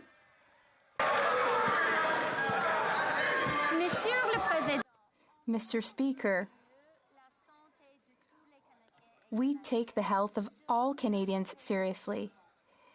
We especially take seriously the health of our children. Our tax system is based on data, as is our health system. We will always implement health laws and tax laws based on data and based on the advice of experts. Thank you. That's all the time that we have for question period. I understand there have been discussions among representatives of all parties in the House that there is an agreement to observe a moment of silence in honor of the fallen RCMP officer in Coquitlam, British Columbia.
I understand the Government House Leader is rising on a point of order. Thank you, Mr. Speaker. I would like to ask for unanimous consent to adopt the following motion. That notwithstanding any standing order, special order, or usual practice of the House, the recognition made by the Speaker of the House of an individual present in the galleries during the joint address to Parliament by His Excellency Volodymyr Zelensky be struck from the appendix of the House of Commons debates of Thursday, September 21st, 2023, and from any House multimedia recording. Thank you, Mr. Speaker. Oh, yes, the Honourable. I guess we have to go to the, we'll ask about unanimous consent, then go to it. All those opposed to the Honourable Minister's moving the motion will please say nay. We don't have unanimous consent.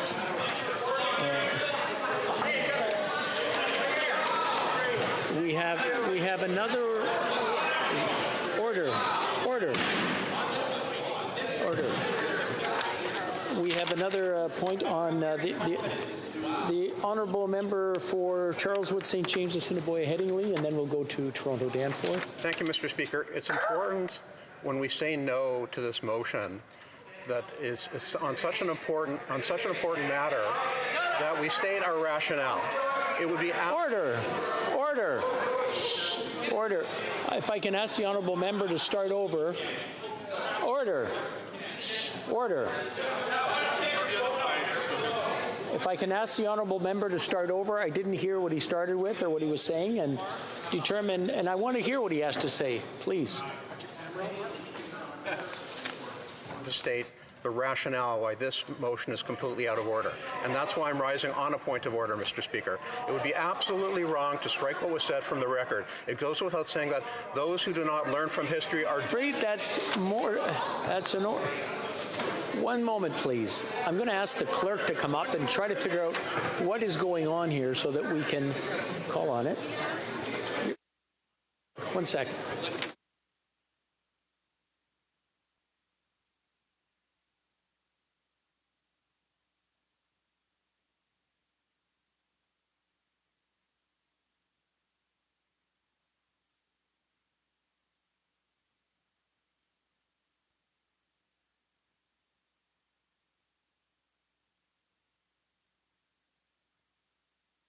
Order. Order. Order. Order. The Honourable Member for Charleswood, St. James, Assiniboia, Headingley. I'm curious to see where you're going. Please get to the point. I'm just... But I appreciate your giving me the floor to explain our rationale. It goes without saying that those who do not learn from history are doomed to repeat it. What happened on Friday was shameful and brought embarrassment to this chamber. It was an ugly reminder of what survivors of the Holocaust know too well, that we must never forget. Deleting the text of the Speaker's words from Hansard's would have... I'm going to have to interrupt. I see this... I'm afraid it's getting into debate more than anything else. I'm afraid it's debate more than anything else, and I can't point of order on something that's already been voted on. I'm just trying to make some sense out of it. Okay. I mean, I'll let the honourable member go a little bit further, but I'm trying to figure out where he's going with this. I can't say that I disagree with what he's saying, but I just want to, it's not a point of order. Deleting the text of the Speaker's words from Hansard would have only one purpose, to try and forget what happened, to wash the record clean. Removing this from... I'm afraid this is debate. The honourable member for Calgary Nose Hill, and then we'll go over to... Or is it on the same item? No. Is this on the same item? Okay, the honourable member for Calgary Nose Hill. My colleague from Winnipeg to continue to be heard, Mr. Speaker. I seek that.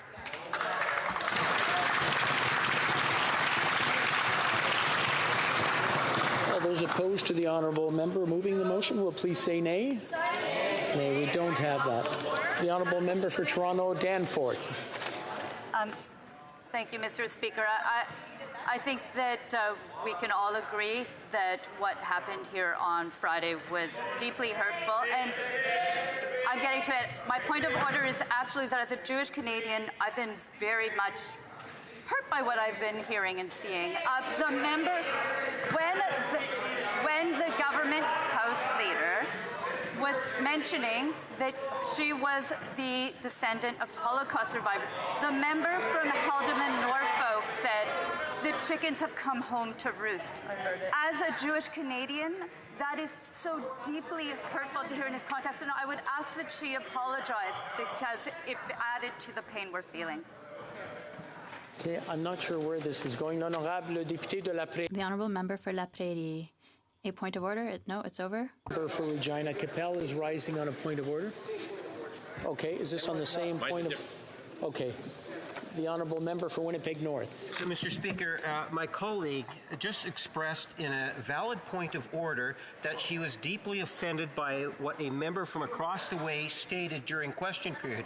It is definitely appropriate to ask for an apology, and we look to the Conservative Party to provide that member the opportunity to do the right thing and apologize, Mr. Speaker. That was a point of order. At least let's afford the member the opportunity to apologize for the offence that was... Is the honourable member ready? The honourable member, the honourable member for Kingston Frontenac is ready. You got it, Mr. Speaker. Mr. Speaker, like the member who raised this, I too have Jewish ancestors. My mother is Jewish. Our ancestral village or town of Białystok in Poland, 95% of the Jewish population was murdered during the Holocaust. Every time the Liberal government missteps in this way, they pull this stunt of coming out and saying, oh, look at us, we have some kind of background, and then they find some word that was said by somebody else and say that person is anti-Semite. The fact is that the member from Haldimand, Norfolk was referring to the chickens coming home to roost for this government that consistently abuses human rights issues for its own partisan purposes. Shame on all of them.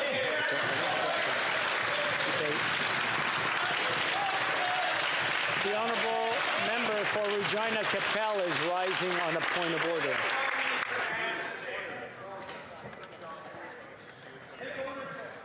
Mr. Speaker, for the sake of clarity, this is a very, very important issue. One that this House did not ask to debate, by the way, Mr. Speaker. The reason why these points were going back and forth is because of decisions that were made last week. And I think it's incredibly important that all of us understand the context in which this occurs in. So I genuinely hope that my colleagues will grant unanimous consent to my request to table the reporting structure of the Parliamentary Protective Services, which states very clearly that it, quote, reports to the Commissioner of the RCMP on operational matters. That is the point that the line of questioning was making today, Mr. Speaker, about the government's responsibility to provide comprehensive vetting and background checks. I've got those two documents, including the Memorandum of Understanding signed between the Speaker of the House of Commons, the Speaker of the Senate, and the Minister of Public Safety, and the Commissioner of the RCMP. I'd like to table these two documents so that members can know what they're talking about when they're trying to run cover for this Prime Minister.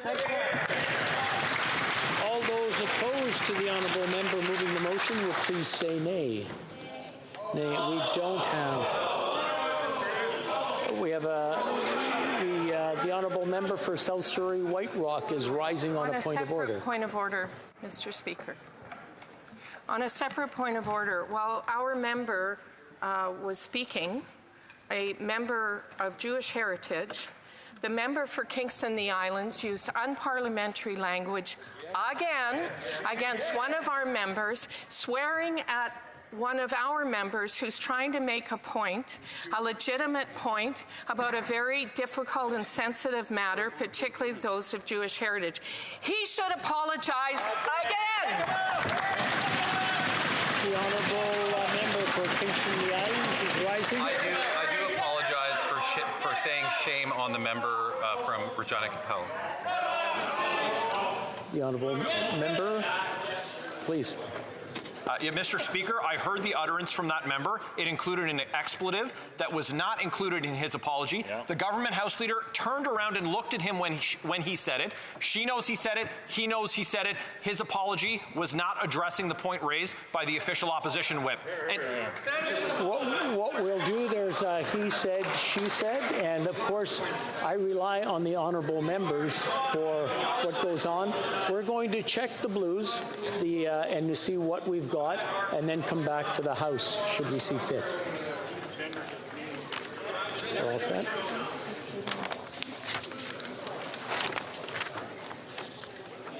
I'm sorry, what was that?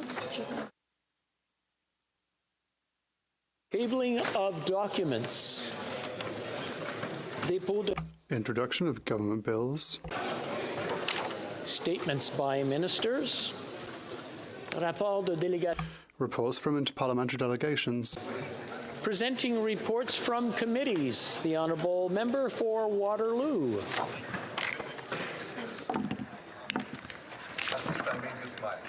Thank you, Mr. Speaker. Pursuant to Standing Order 104 and 114, I have the honour to present in both official languages the 48th report of the Standing Committee on Procedure and House Affairs regarding the membership of committees of the House. If the House gives its consent, I intend to move concurrence in the 48th report later this day.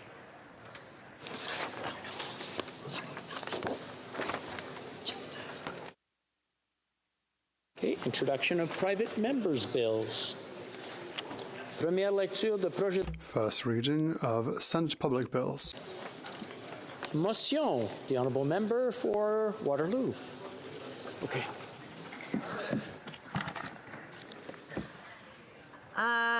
Thank you, Mr. Speaker. I know that we've all been invigorated and waiting for this. So if the House gives its consent, I move that the 48th report of the Standing Committee on Procedure and House Affairs presented to the House earlier this day be concurred in. All those opposed to the honourable member moving the motion, please say nay. The House has heard the terms of the motion. All those opposed to the motion will please say nay. The motion is carried. The honourable member for Waterloo. Okay. I'll even meet you. I'll meet you again. Okay. Okay, good. Presenting of petitions. Présentation de pétitions. The honourable member for Saanich Gulf Islands. Thank you, Mr. Speaker. It's an honor to rise virtually in the House today presenting a petition on a subject of keen interest to many of my constituents. To cover it briefly, Mr. Speaker, this relates to the ongoing crisis for West Coast wild salmon and the need for action to reduce their exposure to viruses and disease, as well as infestations of lice that come into the wild salmon population from locations in marine coastal areas of foreign-owned toxic fish factories, otherwise known as salmon aquaculture. Work had been was underway under the previous Minister of Fisheries, and petitioners hope to find out whether the commitments to get these toxic operations out of our waters are still underway. Thank you, Mr. Speaker. Presenting petitions, présentation de pétition, the honourable member for Kootenay-Columbia. Thank you, Mr. Speaker. And first of all, I want to offer my condolences to Constable O'Brien's wife, children, and family, and support members of the Royal Canadian Mounted Police and all law enforcement agencies in Canada for willing to give the ultimate sacrifice to protect us. Mr. Speaker, I rise today in support of not only Brooke from Nelson, but the people of Kootenay-Columbia, but across Canada with 15,000 signatures to present this e-petition on the proposed changes to the natural health products that the NDP Liberal government have proposed to Health Canada. We rely on health food products every day as part of our proactive health care. Health Canada is proposing significant fees for import, manufacture, and selling NHPs and new labeling laws. This overregulation will force people to seek out products online outside Canada. I stand with the natural health product industry in support and call on the Minister of Health to work with the industry to embrace a modern labeling and cost recovery rates to reflect the scope of the industry. Thank you, Mr. Speaker.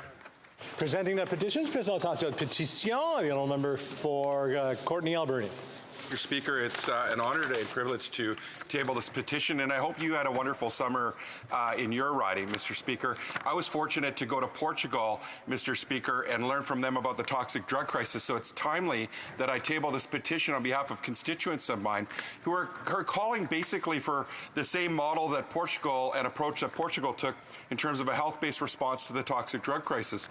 Mr. Speaker, they're looking for a compassionate, integrated, and coordinated approach to responding to the toxic drug crisis with a timely plan and resources to respond to it, including just-in-time treatment, recovery, prevention, education, and resources to support that, and of course, a safer supply of substances to replace the toxic street drugs on the street, and of course, decriminalization, because, Madam Speaker, as we know, the evidence says criminalizing people who use substances causes more harm. These petitioners are asking for the federal government to table a plan and respond to the toxic drug crisis. Thank you. Presenting petitions, the honourable member for Kingston and the Islands. Thank you very much, Madam Speaker. I rise today to present a petition on behalf of members of my community who are calling to the government's attention the most recent intergovernmental panel on climate change. And specifically, they are asking the government to move forward immediately with bold emissions caps for the oil and gas sectors that are comprehensive in scope and realistic in achieving the necessary targets that Canada has set to reduce emissions by 2030. Thank you, Madam Speaker. The honourable member for Dauphin, Swan River, Nipawin. Madam Speaker, I rise for the 11th time on behalf of the people of Swan River, Manitoba, to present a petition on the rising rate of crime. The people of Swan River are sick and tired of this Liberal government's excuses on the rising rate of crime. The reality faced by local businesses is grim. They are either forced to spend their hard-earned money on security or risk shutting down. Businesses are struggling because of the constant crime by repeat offenders who plague the community. Madam Speaker, the people of Swan River demand that this Liberal government repeal their soft-on-crime policies that directly threaten their livelihoods and their community. I support the good people of Swan River. Presenting petitions, the honourable member for New Brunswick Southwest. Thank you, Madam Speaker. I have the honour to present a petition regarding Canada's euthanasia regime, otherwise known as MAID. The petitioners note that legalizing the state-sanctioned killing of people with mental health challenges will undermine suicide prevention efforts. Consequently, they call on the government to provide treatment and recovery to persons with mental illness. In addition, they call on the government to reject the proposal to allow for the killing of infants under Canada's euthanasia regime, as was proposed by the Quebec College of Physicians. Presenting petitions.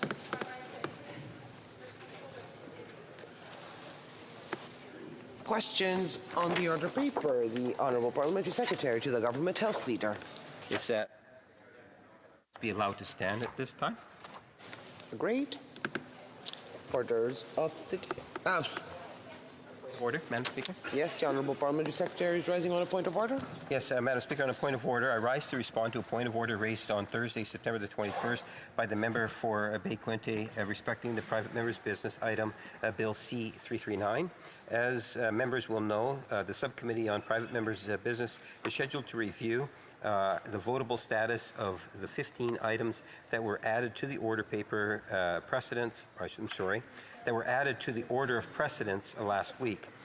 It is for the subcommittee and for the Procedure and House Affairs Committee to review the votable status of these items of private members' business, including the bill brought forward by the member from Bay Quinte. I submit that it would be premature for the House to consider the matter raised by the member until the subcommittee and its parent committee undertake their work pursuant to Standing Order 91.1 and table its report in the House. Thank you, Madam Speaker. Orders of the day. Orders of the day, government orders, government bills, commons, resuming consideration at second reading of Bill C-56, Affordable Housing and Groceries Act. Reprise du débat. Resuming debate, the Honourable Member for Shefford. 4 minutes to go. Thank you, Madam Speaker. When I was interrupted by the Leader of the Opposition, I was just about to explain that the Bloc deplores this constant need for the federal government to dictate how Quebec spends its money. Once again, we would like to see an unconditional transfer to Quebec of its share of the pie. Had this been the case as early as 2017, Quebec would have been able to begin construction and renovation of several housing projects, particularly social housing, 3 years earlier, which would have certainly have alleviated the current housing crisis. Unconditional transfers would make the funding process much simpler, whilst the various agreements complicate the associated bureaucracy and increase the waiting time before the amounts in question are actually touched. Particularly since the programs put in place by the Quebec government are often innovative and effective. Also, Madam Speaker, the Bloc has reiterated the importance of federal funding being targeted first and foremost at the many needs for social and affordable housing, very affordable housing, as this is where the needs are greatest. Thirdly, during the last campaign, our proposals were as follows. First of all, the Ottawa will progressively reinvest in social, community and truly affordable housing until it reaches 1% of its total annual income and revenue to ensure consistent and predictable funding rather than ad hoc agreements. That all surplus federal properties be devoted as a priority to the development of social, community and very affordable housing to help reduce the housing crisis. Another suggestion was the creation of a tax on real estate speculation to counter the artificial rise in markets. Here's another, a reform of the home ownership system to take into account the different realities of Quebec households and increasingly diverse family situations. A recommendation was that the federal government proceed with a financial reorganization of the various programs stemming from the National Housing Strategy to create an acquisition fund, the establishment of which would enable cooperatives and NPOs to acquire housing buildings currently accessible on the private market, preserve their affordability, and turn them into social, community, and very affordable housing. And that Quebec receive its fair share of funding unconditionally from federal homelessness programs, whilst calling for the amounts allocated in the past year during the pandemic to be made permanent. And Madam Speaker, all these ideas, I was able to test them because I was proud to represent the Bloc on a debate on housing. But the Liberals and the Conservatives were absent from this debate on such an important issue like this one. This really struck me at the time during the campaign, and social housing and homelessness societies highlighted our great ideas in the absence of the ideas from other political parties. In conclusion, even this isn't a real housing policy, which we'll continue to call for. There's nothing patently wrong with it, so we'd like it to go to committee, at least for further study. And one last thing, Madam Speaker, it is not dignified to let so many people be deprived of a basic need like housing. It is not dignified to let women be raped in the streets or give birth alone. It's disrespectful to those who built our society to let seniors lose their homes and find themselves without a roof over their heads. They should be able to age in dignity. Let us get out of partisanship, Madam Speaker, and let us finally take action. It's a very important one. Thank you, Madam Speaker. Questions et Questions and comments. the Honourable Parliamentary Secretary to the Government House Leader. Yes, thank you, Madam Speaker. I think what we've seen is within the legislation a very positive step that will lead to literally the construction of thousands of new homes, Madam Speaker. And one of the things that reflects well on this particular legislation is that we have now seen other provinces adopt the same principle in terms of providing the same break, which will even complement the policy that much more. And I'm wondering if my colleague across the way would acknowledge, as I have done, the importance of not only recognizing the need that Canadians want government to do this, but it's also important that the different levels of governments and stakeholders work together in order to best address the overall issue of housing shortage. The Honourable Member for Shefford. Thank you, Madam Speaker. I would like to thank my colleague for his question, but I think that I was clear enough in my speech. Ottawa should not tell us what our fiscal policy should be. That's what Quebec City said. The Quebec government is also asking for its piece of the pie because social housing and homelessness is a provincial matter. So, Madam Speaker, I showed time and time again that what we need is to stop. The government needs to stop attacking Quebec, provinces and municipalities, like other parties have tried to do in this debate, allow provinces and municipalities to implement innovative ideas. And that's what I saw through my consultation in Longueuil-Saint-Hubert. They want to be able to apply them. Let's let Quebec act. And the Honourable, l'Honourable Député. The Honourable Member for Alderman-Transcona. Merci, Madame la... Thank you, Madam Speaker.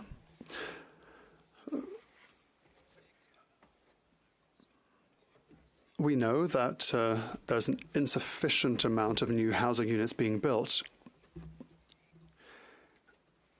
The issue also is that we're losing a lot of social housing that has already been built. Does she believe that creating an acquisition fund for not-for-profit organizations would be a good step towards slowing down or hindering completely when it comes to the loss of social housing? The Honourable Member for Shefford. Thank you very much, Madam Speaker. I'd like to thank my colleague for his question. I spoke to this in my speech, but I'd like to touch upon this again. So thank you to him for allowing me to talk about this acquisition fund in 2021 when I talked about it in our debate on housing. Experts were saying that this was a pretty good idea, an interesting idea. This would help community groups. It would help cooperatives work towards more social housing. They would be able to purchase housing. These groups were for this idea. I have very interesting models in my riding. A cooperative was born. It's been here for 20 years now.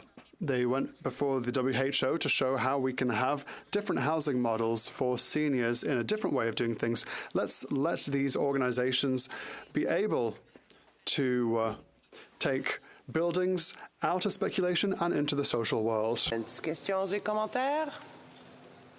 The Honourable Member for Edmonton. Edmonton. Oh my God. Grisba. Thank you very much, Madam Speaker. And I think it's always a good day when we can speak to the challenges that are facing many Canadians.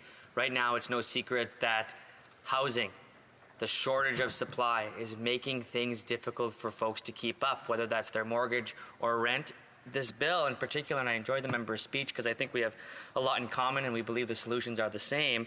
Could the member speak to how important it is to build non-market housing, to the fact that the existing housing market hasn't delivered the results that Canadians deserve? It's seeing high prices, high competition with huge mega corporations. Can the member speak to why non-market housing, social housing, is so important? Yeah, l'Honourable Député de Shefford. The Honourable Member for Shefford. Thank you very much, Madam Speaker. It's the type of initiative dealing with private housing, finding the best solution. What we want is to debate this in committee. We want to make proposals, ask more questions, and work in cooperation with all political parties to find the best solutions. We're aware that this bill is not perfect. However, it is our responsibility as elected officials with a crucial issue like social housing to go beyond partisanship and to make proposals at committee and to make improvements because people need housing.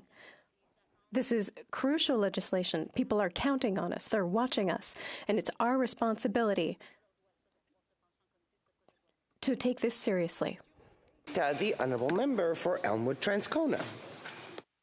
Merci beaucoup, Madame la Présidente. Thank you very much, Madam Speaker. We know that it's a difficult time for all Canadians. The cost of housing and groceries is higher than ever and is continuing to rise. There are real needs for the government to intervene. The government needs to create more affordable circumstances for all Canadians. In Bill C-56, the government proposes certain measures moving in that direction. According to the Competition Bureau, there's some good ideas. There's even more that we could do. The bill proposed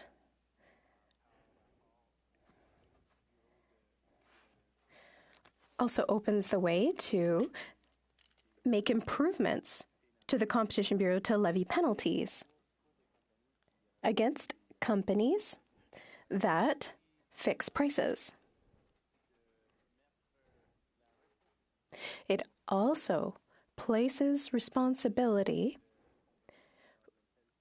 for several companies in this kind of industry, such as the grocery industry.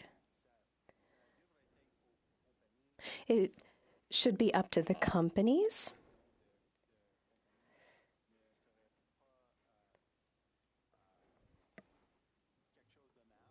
should not be acting with ill intent. However, it's up to the Competition Bureau right now to monitor when companies get together with ill intent. We think it's up to companies to take responsibility and to show that their activities are in the interests of all Canadians and do not favor the status quo, which for a long time has not helped Canadians. There are some good ideas here, but there remains much to be done. When it comes to proposals for housing, at the NDP, we think it's very important that if we want to find market solutions, we should not simply be limited to market solutions. We really need to address the housing crisis, which has been developing for decades here in Canada under Liberal and Conservative governments. We need solutions that go beyond the market, as well as solutions that fall within the market. We've made several proposals, namely an acquisition fund for nonprofit organizations so that they have the opportunity to buy affordable housing, to buy social housing.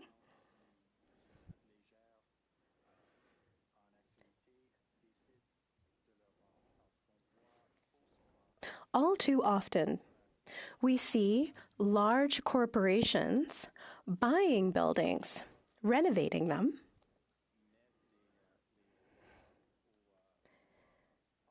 and then evicting renters. Then they take in new renters who can afford to pay much higher rents. It's important to us that if we're going to proceed with market-based solutions, at the same time, the government should proceed with policies that will deal with the problem of a serious lack of social housing and affordable housing. In Bill C-56, we're not seeing it. We know that there's opportunities to work with the government and the other parties to make sure that Canada takes a strategic approach, including non-market solutions. To Bill C-56. I think it's an interesting bill. We know it's a really hard time for Canadians, and it has been for some time now. The cost of housing and the cost of food continues to go up. It's higher than it's ever been, and it continues to go up. And there's no doubt in our mind as New Democrats that some kind of public policy intervention is required in order to try and get a handle on this situation. In both cases, we've reached this moment of crisis because for 30 years now, we've had Liberal and Conservative governments that have largely said, let's leave all of this to the market. And the market hasn't produced solutions around affordability. And it's not that the market doesn't have a really important role to play in the building of housing, for example, or in the delivery of groceries. But we know from what we've seen over the past number of years, and in the case of housing for decades now, that if you just leave it to the market, then we're going to continue to end up in a worse and worse situation. Because the fact of the matter is, there's a lot of housing needs in Canada that will never be met by the market because it's not profitable enough for the market to meet them. And that's why we need a strategy that either pushes private actors into making available as part of their holdings affordable suites. It's why we need governments to take responsibility again, as governments did from the 1940s all the way up to the 1990s, when the federal Liberals of the day canceled the national housing strategy that was in place. And unless we get governments back to the table taking responsibility for the creation of social housing, we're not going to see an adequate resolution to the housing crisis. We're going to see it continue. So I have more to say about that. And so I'll just start, I'll carry on with the housing piece, because I think what we've seen this fall already, and in fact, I would say if you look back over the last 30 years, the evidence has been there that we have a pretty unified approach between the Liberals and Conservatives. It's largely a market-based approach to the housing sector. And that's one of the things that changed significantly in Canada in the 1990s. Whereas before we had governments that said, you know, that there's a responsibility and an obligation to be investing in social housing and maintaining social housing stock and expanding social housing stock. Really in the 90s, a decision was made, and it has been consistently followed by every government we've had after Chrétien to say, actually, we're going to leave housing entirely to the market. That's not done in all the other G7 countries. In fact, Canada has one of the lowest percentages of social housing in its housing stock of our G7 comparators. So Canada has really dropped the ball because of this kind of market think that's dominated both Liberal and Conservative governments. And I rush again to say, it's not that the market doesn't have a role. It's not that there isn't going to be market-based housing. It's that a whole other pillar, which was, you know, social housing and also affordable housing, although that in some cases can be provided through market mechanisms if you have the right rules in place set by public policy. That it's that pillar that really evaporated, and we're living the consequences of that now. So the problem with Bill C-56 is that whether in the bill or alongside the bill, the government hasn't proposed the next stage for meaningfully building social and affordable units, which means it's an incomplete strategy. And I think there's a risk of just kind of adding to the public policy that prefers market solutions and that puts money back in the pockets of developers without being upfront with Canadians what the plan is, or presenting a plan for a really aggressive social housing building strategy. That can look like government building social housing. It can look like engaging the nonprofit and cooperative sectors meaningfully to build social housing. And the real point is that we don't see it here. And there's an affinity there with the Conservative leader's presentation of a housing plan last week as well. Now, he also talks about taking the GST off-purpose built rental. He does talk in his bill a little bit about some affordability conditions, but they're not defined in the Act. So, when he talks about it has to be rented out below market, well, we really need a definition for what he means by that. If you just charge 1% below the market rate, we're not really helping Canadians. I think it's noteworthy that when he talks about using federal land in order to build more housing, there's no talk about affordability conditions in that part of his bill. And that's actually where developers stand to make the biggest gains and make the most money. And so I think it is really important to have some kind of affordability or social housing framework in respect of the forfeiture of federal lands for housing. Although, if those conditions are in place, I think it can be a very good thing to use federal land to develop for housing, but not in the absence of those criteria. We saw in Ontario recently where a Conservative government decided to allow for the sale of protected lands in order to build more housing, didn't establish good rules about that, and has subsequently completely had to backtrack because Canadians are watching this file very closely. They're not interested in seeing politicians abuse the housing crisis to make money for their developer friends. And it's why the conversation that we have around affordable and social conditions here in Parliament as we discuss Bill C-56 is so important.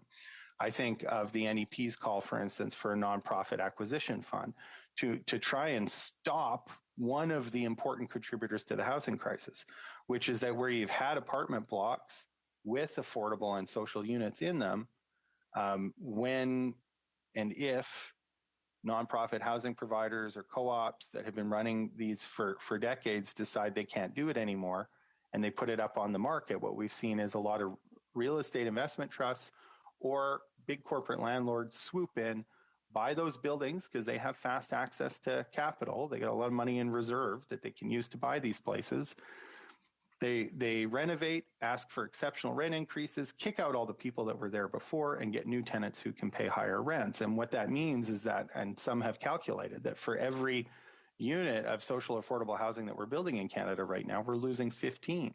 Well, that's just not sustainable. It means we're not on track. And it's why it's not enough to just propose new market mechanisms to get developers to build new housing, rental or otherwise, but we really need to have a concerted and strategic effort to make sure that we're building a lot more affordable and social units and that we're not losing the ones that we already have, particularly in communities where there are experienced and competent nonprofit or cooperative agencies that are willing to take those places over and to continue to offer them as units with affordable or either affordable rents or social housing rents, which are where the rents are calculated as a percentage of your income. So if you have a lower income, you pay a lower rent.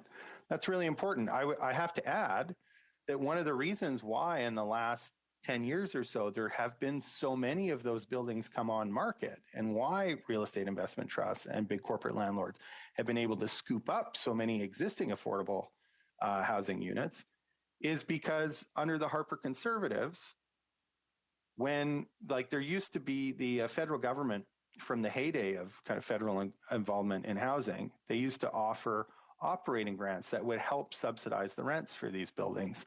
But those were tied to the mortgages. In some cases, the mortgages were 40 or 50-year mortgages. And when they came up for renewal, the federal government then had to renew that operating funding. And the Harper government, while the leader of the Conservatives was at the table, made a decision not to renew those operating agreements. And that's why so many buildings across Canada ended up for sale, was because the current operators couldn't continue to offer what they had been offering before, and that is affordable rents or properly social housing, because the federal money that made that possible went away as a result of decisions by the Harper Conservatives. The Liberals ran in 2015 on renewing those operating agreements and then didn't.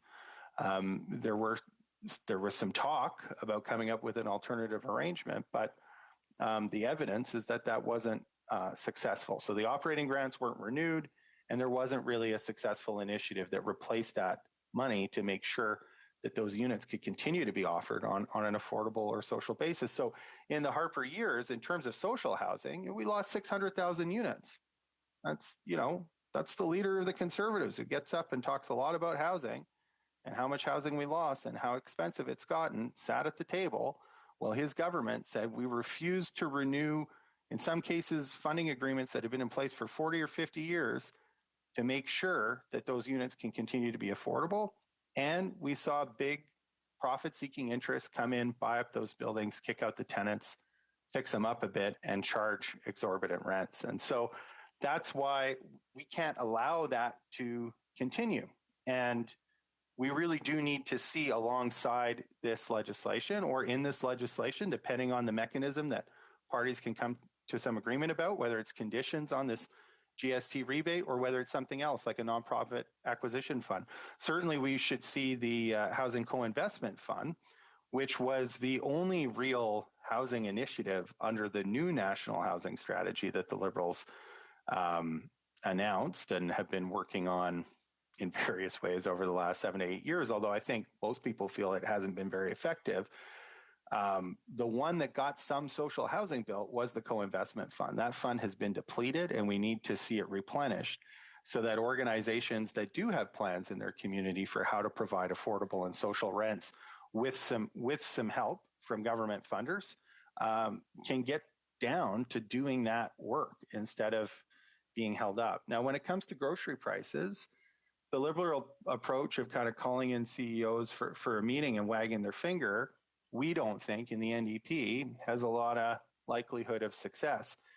And if a wagging of the finger was all corporate executives needed to lower their prices, goodness knows the Liberals should have done it a long time ago, not waited 20 months, where grocery inflation was outpacing the regular rate of inflation at a time where we haven't seen grocery profits stand still. We haven't seen grocery store profits diminish. What we've seen over that time is grocery stores making far more money than they did pre-pandemic. Now, if it were the case, as the Conservatives would have you believe, that the carbon tax is the only thing driving up grocery prices, then their profits wouldn't be growing.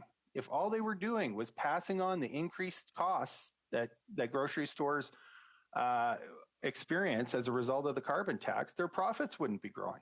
But they are growing, which means those companies are increasing their prices by more than the increase in input costs. And I think any government or any party that wants to form a government with some sense of seriousness about addressing the challenges that Canadians have been facing at the grocery store has to recognize the role of corporate greed in the equation, or they'll be unable to do this. Now, the New Democrats, of course, have recommended for a long time, going back to during the pandemic, when we saw big grocery retailers and other big box retailers making way more money than they had in the years just prior to the pandemic, we suggested, along the lines of what they've done in some other countries, including in some places where they have conservative governments, a windfall profit tax. Because we think that one of the best ways to ensure that corporate greed isn't unduly affecting grocery prices is to have something in place that says to grocery retailers that if they're price gouging, they're not going to get to keep it. That's the best way to make sure that that they're not gouging Canadians at the store. And we think that's called for because not only have grocery store profits gone up, but even the margins for groceries have gone up. And we would say to those who say, well, traditionally grocery is a small margin industry compared to other industries, we would say, look, this, again, it's the same thing we see in housing, where Conservatives and Liberals want to treat housing as if it's any other good. You know, oh, you need a house, or, you know, I shouldn't say need, because that doesn't capture the market approach. It's, oh, do you want a house? Do you want a Nintendo game? Do you want a new pair of shoes? Do you want to eat at a fancy restaurant? All these things are just things that people want, ultimately, on a market point of view. And what New Democrats are here to say is that when it comes to food and housing, these aren't just commodities like anything else. These are things that people have a right to because they're essential to live a dignified and healthy existence. And we have an obligation as a country to make sure that people are housed and fed at reasonable prices that they can afford. And more we see those prices getting away on us, which is why, alongside effective market mechanisms like taking the GST off purpose-built rental, if the goal is just to build more rental apartments, we also need mechanisms with non-market solutions to make sure that not only are we getting more units that so many Canadians won't be able to afford anyway, but we're getting more units that those who can afford can access, while also ensuring that we're building units that those who can't afford the options on the market are also able to access, because everyone should be able to access a home here in Canada. Thank you. Questions and comments, questions et commentaires. The Honourable Parliamentary Secretary to the Government House Leader. Yes, so thank you, Madam Speaker. I appreciate the number of things that the members made reference to. I wanted to pick up on the point that the legislation that we have before us today is great in the sense when it comes to homes, thousands of homes will be created. We've seen, as I mentioned earlier, other provincial jurisdictions now doing what it is that Ottawa is doing in order to further enhance it. But I wanted to pick up on the issue with the member with respect to how important it is that we continue to work with different levels of governments and stakeholders. And just to emphasize, for example, the important role organizations like Habitat. The member is very familiar with Habitat in Winnipeg, and I think it's over 500 homes that they've built over the last number of years. Organizations can actually make a difference. So this is one of the tools that is being used, but it's important that government, not only the national government, but governments at different levels work together in order to be able to build more homes for all sectors of our society. Well, member for Elmwood Transcona. Well, the member for Winnipeg North is absolutely right that obviously it takes a lot of different kinds of organizations to properly attack the housing crisis and get a handle on it. I am very familiar with Habitat. I've had the pleasure of volunteering on some Habitat projects. In fact, not long after I was elected, we did that as a kind of office building exercise, went out to a Habitat site. But with a number of programs that have been out there, whether it's Habitat or others that we've seen, produce some really great infill housing in the city of Winnipeg, for instance, one of the real challenges is that the housing market is running away so much on them that being able to acquire the property that they need in order to have successful projects on the financial model that gave birth to the organizations is seriously strained and put in jeopardy. And it's why things that are strictly speaking just market mechanisms can't just go ahead on their own without a clear strategy by government to ensure that those non-market pieces are being addressed as well. And I think the problem that we have here this fall is that the government has singled out a market mechanism that they want to move forward on without saying more to Canadians about the other piece that has to follow, which is the social and affordable housing piece. Questions and comments, the Honourable Member for Dauphin, Swan River, Nipawin. Okay, yeah, thank you. I said it. Thank you, Madam Speaker. You know, it's really too bad my colleague from Manitoba there is taking this intervention from home, from Manitoba, when this is a very important subject of affordability. I was going to rise on the... Yes, I think it's best not to make references to where people are speaking. The virtual proceedings are a norm now, so we just do not mention where people are making their statements from. The Honourable Member for Timmins James Bay on a point of order.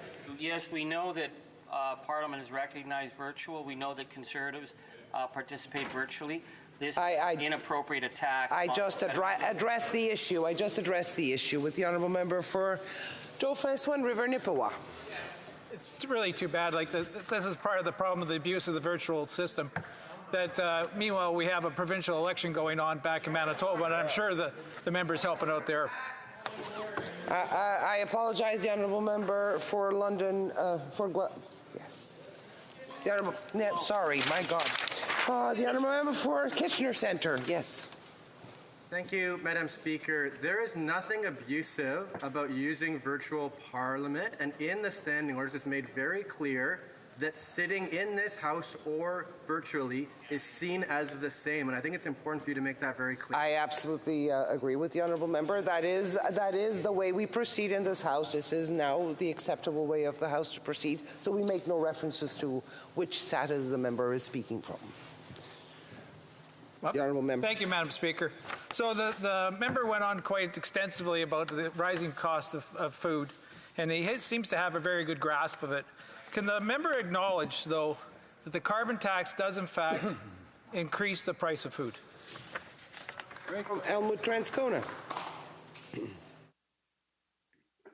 I don't think there's any doubt that through the supply chain, the carbon tax obviously is something that is a factor in pricing for food. It's why the NDP has been concerned to propose so many affordability measures. We want to make dental care accessible to Canadians. It's why we proposed the dental care plan for so many families that rely on childcare. We've fought for years and years. In fact, we ran on a $10 a day childcare program in 2015 when I was first elected, because we recognize there's a lot of things that affect the prices that Canadians pay for various things that they can't do without. There's a lot of things that put pressure on their household budgets. And I think, it's a very appropriate place here in Parliament to talk about the ways that we can help control the cost of things that people can't do without. And that's a debate that I've always been quite willing to show up for, both in person and virtually, whenever the... We will do without the references. The Honourable Member for Mirabel. Thank you, Madam Speaker. I thank the member for his speech.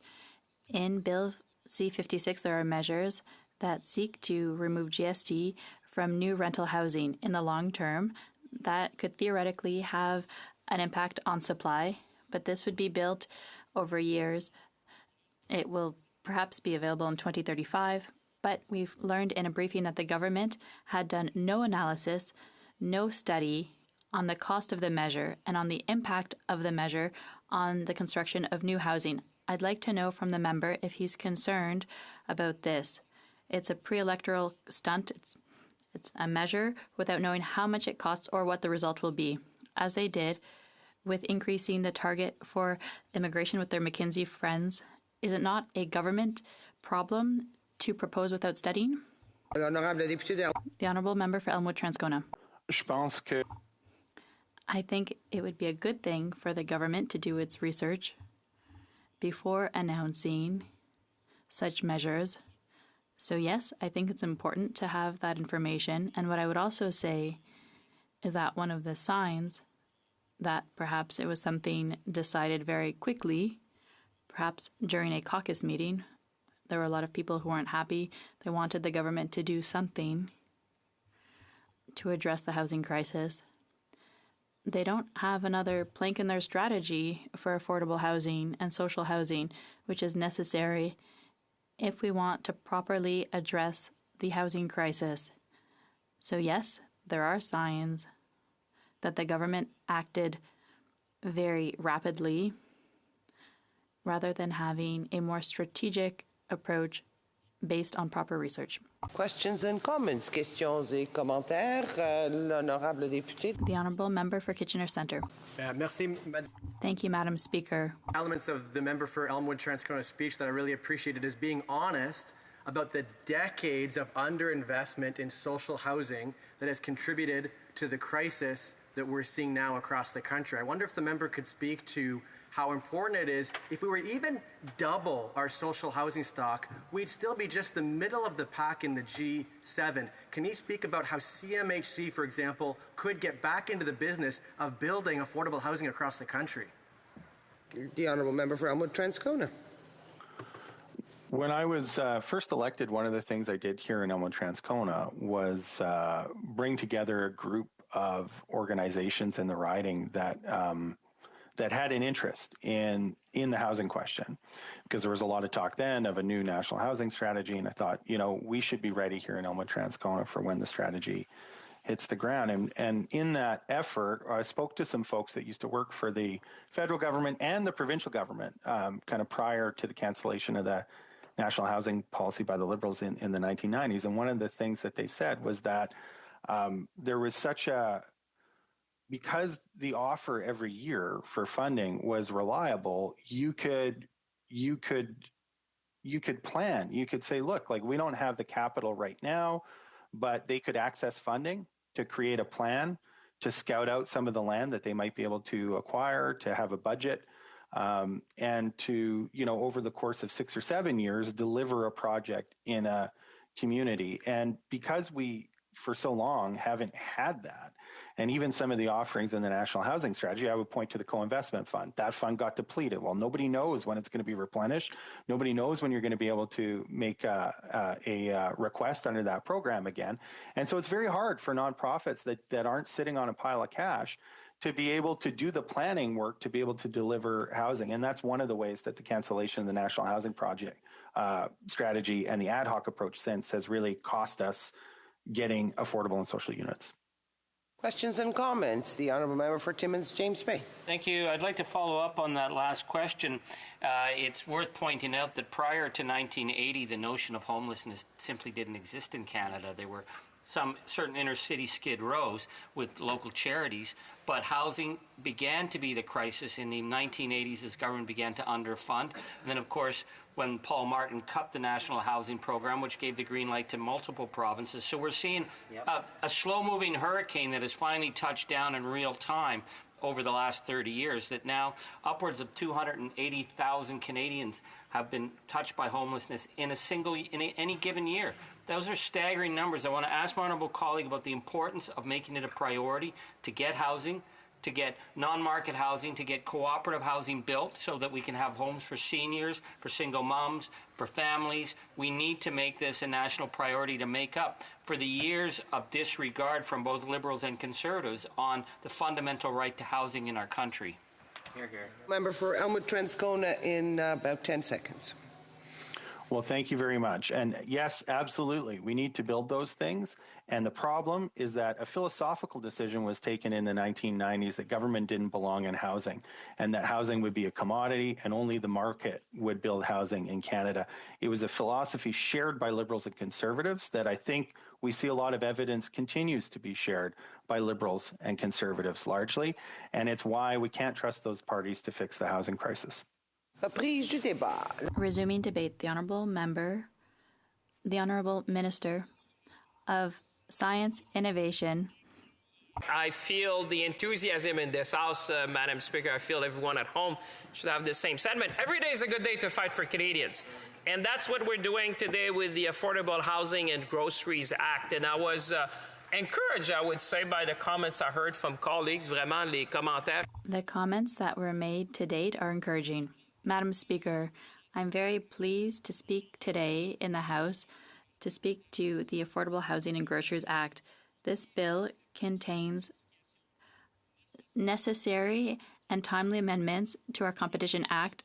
I imagine colleagues have seen, a number of commentators have said it is high time to reform the Competition Act, and that's exactly what we're doing today. That Canadians are facing a very challenging increase to their cost of living at the moment. That's why, Madam Speaker, this morning I summoned the large international food manufacturers to come to Ottawa. And first, I expressed to them the frustration of millions of Canadians. I told them how difficult it is for colleagues and for Canadians from coast to coast to see the price of food. And what I can report to this chamber, bottom line, they have agreed to help the government to stabilize prices and be part of the solution. And, you know, we're going to continue to fight for Canadians at every step of the way. We have been working, Madam Speaker, hard to advance solution.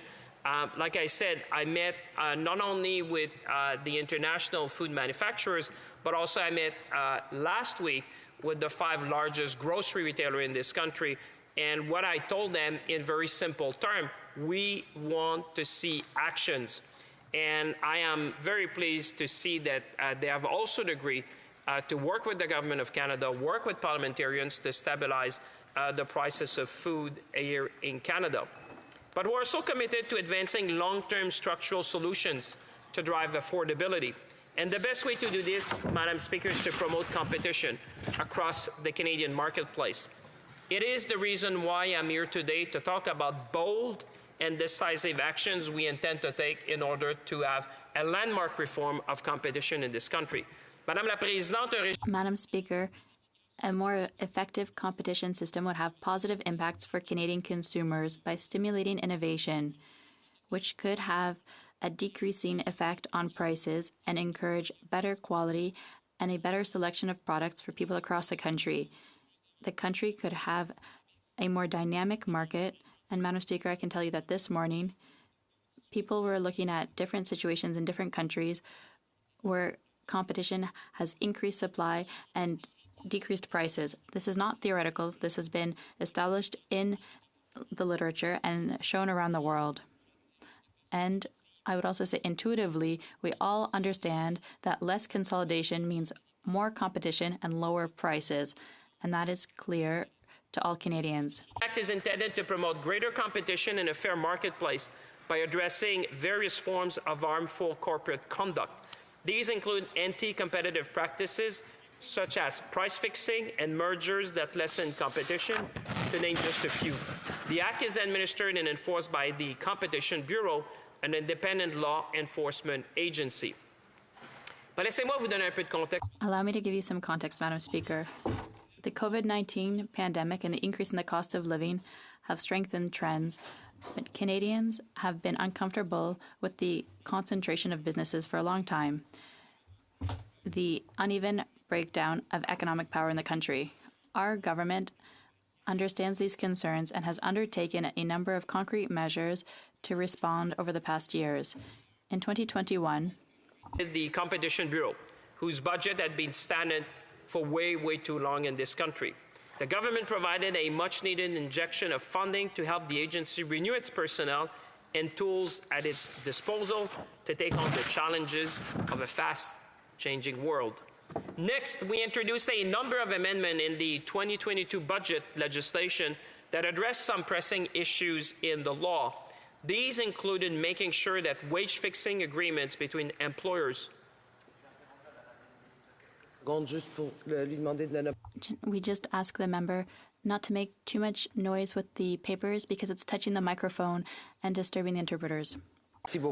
Thank you very much. As a member who has been sitting in this House for many years, I should have known that. So my apologies to the interpreter and to all those who had to that could have felt the inconvenience of that. I'm not planning on doing that anytime soon. The government, let me continue, Madam Speaker. As I was saying, we have provided additional funding to the Competition Bureau. And as I was saying, in 2022, in the budget legislation, we included additional amendments to make sure that wage fixing agreements between employers would be legal and increasing maximum penalties so that unfair practices could no longer be absorbed by the largest firms as simply a cost of doing business. Before the introduction of these amendments, we undertook a formal assessment of the Act with a broad consultation to obtain comments from Canadians on the options for deep reform. Pursuant to this promise, I launched consultations on the future of the Competition Act in Canada in November 2022. This process received over 130 submissions from stakeholders, as well as over 400 submissions from members of the public, and I'd like to thank them. The last several months, listening to Canadians and carefully analyzing their submissions, and we are now responding with an initial set of amendments to rebalance the marketplace. While it is only the first response to the consultation, these amendments strike at the core of the country's competition law regime, and they will undoubtedly empower the Competition Bureau to better serve the public and improve competition. I'd like to thank them for all their work whilst I'm delivering these remarks to the House. Madam Speaker, as part of this mandate, the Bureau conducts market studies to identify relevant regulations, business practices, or other factors that may impede competition in a given sector. However, unlike many competition authorities around the world, the Bureau does not have formal investigative powers to compel information. Rather, it must rely on what information is already in its possession, publicly available, or provided voluntarily by stakeholders. Because the Bureau cannot compel information, it has become apparent that it can rarely get a complete picture, leaving knowledge gaps and potentially casting doubt on the reliability or completeness of the information it gathers. This means that the recommendations the Bureau can provide the government and Canadians are not as complete and as impactful as they could be. Madam Speaker, we therefore propose to grant the Bureau the authority to conduct market studies in which it can seek to compel the production of information. This was highlighted as a very important issue by the Bureau's Retail Grocery Market Study and was formally recommended by this House Standing Committee on Agriculture and Agri-Food. Madame la Présidente, j'aimerais souligner également. I would also like to highlight that the proposal was very much approved by stakeholders during public consultations. Many insisted for the framework on having safeguards to make sure that decisions aren't blindly made.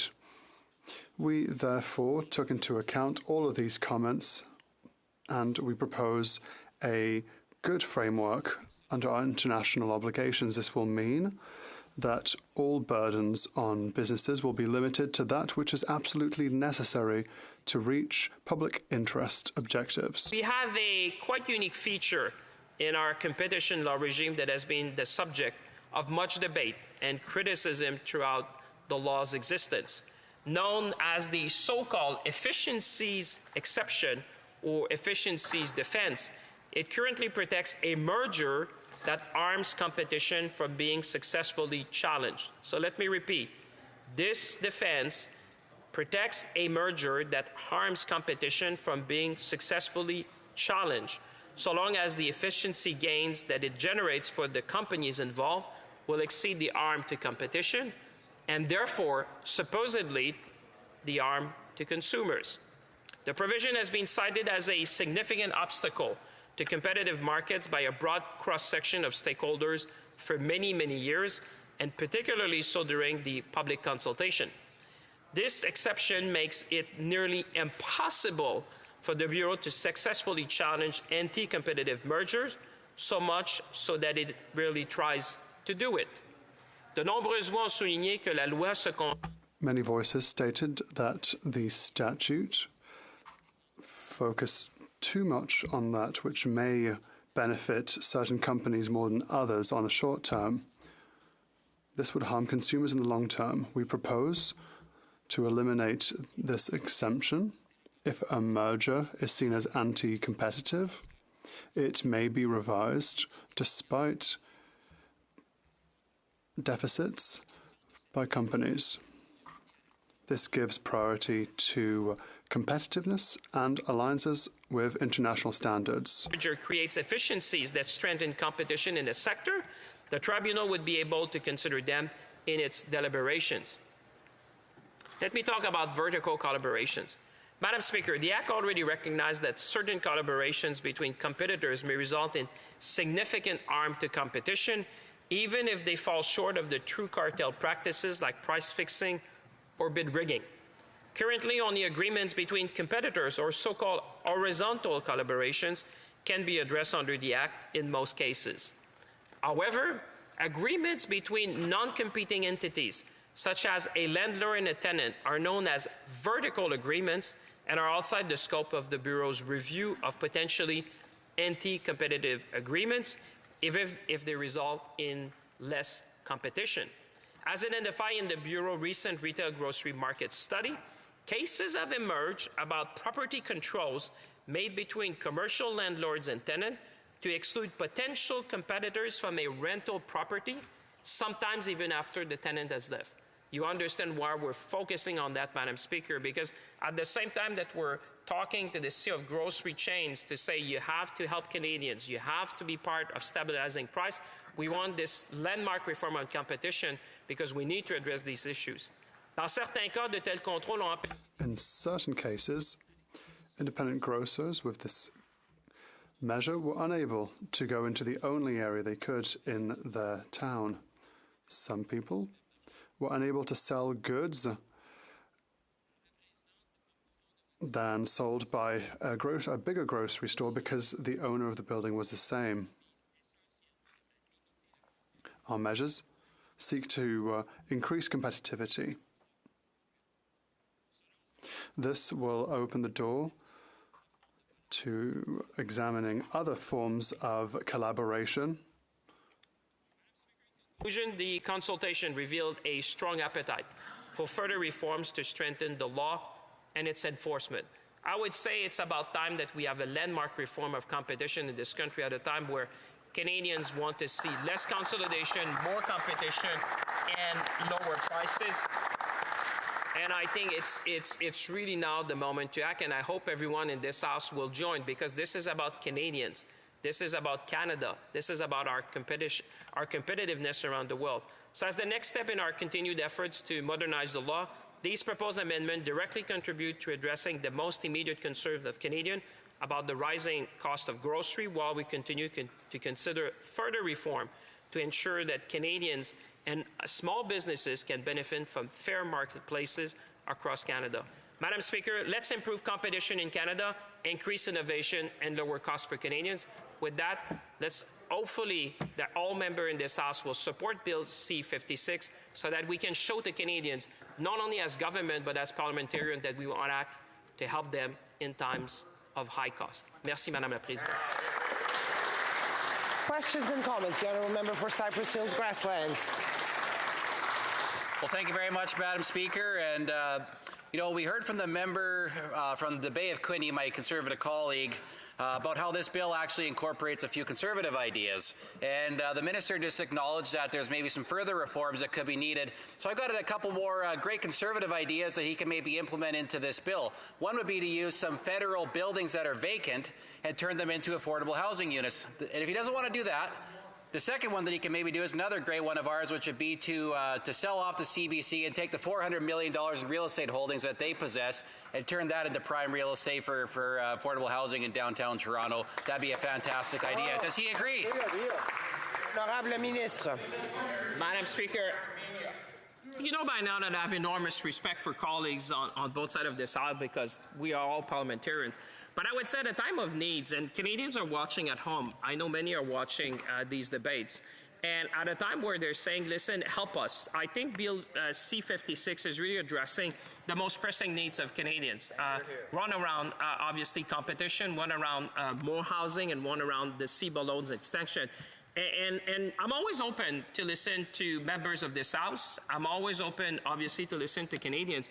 And I hope that what I hear from the member is going to be strong support for C-56, because Canadians are watching and they expect all parliamentarians to be on their side to lower costs in this country.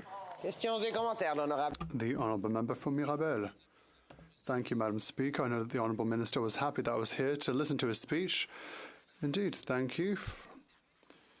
The Bureau's system currently analyzes mergers and acquisitions. It focuses on efficiency, sometimes at the detriment of consumers. Sometimes big grocery chains have been merged, which allowed them to reduce costs while increasing prices. So the consumer didn't win out at the end.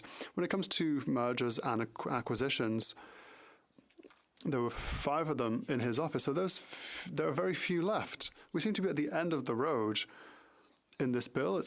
We're unsure if measures will allow us to dial back the system to have new players in the market. What solutions does the Honourable Minister have to bring in new players? Because 5 is not enough. The Honourable Minister. Thank you, Madam Speaker. I'm pleased to hear the ideas of my respected colleague. He always has good ideas to make things move forward in the bill. We heard this. We met independent grocers representing 6,900 grocers throughout the country. They said what is the most important thing for us is your reform on competitivity.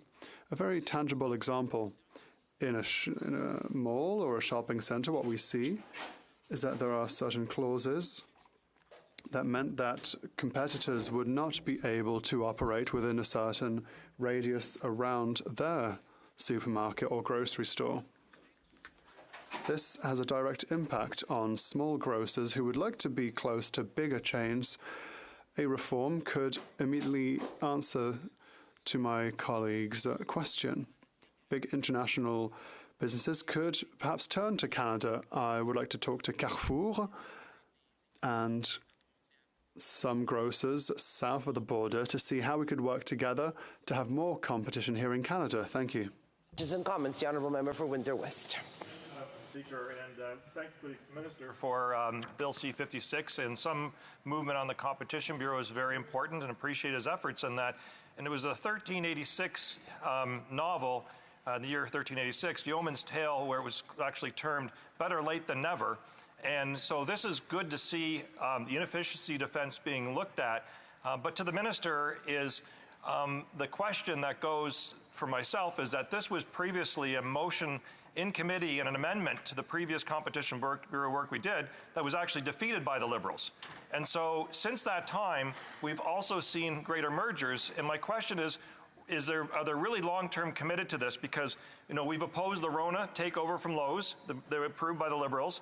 Zeller's taken over by Target, and Future Shop by Best Buy, and most recently Rogers and Shaw merger. So is this actually going to be a change in behavior for the long term from the Liberal Party of Canada to increase competition?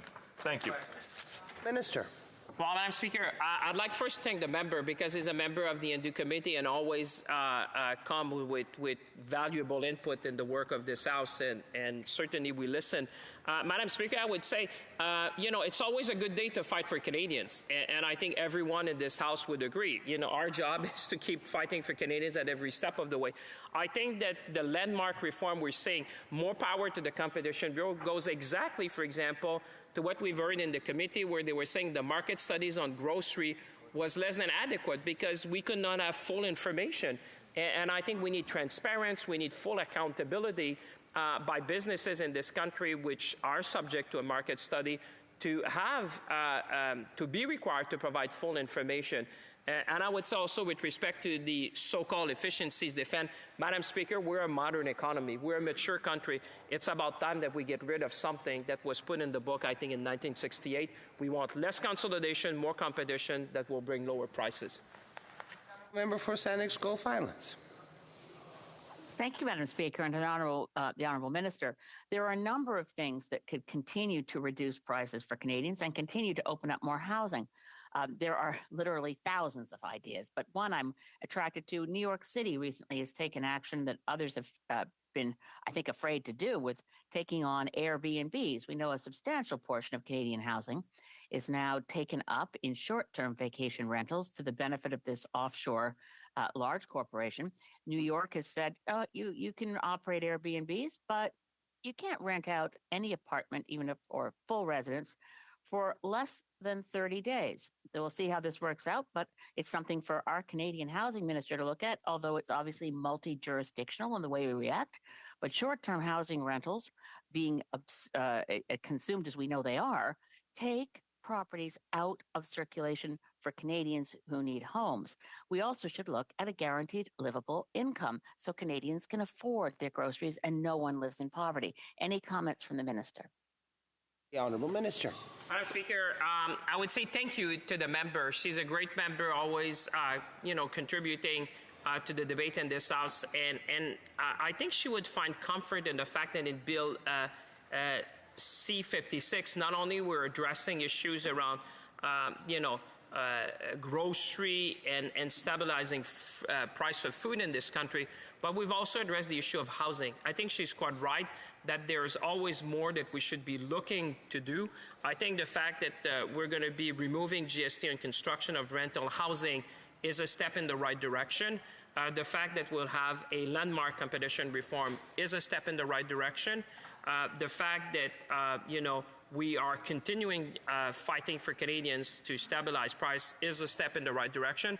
And I always welcome her suggestion, and that's something that should be studied in committee. And we always listen very carefully to what committee members have to say. Honourable Member for Simcoe North. Thank you very much, Madam Speaker. Appreciate the comments from the minister today, but I also listened to the press conference the minister gave with 4 other ministers last week where he said these are some of the most fundamental changes to Competition Act that are being made. And I want to focus on process. Why were these changes not made in Budget 2022 when at that time the minister said these are the most monumental changes we're making to the Competition Act? Or why didn't this government fast-track the 2 opposition member bills, one from the NDP or one from the Conservative Party of Canada, that called for the elimination of the efficiencies defense? We would have fast-tracked that right away. How come this monumental legislation was not in this past budget or in budget last year? How come just after opposition members table the idea, does it show up in a government bill? The Honourable Minister. Madam Speaker, first of all, I'm very grateful for the question of the member. He knows I like him very much. Madam Speaker, I would say, talking about fast track, I think Canadians which are watching are going to hear that the Conservative are going to fast track Bill C-56 because, as they claim, there's a lot of their good ideas in it. So I suspect, but I'm hearing very loudly now, that the Conservative are going to be supporting and even fast-tracking. What a great gift it would be to Canadians struggling if we had unanimous consent, Madam Speaker, something that rarely happens here, unanimous consents to bring C-56 to the Senate so that we can help Canadians. And I would say we did something in Budget 2022, but what we're proposing today will, I would say, affect more particularly the grocery sector. And Madam Speaker, it's always the right day to do something great. So why not the Conservative unite with the NDP and the Bloc, unanimous consent, send C-56 to the Senate and show Canadians that we all care about what they're going through. Order. Conformément à l'article 38 du règlement, je dois faire... Pursuant to Standing Order 38, it's my duty to inform the House that the questions to be raised tonight at the time of the general is as follows. Sherwood Park for Saskatchewan, Democratic Institutions. The Honourable Member for Leeds, Grenville, Thousand Islands and Rideau Lakes, Democratic Institutions. The Honourable Member for Saanich Gulf Islands, Emergency Preparedness. Resuming debate, the Honourable Member for Calgary, Forest Lawn. Thank you, Madam Speaker. Before I get started, I just want to inform you I'm going to be spending my time with my good friend, the very hardworking member from Simcoe North. It was all a dream, as the late Notorious B.I.G. put it. And after 8 years of this Liberal NDP government, that's exactly what homeownership has turned into. Just a dream. And when we talk about the Canadian dream that many newcomers come here for, where they leave, sometimes in some of the hardest conditions from the countries they're from, that Canadian dream is much more broken now than it's ever been before after 8 years of the incompetence of this Liberal NDP government. When we talk about housing, it took until now for this government to even admit that there was a housing crisis. It was only months ago when the former housing minister would refuse to stand in this House and even admit that there is a housing crisis. It was this Prime Minister just months ago that would refuse to say that housing is even his responsibility. We're glad they finally moved out of that frame of mind and finally admitted there's a major housing crisis. But how did we get here? How is it possible that a place like Canada has such a bad housing crisis? Well, Madam Speaker, after 8 years of this NDP Liberal government, hundreds of billions of dollars were flooded into the Canadian economy. And that's resulted in too much money chasing too few goods, including homes. The CMHC warns Canada will see a 20% decline in the number of new homes being built this year. This government's record is to do less, spend more, and put it on the backs of Canadians. And that's exactly what's happening right now. Toronto has the worst housing bubble in the world, and Vancouver is the third most overpriced market globally. Canada has the fewest homes per capita in the G7, and this despite Canada having the most land to build on. It just doesn't make any sense. We saw the finance minister just 3 years ago tell Canadians, along with the Prime Minister and the Governor of the Bank of Canada, that go out and borrow as much as you want, that interest rates will stay low for a very long time. What these borrowers didn't expect was for this out of touch, out of control Liberal NDP government to throw hundreds of billions of dollars of fuel on the inflationary fire that they started. And what did that do? It gave Canadians the most rapid interest rate hikes not seen in the last 3 decades. It was just 2 months ago when this finance minister said she solved inflation. She stopped it. Put the brakes on inflation, problem solved. She started a parade. It's gone up 43% since then to a whopping 4%. And now there's a risk of another interest rate hike. Another interest rate hike that Canadians just cannot handle. Because after 8 years of this Liberal NDP government, housing costs have doubled. Rents have doubled, mortgages have doubled, and where it used to take 25 years to save up for a down payment on a house, to pay off a mortgage, 25 years is what it takes today in Toronto to just save up for a down payment on a house. This is the housing record of this Liberal NDP government, who, by the way, committed $89 billion, the most expensive housing government ever in the history of Canada, to double housing. It just doesn't make any sense. The finance minister back in November said two things that she was going to make sure she does in her budget, her failed budget. Number one, she said she was going to be very careful that she doesn't add fuel to the inflationary fire. And the second thing she said was she was going to balance the budget by 2027-28. Well, Madam Speaker, she blew right through those promises, just like every promise that this government has made before that, where she's promised that she'll balance the budget in year never, and she poured $63 billion jerry can of fuel on that inflationary fire, putting a debt of $4,200 on each and every Canadian household's head. They also made the housing crisis and cost of living crisis worse with their failed carbon taxes. Both these scams are going to cost each and every Canadian household on average of $2,000 a year extra. That's gas, groceries, and home heating. So not only have they doubled all the costs of housing, but the things that go into a house, like gas, groceries, and home heating, have went up because of their failed carbon tax scams. And now where are we at? According to the IMF, Canada is most at risk today for a mortgage default crisis. Those rapid interest rate hikes happened so fast, ones that are not seen in the last 3 decades, have made it impossible for people to keep up with their mortgage payments.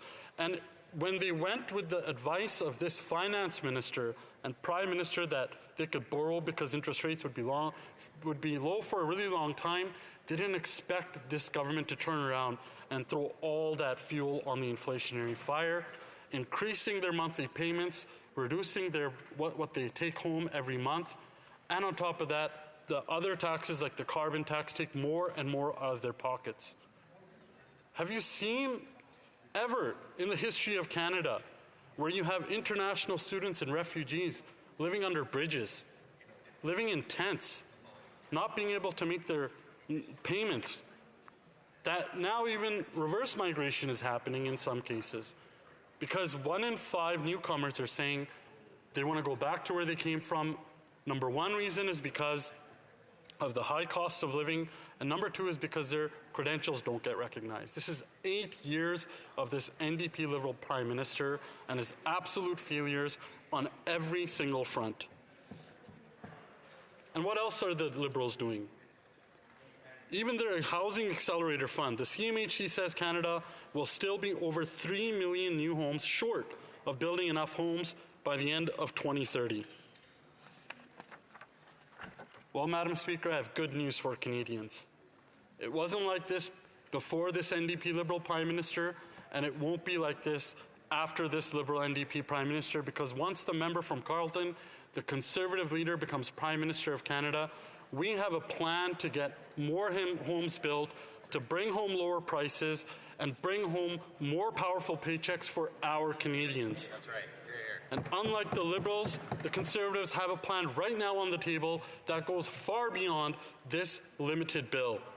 We have a clear plan where Conservatives will bring home more homes that Canadians can afford.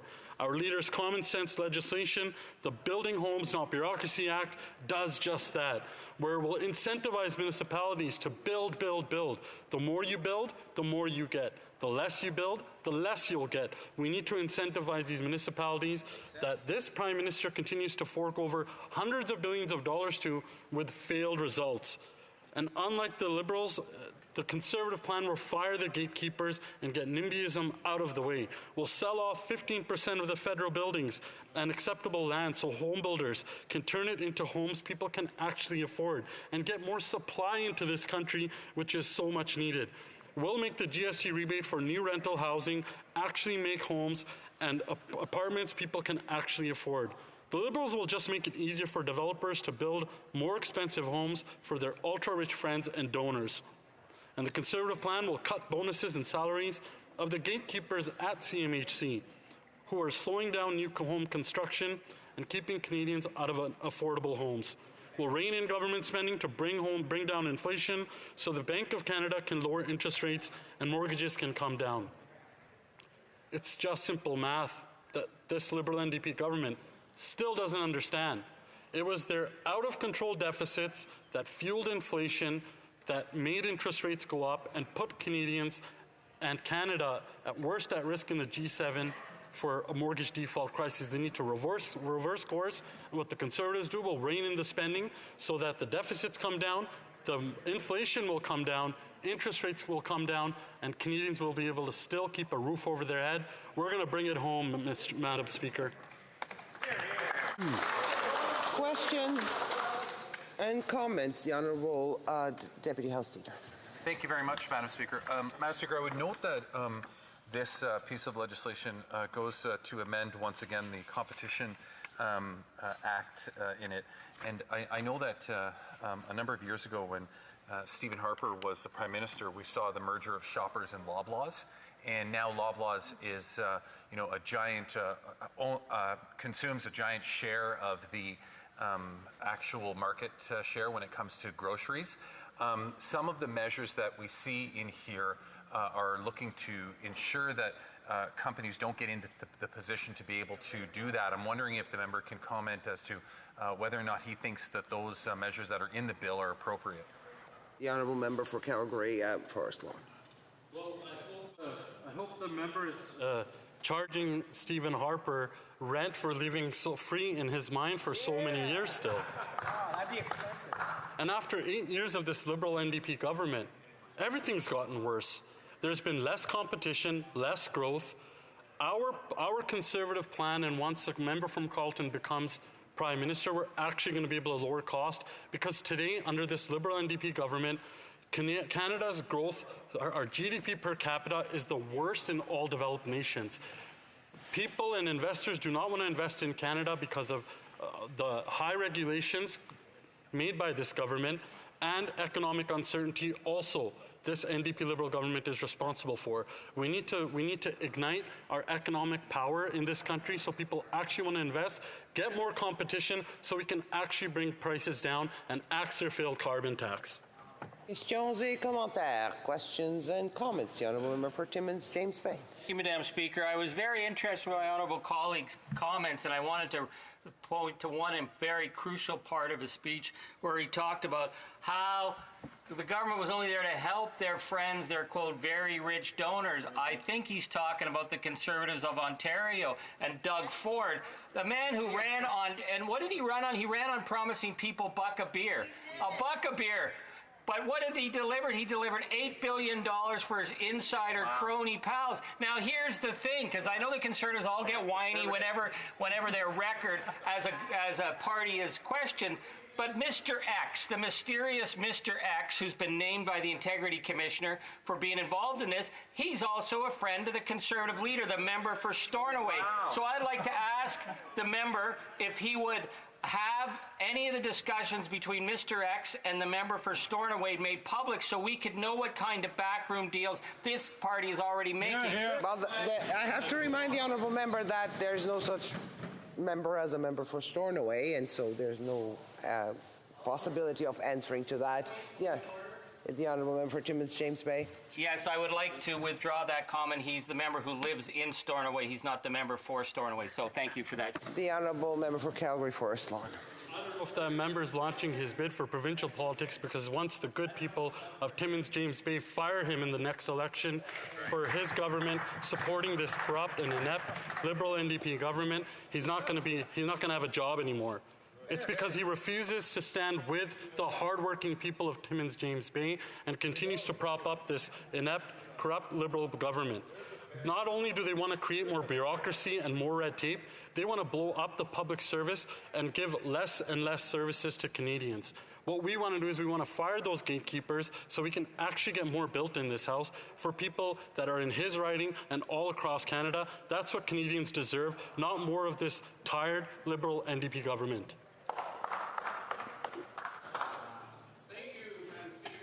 To my colleague from Calgary, I know he's got experience in the construction industry and the building industry. He worked from the ground level up in this industry when he came to this country. And I think he would understand what it takes to build in this country. So from his own background, could you just relate to us how you know that this needs to happen because of your past experience in the construction industry? I certainly don't, but I expect the member from Calgary Forest Lawn to be able to answer. I want to thank my very good friend from Bow River, and I must acknowledge I'm still jealous of his mustache. He's absolutely right. I come from the construction industry where many people, including newcomers, come to get started in that field. But there's one consensus in that industry. It's that just like any small business, people want less government in their businesses, not more. And when we've seen after 8 years of this Liberal NDP government, the problem is that they create more government, more bureaucracy. They want to put their hand in the candy jar and leave it in there and take more and more from people. Small business owners, newcomers, anyone who wants to open a business needs to have less government intervention. There are so many brilliant newcomers to this country and immigrants who come here that want to work with their hard work and make... Have to resume debate. The honourable member for Simcoe North. Thank you very much, Madam Speaker. It's a pleasure to be here with you today and actually having to rise one more time to talk about this important issue. I had an opportunity to get some questions in. It was nice to hear from the minister how much affection he has for me, and perhaps to save some of the suspense, I can be persuaded to vote for this bill, not to fast track it all the way to the Senate, because maybe we have some amendments. As he did mention, there are a couple ideas that they plagiarized, the government plagiarized from other parties in this House, both the Conservatives and, dare I say, even the NDP. No. Now, I have lots of questions, and I want to just focus on process for a minute. Typically, a government introduces significant money bills twice per year. They table a budget in the spring, and then there's important measures included in a budget bill in the spring, and then they have a budget bill usually sometime in the late fall, and we typically pass it before everyone goes home for the winter break, Christmas holidays. 5 ministers, 5, did a press conference last week at the National Press Gallery where they all exclaimed, "This bill is so important in order to address problems in the country." That's nice. They're finally waking up. But if these ideas were so amazingly brilliant and needed, why did the government omit them from the budget? The government spends 12 months preparing a budget, and they basically admit just a couple months later, we didn't get it all right. We got a couple more ideas. But where did they get those ideas? They found out that the leader of the official opposition was tabling a bill in this House to reduce the GST on purpose built rentals. So they rushed like heck to get a bill ready to do just that. There was 2 bills before this House tabled to get rid of the efficiencies defense, one by the NDP and one by the member from Bay Quinte, Conservative member, to get rid of the efficiencies defense. The Minister of Industry last week said, getting rid of the efficiencies defense is about time. We have to do it. Well, if they thought it was such an important idea, they could have fast-tracked any piece of those legislations in June before we left for the summer. So what's changed? Why all of a sudden Do they all of a sudden have these so-called solutions to problems that the government hasn't even been able to admit exist? The process matters because it highlights that this is a tired government that's out of ideas, that they're plagiarizing their homework. They're now rushing and likely to make mistakes by rushing by doing significant money bills in such short notice. And frankly, when you talk about the efficiencies defense, it was the Minister of Industry who last year, in last budget, introduced what he called sweeping changes to the Competition Act reform that hadn't been seen in at least a decade. Well, if this was such an important change to make to the Competition Act last year, or why didn't he make it last year? Why is he waiting till now? Well, I tell you why he's waiting, because the leader of the NDP made this suggestion and a member from the Conservative Party made this suggestion. They're actually run out of ideas, but you can't blame them. It's human nature. How can you believe that you need solutions to problems when for months members of the government were telling Canadians that no problems exist? Let's read a few quotes. Or shall we? Let's go back to the tape. As they say, we're now in football season. Mr. Speaker, the Conservatives continue to talk down the Canadian economy, but the reality is that Canada is the best country in the world when coping with the challenging global economic environment, and their economy grew faster than every other economy. Mr. Speaker, the reality is Canada's doing really well. Inflation is way better here than it is elsewhere. As a response to a Conservative member in this House, when a Conservative member stood up and said to the minister, asked the Minister of Finance, what happens if inflation lasts just a little longer than you think and we hit a period of economic uncertainty? That question was asked in May of 2022, and the answer was, from the Minister of Finance, I have to urge a bit of economic literacy among the members opposite. The reality is the Canadian economy grew by 3.1% on an annualized basis for the first quarter of the year. An unwillingness to admit that there is trouble on the horizon. Now, last quarter, GDP contracted. And guess what? Inflation is still around. But now, don't worry, the government's here to solve your problems because they're just realizing that there's a problem. And they have all these solutions, but they're not their solutions. They're solutions from others. So am I happy that they took some ideas from opposition parties? Of course I am, Madam Speaker. But it just goes to show you that they're actually just running out of ideas. This government told everybody that interest rates would remain low forever, and they haven't. They said because interest rates are low, we have to spend. It would be unwise to not spend. We are now going to spend as much in debt service costs this year as we send to provinces to deliver health care. And it's only going to get worse for debt service costs. Because when the budget was tabled, every economist, including the government and the Governor of the Bank of Canada and all the experts said interest rates were going to go down by the end of the year. Except they haven't. They've actually gone up, not down. That change is going to represent billions of dollars of more spending to service the debt, even just this year, but for the next at least 5 years as they renegotiate and repaper and roll over $421 billion of debt this year. The reason why they have to roll over $421 billion was complete and utter negligence in the way they financed their COVID spending when COVID hit. They told everyone interest rates were going to remain low forever, and they even believed it themselves because when they issued the debt, only issued short-term debt. I can't take credit for that on myself, Madam Speaker. Very smart individual, Richard Dias, who is a well-known economist, showed that the government could have saved billions of dollars by issuing long bonds.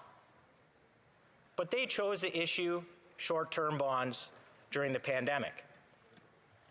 Now, we can't forget that Liberal Twitter and the finance minister was starting the parade when in 1 month out of 28 months, inflation dropped below 3%. They said their job was done. The government's plan to bring down inflation is working.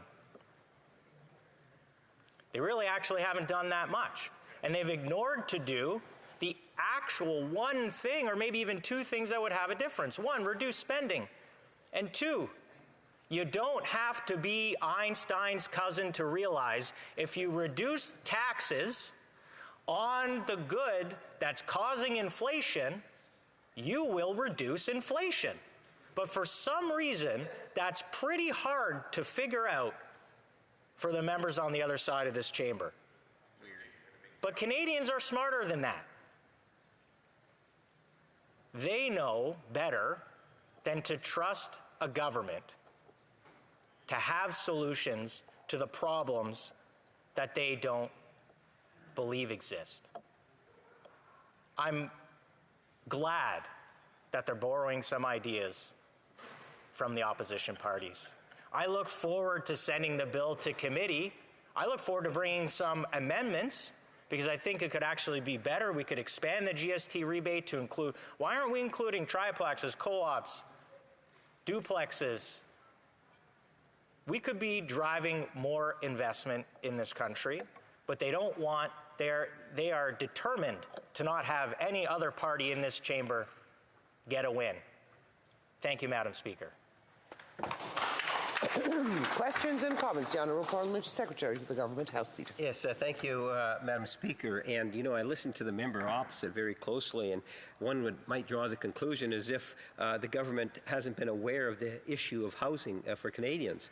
The government's been very much aware of the important role that the federal government plays in housing, Madam Speaker. We've seen that virtually from 2015. Even this year, when Canadians are having a very difficult time in regards to housing. That's why we have programs, continue to provide programs like the Rapid Housing Initiative, supports in different forms of infrastructure programs. This particular GST issue that we're talking about today and here, well, that's something in which we have talked about in the past, Madam Speaker, as one of those potential options. Today, and it doesn't matter who has the idea, the legislation incorporates the idea and Canadians will benefit for it. I'm glad to hear the Conservative Party seems to be giving the impression that they're going to be voting in favor of the legislation. The question is when would the member like to see the legislation actually go to committee and confirm that he is voting in favor of it going to committee? The Honourable Member for Simcoe North. Madam Speaker, I'm sure the Parliamentary Secretary has been around a long time. And as a rookie member of Parliament, I'm only speaking for me. I can't speak for my entire party. I'm just saying I'm encouraged to see it go to committee when it gets there. Now, let's talk about rapid housing.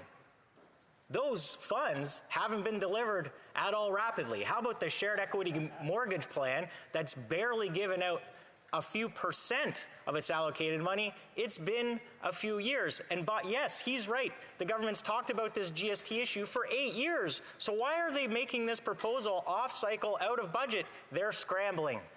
Exactly. Honourable Member for Esquimalt, Saanich-Sooke. Housing part of this and the proposal in this bill to take the GST off purpose-built rental housing, which is something that we support. But what I want to ask the honourable member about is the importance of non-market housing in providing security of housing for many people who are shut out of the market by their incomes.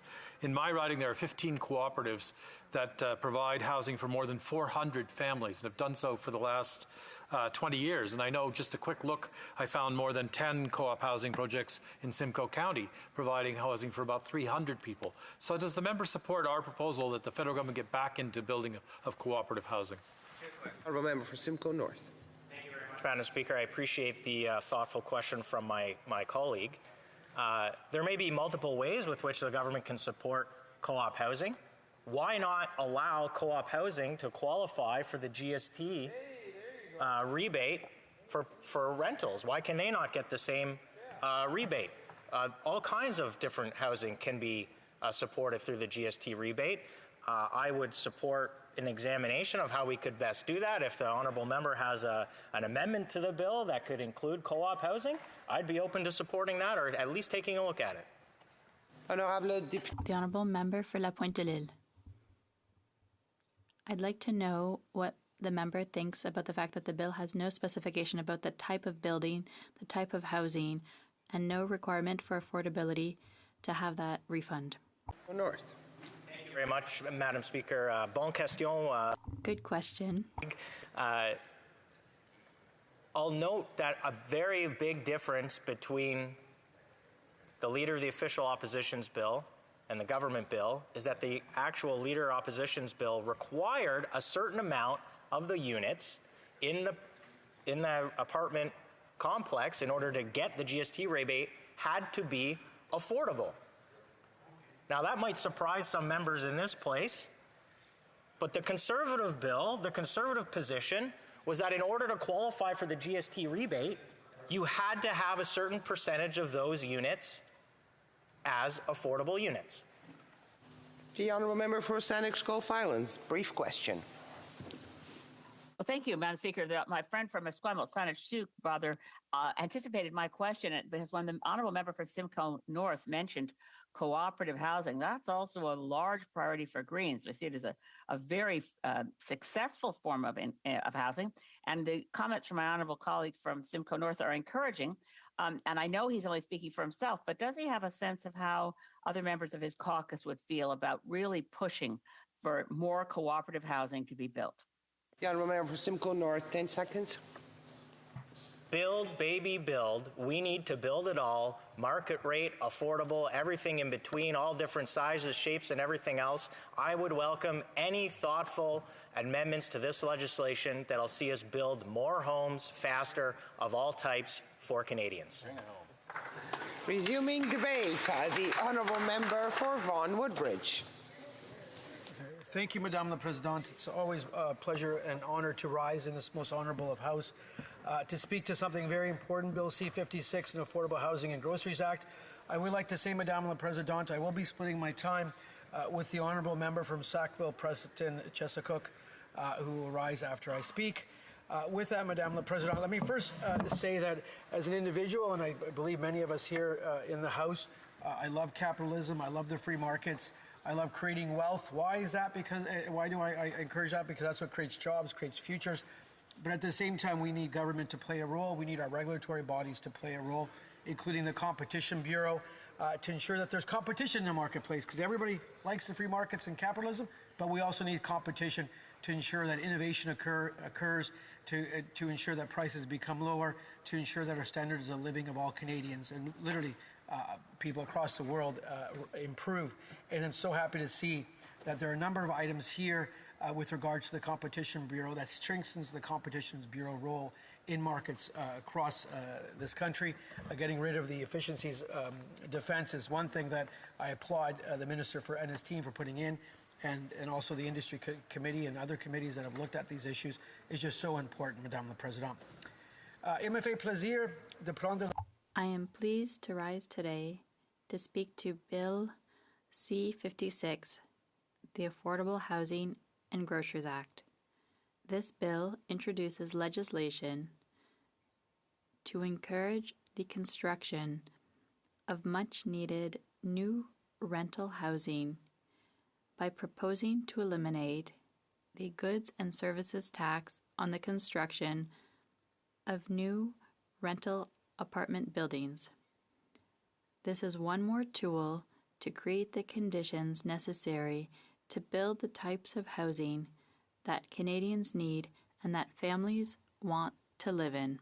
With this bill, Madame la Présidente, we are also moving forward with immediate actions to enhance competition across the Canadian economy, with a focus on the grocery sector.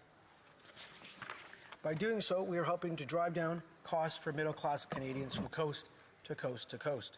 Bill C-56 includes a set of legislative amendments to the Competition Act that would provide, firstly, the Competition Bureau with powers to compel the production of information, to conduct effective and complete market studies, remove the efficiencies defense, which I spoke to earlier, which currently allows anti-competitive mergers to survive challenges if corporate efficiencies offset the harm to competition, even when Canadian consumers would pay higher prices and have fewer choices, and empower the Competition Bureau to take action against collaborations that stifle competition and consumer choice, in particular where situations where large grocers prevent smaller competitors from establishing operations nearby. Madame la Présidente, our government is taking concrete actions to help stabilize food prices and improve competition in Canada. However, the industry also needs to step up with meaningful solutions. Canadians can be assured that this government will continue to work day in, day out to bring much-needed relief to Canadians. Our government is well aware that the economic situation remains difficult for many families. Many are struggling to make ends meet and put food on the table. However, it must be said that inflation has fallen from a peak of 8.1% in June 2022 to 4% in August of this year. There are now almost 1 million more Canadians in the workforce than before the pandemic, and the OECD predicts that Canada will have the strongest economic growth among G7 countries next year. We know the past 3 years have been really hard for Canadians. COVID took its toll on our mental health, on the economy, and thankfully we're past. We've gone through COVID, the COVID recession, Putin's illegal invasion of Ukraine, supply chain snarls, wildfires, and hurricanes. We continue to see high global inflation and are now enduring elevated interest rates. Our government will do everything we can so that Canadians can get through these challenging times and build an economy with strong and steady growth, stable prices, and abundant, good-paying middle-class jobs for hardworking Canadians.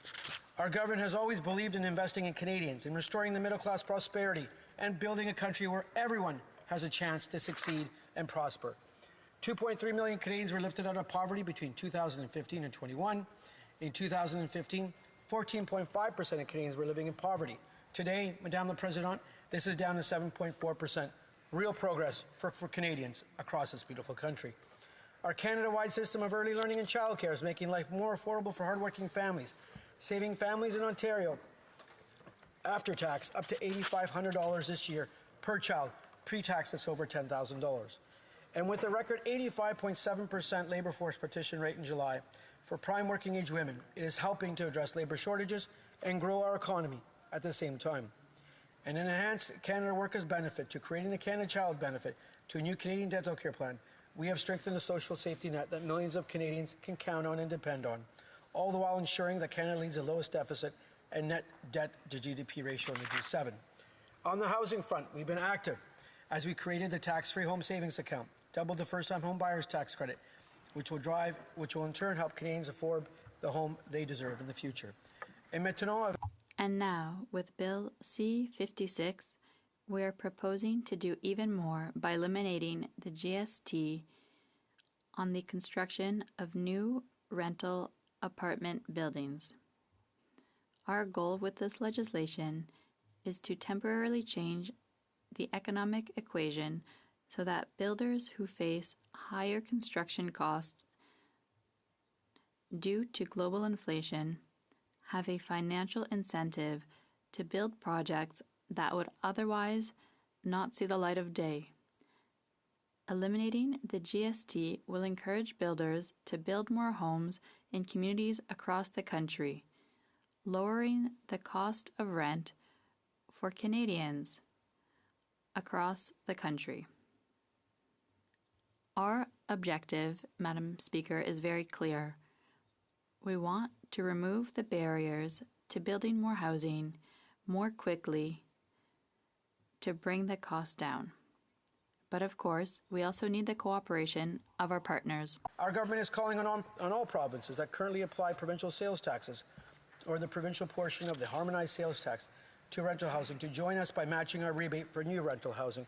I would like to say that organizations like ResCon, the Residential Construction Builders of Ontario, and their members that build the high, low, and medium, have come out in favor of the removal of GST on new purpose-built rental housing. It's something that I've called for a long time. It was in our platform, and I'm glad we're having it done now.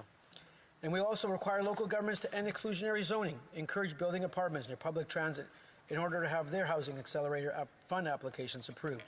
Canadians need support when it comes to accessing housing. We need all levels of government to come together in this effort. In conclusion, Madame la Présidente, there's a lot of work to do ahead of us. As global inflation and the cost of housing continue to impact Canadians, we must continue to take real action to make life more affordable and build an economy that works for all Canadians. With this legislation, we are leading the charge on housing to create the necessary conditions to build the types of housing we need and that families want to live in. Since 2015, Madam Speaker, our priority has been to build a strong middle class to give everyone the chance to succeed, but there is still work to be done. And the measures we are putting forward in Bill C-56 go a long way in that direction. In particular, by making it possible to build more housing that Canadians need and work to reduce the price of groceries. I therefore invite my colleagues to support this important bill. Thank you very much, Madam Speaker. I'm so glad to see C-56 come to the floor of the House of Commons for debate. I encourage this bill to get to committee as soon as possible, so the Finance Committee or whichever committee will be looking at it, and I believe it's Finance, to debate it, to look at even amendments to strengthen it. There are much things that are good for the economy in this bill, for the housing sector, for the Competition Bureau, for helping our business with the Canadian Emergency Business Account, business loan that was put in place during COVID and that helped hundreds of thousands of businesses survive in our country. Madame la Présidente, let's all work together in this House to get this bill and get it approved for all our businesses, for our stakeholders, and most importantly, for every single Canadian in this beautiful country. Thank you, Madame la Présidente. Questions and comments. The Honourable Member for Kamloops, Thompson, Caribou. Thank you, Madam Speaker. It's always a pleasure to rise on behalf of the people from Kamloops, Thompson, Caribou. And today I rise for one special person in Kamloops, Thompson, Caribou. And I'd like to recognize my mother's birthday today. It's obviously without her sacrifice, my father's sacrifice, I would not be here. My family came from Italy, southern Italy, just like the honourable member opposite who gave the speech. His family came as well.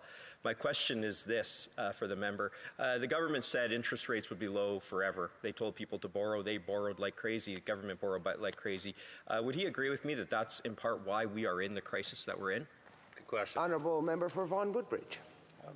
I thank the Honourable Member from the interior of BC for the question, and I would like to say I do wish his La Mama un bon compleanno de parte me. And yes, our families have known each other for over 6 decades, I believe it is, and from our memory serves me well.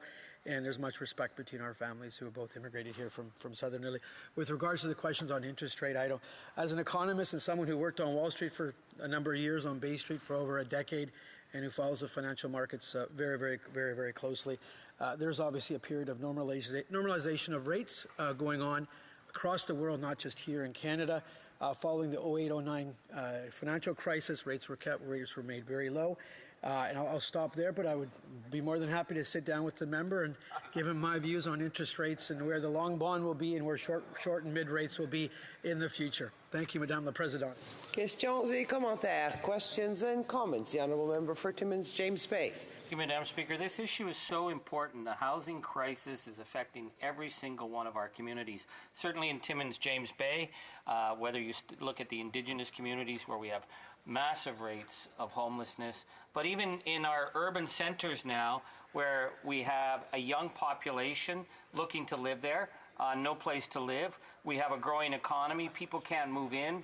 There's no place to live. Senior citizens who can't stay out in their old farmhouses or that, who want to move into town, there's no housing. So I want to ask the honourable member about a sense of urgency. I've heard about housing since this government was elected, but I have not seen the urgency on the ground to actually move towards mixed units, cooperative housing, apartment opportunities, so that we can get housing now for whether it's new Canadians, students, workers, senior citizens in communities like Timmins, Kirkland Lake, Belleville, any community you name, it's the same crisis.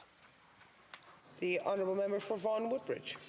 Thank you, Madame la Présidente, and I thank the honourable member from Timmins, JB, for their question. And we sit on the Natural Resources Committee together and actually have travelled together, so I know the individual quite well. I would say housing is obviously a priority for all Canadians, and we do know that there is a housing crisis that is currently happening here in Canada. We do know we have to build. That's why we are working with all levels of government. We saw a very, very important step. We've seen the Rapid Housing Initiative, our National Housing Affordability plan put in place, which has helped a lot of Canadians who are very vulnerable find housing. But we also know we need to build. That's why the $4 billion Housing Accelerator Fund, working with municipalities to end exclusionary zoning so we can get that density up, working ensuring that funds are invested by the federal government in infrastructure, have density with them, much like what's happening at the Vaughan Metropolitan Centre in the city of Vaughan, where you have a population of 0 going up to almost 50,000 in over a 10-year period. It's very dynamic to see, and lots going on, lots of good stuff. We know the builders are up for it. We know the skilled trades are up for it. We know the municipalities are up for it, and we're working with them. Thank you, Madame la Presidente. The Honourable Member for Langley-Aldergrove. I have a question about the grocery portion of Bill C-56. I'm reading in the Competition Bureau's report from June of this year entitled Canada Needs More Grocery Competition. And in that report, Competition Bureau makes the point that the big three retailers earn a profit combined of $3.6 billion, which sounds like a lot of money, but that's on $100 billion of sales, so that's 3.6% profit margin, which certainly doesn't sound like greedflation like our NDP colleagues like to call it. So my question to the member from Vaughan Woodbridge is whether he thinks 3.6% is too much profit. I thank the honourable member from Langley-Aldergrove. I've always believed in looking at the. Sorry if I got that. Excuse me if I got that incorrect. I apologize. I always believe in looking at the first derivative of anything and what the percentage change in a number is, or so forth. So I would obviously look to see how the margins have fared over the past couple of years. Having covered the grocery sector and the private sector, I do know quite well how they operate. Literally tens of thousands and hundreds of thousands, if probably the number is, work for grocers across this Canada, along the continuum from the food terminal in Etobicoke to our local grocers in my riding of Cataldi's, to the Longos, the Fortinos, and those are wonderful folks. They need to be supported. They need to have good wages and good benefits, and we'll make sure that we encourage that.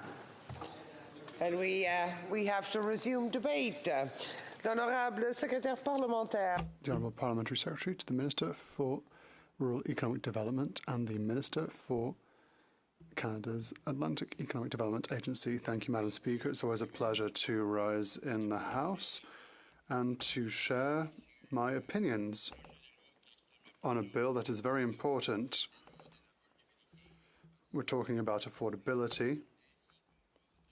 We're also talking about the cost of groceries, which is an essential factor. Say that throughout the summer months, I too have heard clearly from our constituents on the price of groceries. I've heard it from my kids. I have 3 kids, of course. They remind me whenever they see me. And I have to say, when I go to the grocery store, I have noticed myself that the prices are much higher, I believe, than they should be. I can go to certain grocery stores and see the price half the cost. There's something that needs to be done, and that's our objective, of course, is to try to bring stability in the pricing, of course, which is so important. So my speech today, Mr. Speaker, will talk about what we've done thus far, what we're going to do now to help affordability, because it is a real issue to Canadians right across this country. But I'll also talk about the importance of investing in our strengths so that we can bring more revenues to the table, so that we can do more to support Canadians. Prosperity is the key to success, as my dad used to say, and we've shown some big investment looking at the future. Electric vehicles is one, of course, the battery, that we have big contracts in the Ontario we've given. The trade agreements that we've signed over the last 4 or 5 years brings prosperity. And I'll also talk, of course, about the offshore wind farm into the Atlantic Accord that the Conservative does not want to take or does not want to support. But let me start off with some of the key things we did to help with affordability because it is crucial. We doubled the GST, 2 quarterly payments to help those in need, the low-income Canadians, which is so important. The Canada Workers Benefit that they receive about, depending on their salary, $2,400 a year. We made some tweak changes so that every 3 months they will get 1/4 of that sum so they can have more money every day as they need to face some of the challenges out there. The disability benefit that we passed in the last legislation, which is so important because we know that people with disabilities are the most vulnerable and the higher poverty in the country is among people with disabilities, so we need to come forward on that very quickly. But, Mr. Speaker, I have to talk to you about something extremely important. The indexing of the inflation is key here, because if your pension or some of the benefits you're receiving does not increase with the cost of living, that's making it even more difficult for you. So we came forward with the CCB, of course, Mr. Speaker, where it's tax-free, but it's now indexed to inflation so that young families can continue to count on that growth to help them, which is so important.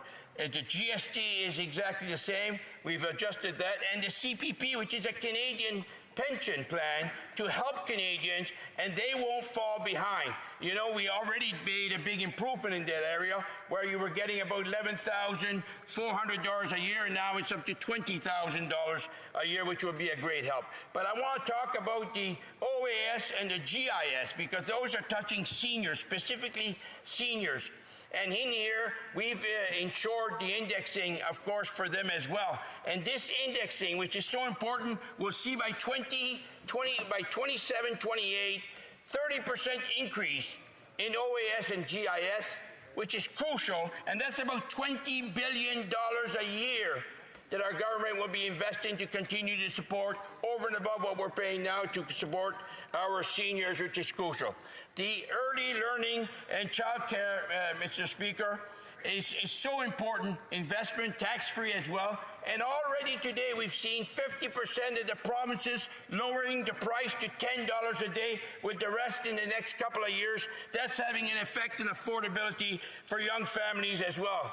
The housing, we had, of course, last year in one of our bills, a top-up on the housing that helped 1.8 million Canadians, low-income Canadians, Mr. Speaker, as well as a one-time payment for groceries that helped 11 million Canadians, single people receiving a little over $200 and family of four over $400. Those are specific investments helping affordability.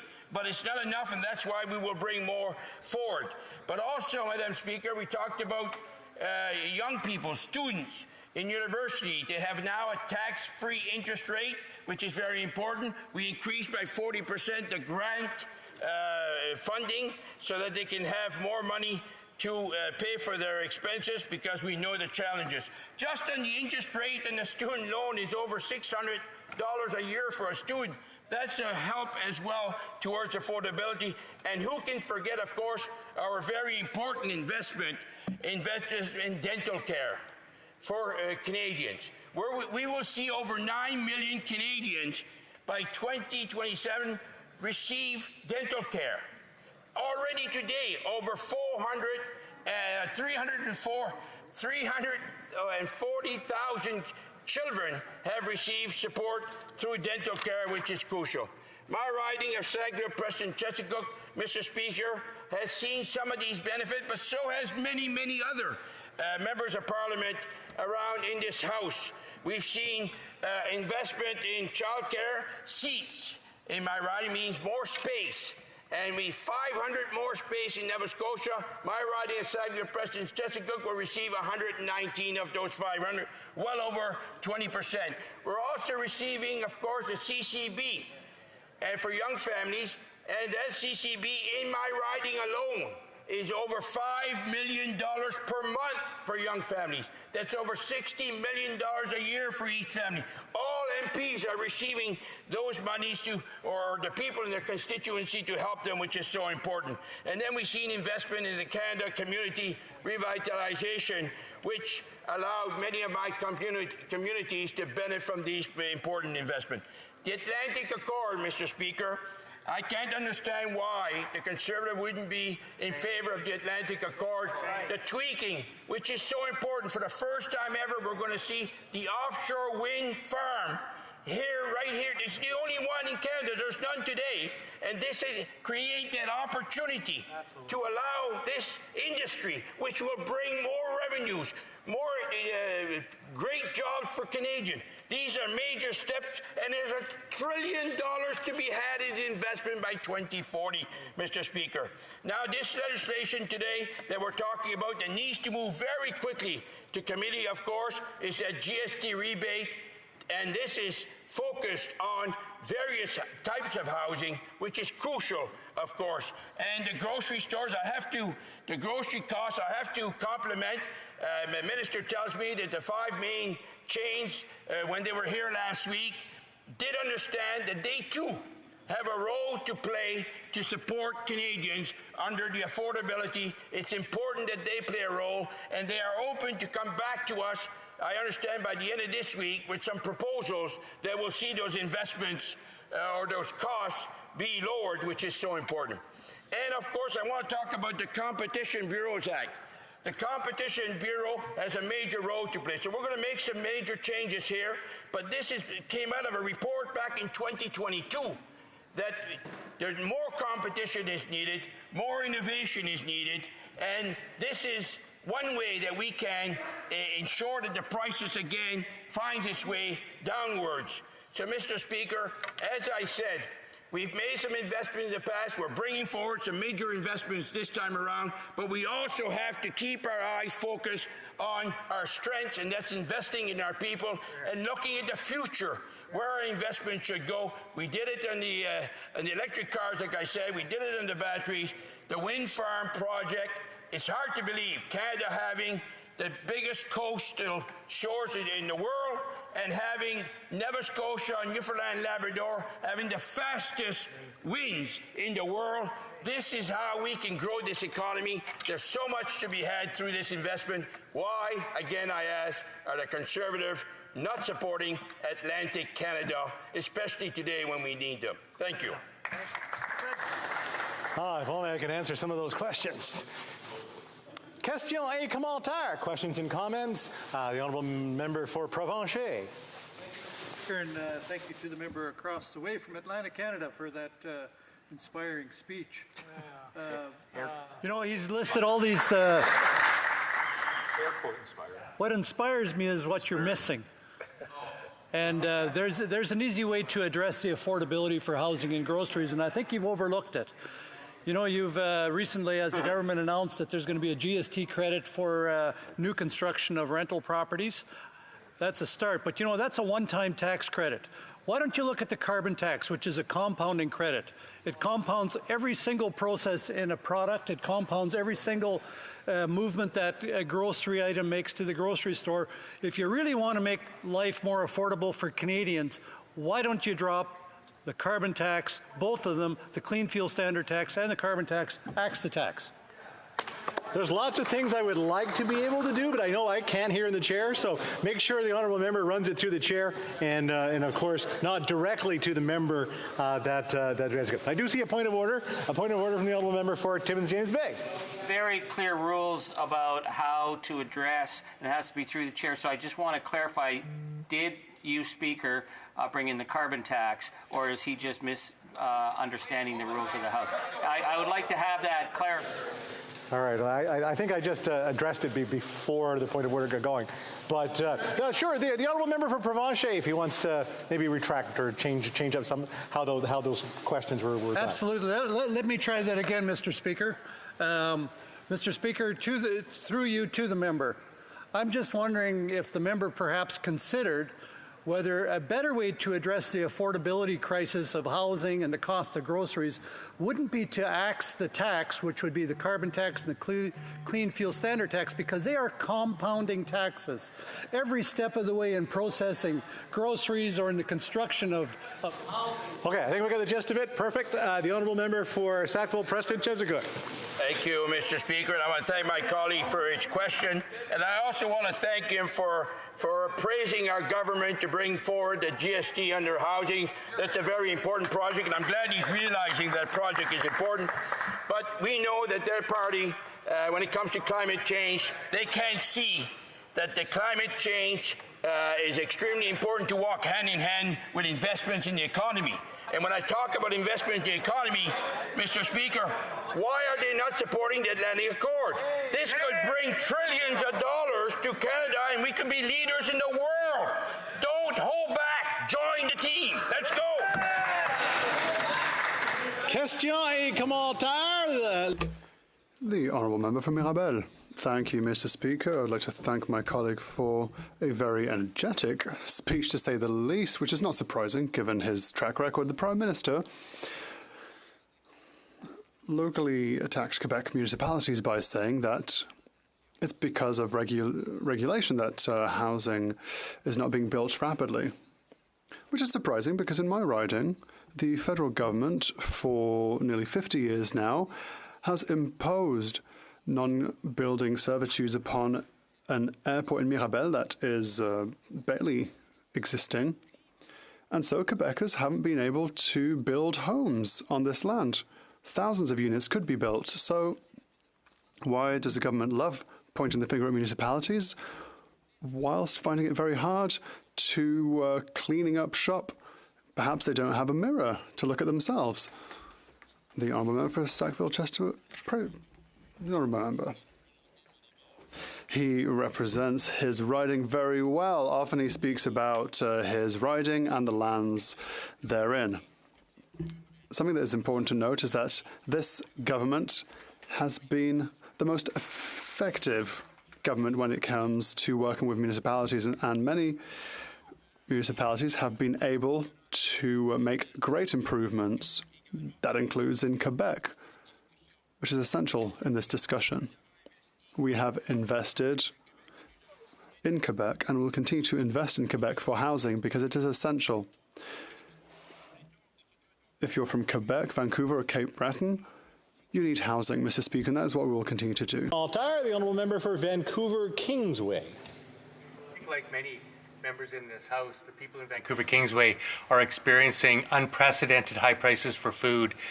People are going to supermarkets and finding the price of 3 apples is like $5, and I'm not sure how anybody can really eat nutritious food on the kind of prices that are being charged in this country.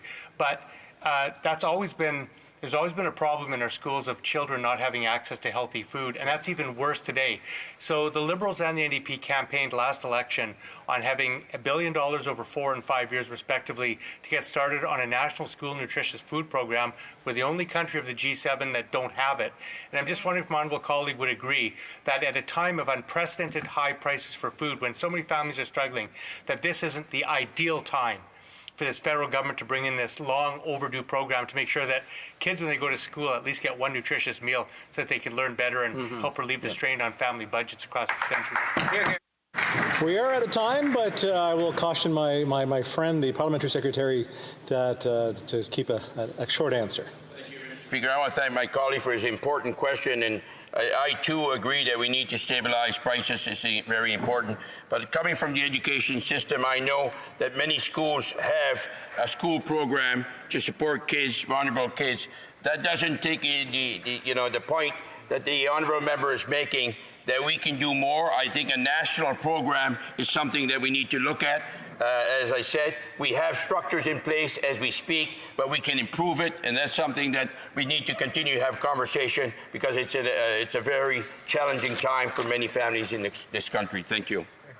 Continuing debate, the Honourable Whip for the official opposition. Thank you, Mr. Speaker. I will be splitting my time with the member from Parry Sound, Muskoka.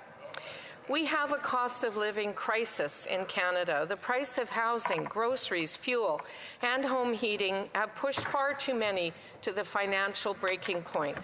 Once upon a time, if you worked hard in Canada, you could earn a paycheck that would comfortably pay for your necessities. You would even have some cash left over, maybe take a family vacation. My father was an electrician. One of my brothers is an electrician and another is a carpenter. These are good blue-collar jobs in the skilled trades. We grew up in a safe neighborhood on Vancouver Island, a place that's not that safe anymore.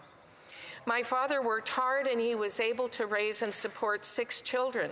We didn't always have a lot, but we always had enough. My brothers worked hard and were able to live comfortably. Sometimes we didn't have a lot in our kitchen cupboards, but my father never had to visit the food bank to put food on the table for us. That was the promise of Canada. But under these Liberals, that promise is broken. After 8 years of this overbearing NDP Liberal government, Canadians are out of money and they are turning their backs on the Liberal Party, and the Prime Minister knows it. Out of pure political desperation, he has put forward new legislation to address the mess he has made of housing and grocery prices. Unfortunately, this legislation, Bill C-56, is inadequate. The Liberals could have adopted the comprehensive housing policy put forward by the Leader of the Opposition in the Building Homes, Not Bureaucracy Act.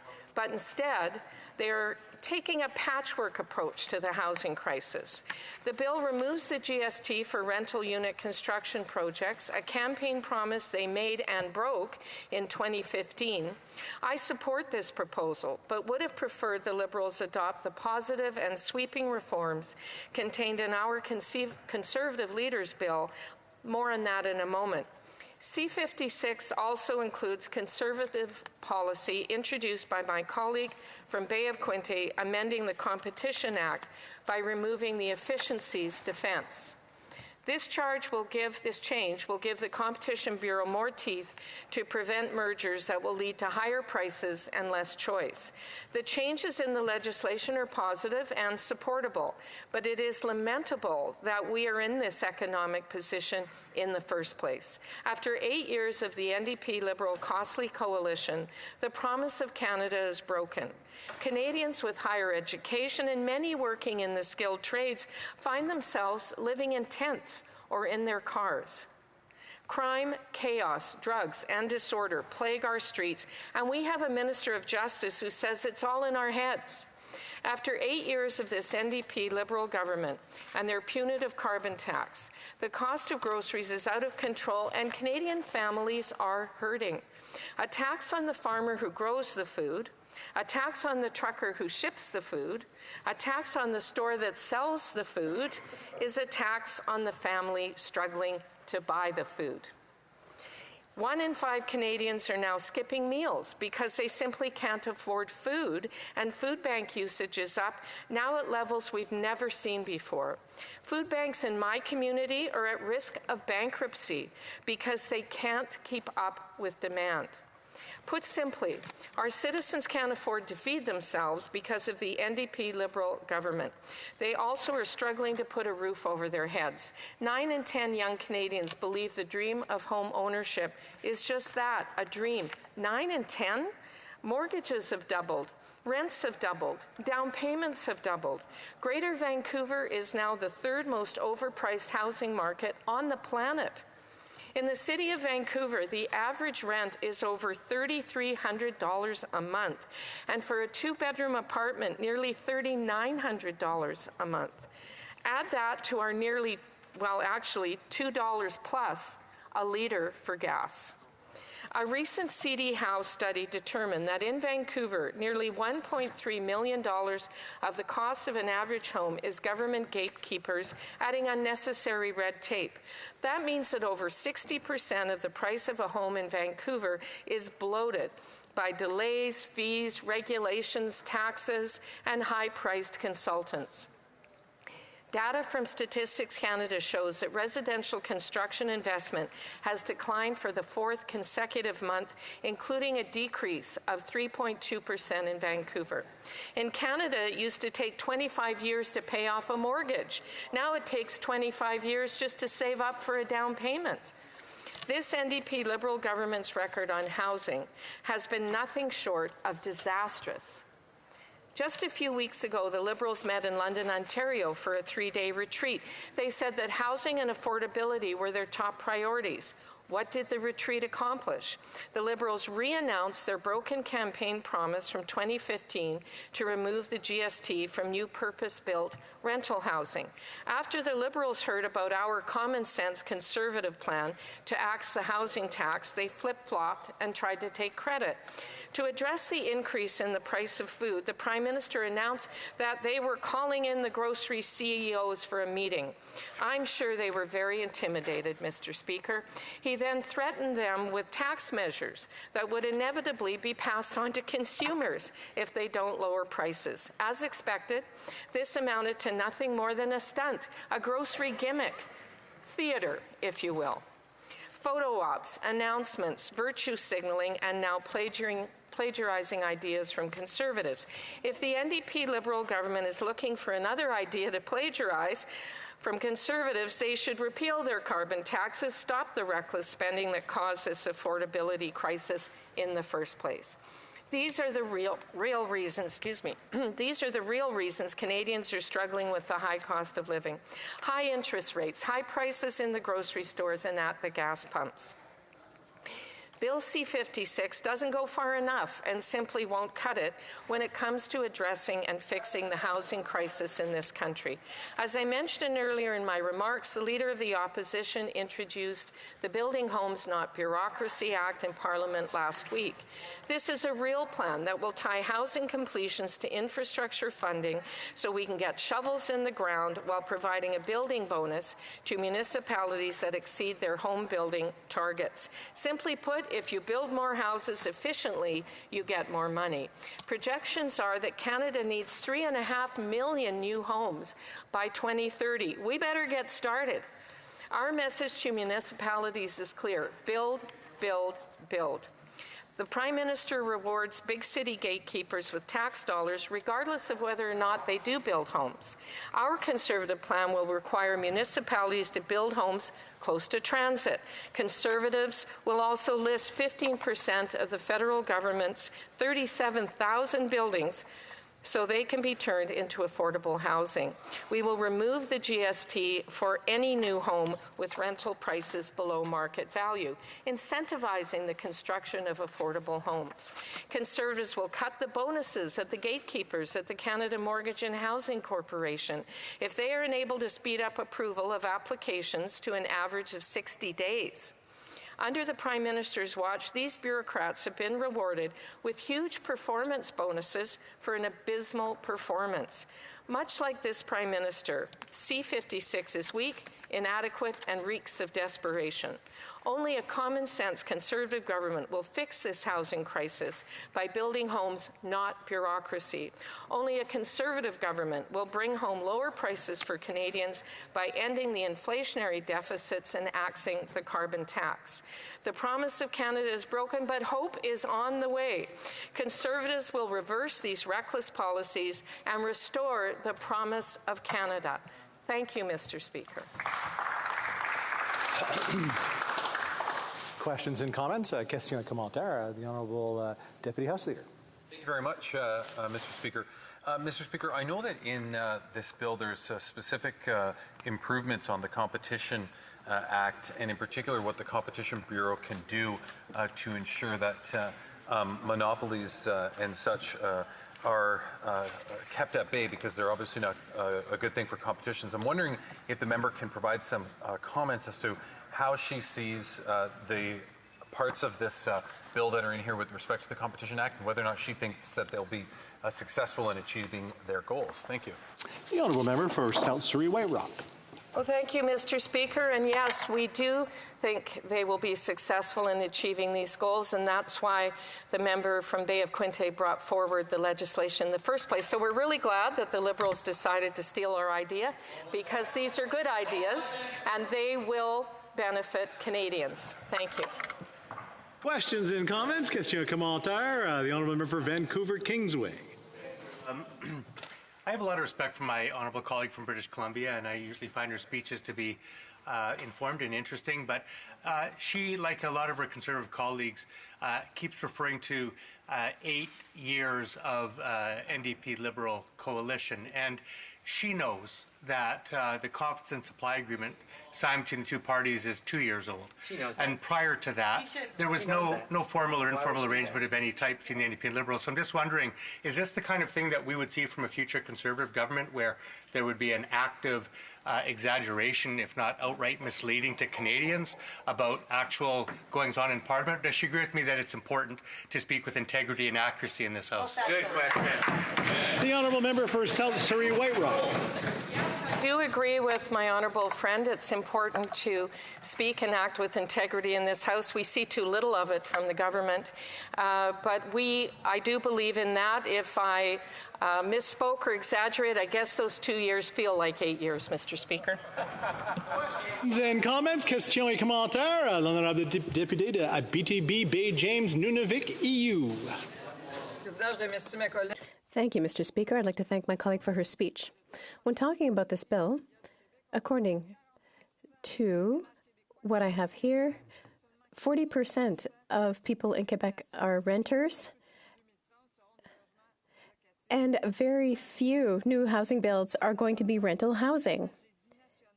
If that trend doesn't change, there's going to be a tragedy. We need to increase new housing proposals by tripling them. Is it going to take 25 years to solve the problem? The honourable member for South Surrey White Rock. I thank my honourable colleague for her question, and I agree with her. We are in a crisis. We need affordable housing. We need rental housing. We need homes that people can buy. We need homes that people can rent. We need to increase supply. We have the smallest number of housing units per capita in the G7 with the most land to build on. And that's exactly why we want to see more purpose-built housing. We want to incentivize that building. We want it done efficiently. We want it done solidly. But there is no reason it should take the kind of time it does, or that the bureaucratic hoops that people have to go to should add such an egregious cost to it. We need to understand we are in a crisis. We need more. Canadians are suffering, and this has to end. Thank you. Questions and comments for a quick one. The honourable member for Bow River. To my honourable colleague from White Rock, BC, she represents a riding that has a very diverse base, and I would imagine that she has an understanding why this bill is very limiting on what it could do for housing in her riding. I wonder if, through you, Mr. Speaker, she could respond to the types of varieties that are needed and not addressed in this piece of legislation. The honourable member for South Surrey White Rock. Well, thank you to my colleague for the question. And I live in one of the most beautiful spots in the country, but it is unaffordable for many people. And for those that are living there, I've been door knocking recently, Mr. Speaker, and people would immediately get tears in their eyes telling me how they're doing double shifts and everyone in the family is working just to try and keep the home they're already in, to meet those increases in mortgage payments that are unfathomable to them. And after all, we pay mortgages in this country with after-tax dollars. And it's very difficult for people right now. So a bill like this, what we're saying is, look, it could have been more comprehensive. There could have been a lot more attention paid to the kinds of things our leader is proposing, like incentives and disincentives, to really work with all levels of government to make this happen. It's going to take a coordinated, comprehensive approach to improve housing in this country. And right now, too many people are operating in too many silos, and the bureaucracy is just adding to the costs and the delay. Thank you. Continuing debate, the Honourable Member for Parry Sound, Muskoka. Thank you, Mr. Speaker. In 2017, we saw the Prime Minister, with great fanfare, announce the National Housing Strategy. He said it was going to be life-changing, that it would be transformational. That was 2017. Since then, we know that house prices have doubled, and we've just heard the opposition whip remind us that there are about 9 in 10 young people in this country that don't own a home, who don't believe they will ever have that opportunity. Rents have doubled in this country. That is if you can find a place to rent, because, of course, vacancy rates are now at an all-time low, generally hovering around 1% across the country. And inflation is skyrocketing, which, of course, means that interest rates have spiked, which cause mortgage rates to go up. Mortgages have doubled. People with variable rate mortgages have seen their payments double. And those with fixed rate mortgages who are going to renew those mortgages in the next several months or years are worried that they're not going to be able to afford their home anymore. This in the midst of a housing crisis. And homelessness, Mr. Speaker, is on the rise. There are tent communities now in cities large and small all across the country. There are new immigrants and students who are living in homeless shelters like Covenant House in Toronto. On average, 3 homeless Canadians die every week on the streets of Toronto. So, the National Housing Strategy has certainly been life-changing for many. It's been transformational, not the transformation I suspected they had hoped. You know, and it's not just the big cities, of course. I represent a smaller community. I'd like to say it's as beautiful as South Surrey White Rock, maybe more, but it's also very expensive there. 40% of households, though, in Parry Sound, Muskoka, spend more than 30% of their income on shelter costs. The median employment income in Parry Sound, Muskoka is about 20% lower than the provincial average across Ontario. The vacancy rate for rentals in Muskoka is 0.65%. That means there's nothing to rent. People are stretched thin because they can't afford to pay for groceries because of the carbon tax. I get calls every week, and I'm sure everyone in this House gets the calls as well, from constituents that are facing those high prices at the grocery store. They feel the pinch of the carbon tax every time they go to the grocery store, every time they fill up their car, every time they need to, get more fuel to heat their homes. Mr. Speaker, the people in my riding don't think this government cares. And it's hard for me to tell them otherwise. With an ever-increasing carbon tax that punishes rural Canadians and the most vulnerable in our society, there is no relief in sight. And on grocery prices, it is no wonder prices are so high. There's the Carbon Tax 1, Carbon Tax 2.0. That's on the farmer that grows the food, the trucker that delivers the food. It's a tax on food. And so here we are today, where over the summer, the Prime Minister shuffled his cabinet, got a new Minister of Housing. Someone started to wake up and realize that there is, in fact, a crisis in housing, and that they got to do something because what they have done clearly isn't working. But of course, not before the Prime Minister took an opportunity while announcing a few units in Hamilton to deflect from his failure by saying it's not primarily his responsibility. So that was life-changing transformational program in 2017. Today, in July 2023, he told Canadians it's not really his fault. And now, today, we have Bill C-56, which is supposed to be big new change coming to the housing portfolio. So what do they offer for housing in this bill? Well, they are finally delivering on a promise they made back in the 2015 campaign to give back the GST on the construction of new rental buildings. That's it. That's all. That we were expecting big change from the new minister and big change coming from the Prime Minister. They get it now. This is what we've got. What's not in the bill, Mr. Speaker? How about some CMHC reforms? The Canada Mortgage and Housing Corporation, which reports to this government, might be one of the biggest gatekeepers in the whole country.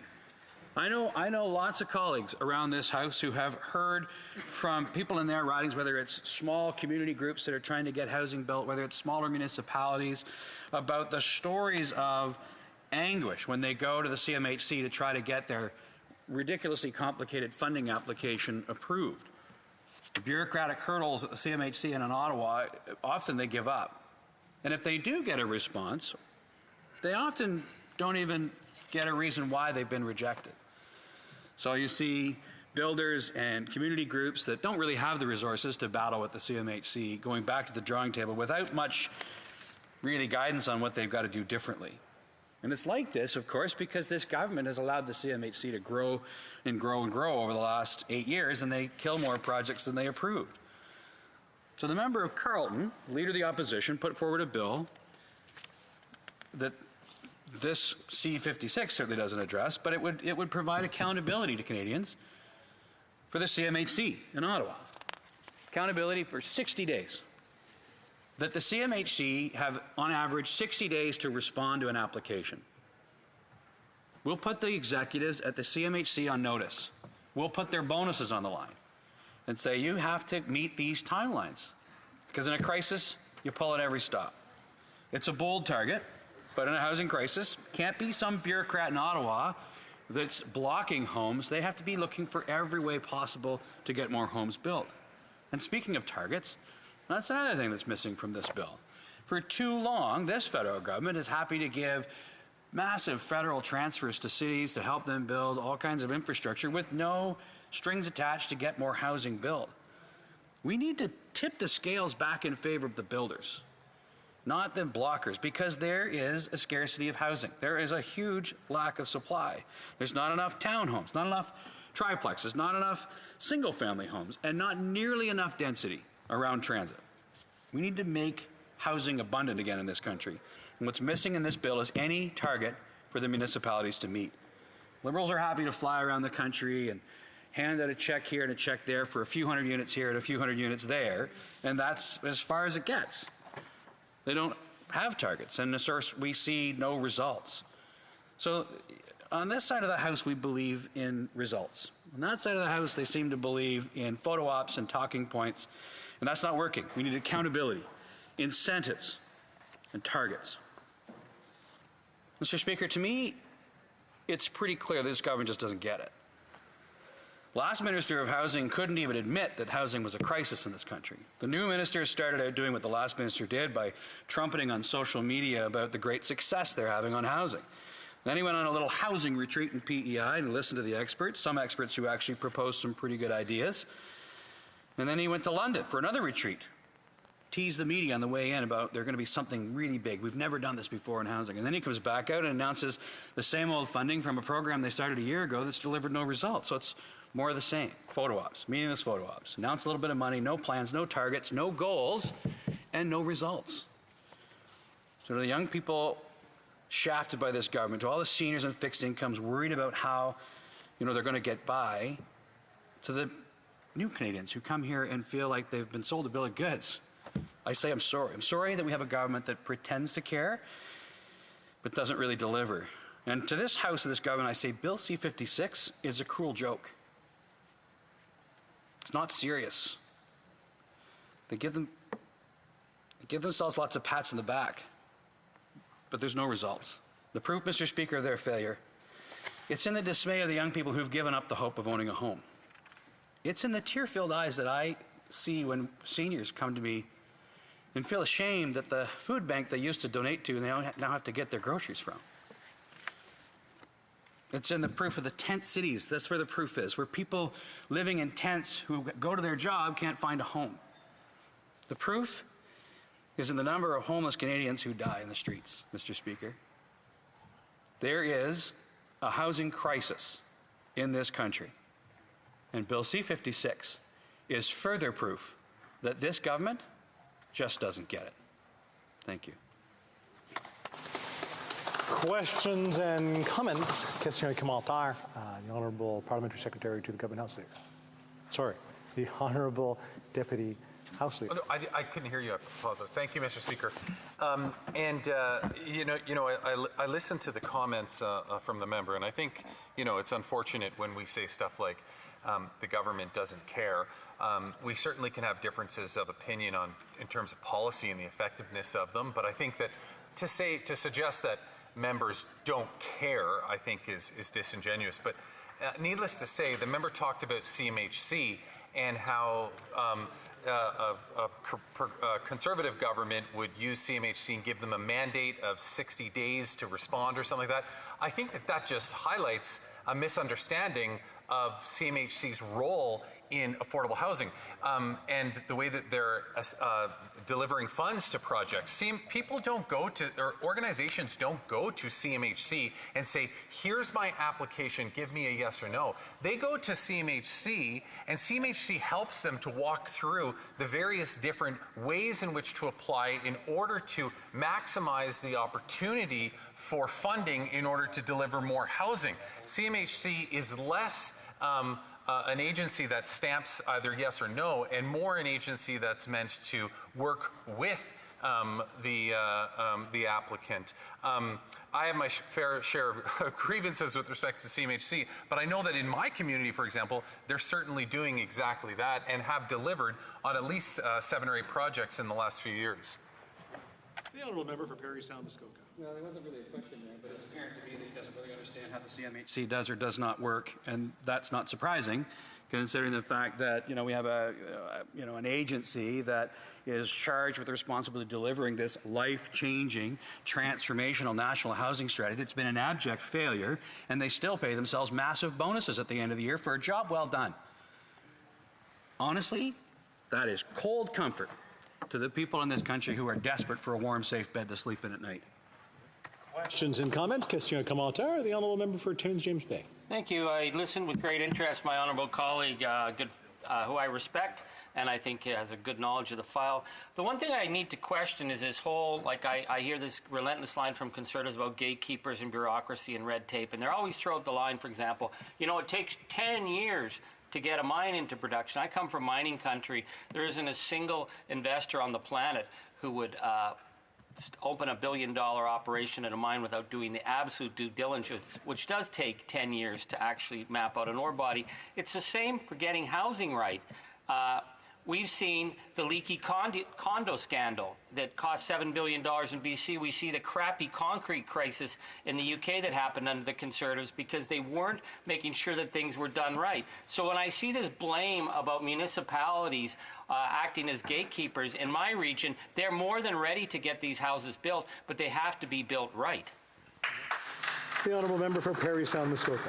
Well, I don't know why his colleagues are clapping for him, because he's clearly confusing the zoning process and planning applications with building inspectors. It shouldn't take 6 years to get a piece of property rezoned to the exact same thing that you want that's next door and on either side of the property, right? Making sure that the building is built properly has nothing to do with zoning. It has nothing to do with planning applications. It has everything to do with the building inspectors. So I don't know about mines, but I know about housing, and the zoning process will have no impact on whether there's leaky pipes in the building or not. There we go. Point of order from the honourable House Leader. I just wanted to make sure, Mr. Speaker, we're talking about zoning and building permits. I just want to make sure, am I in a city council chamber right now, or is this a federal House of Parliament? All right, that's just debate. That's just trying to waste up a little bit of time.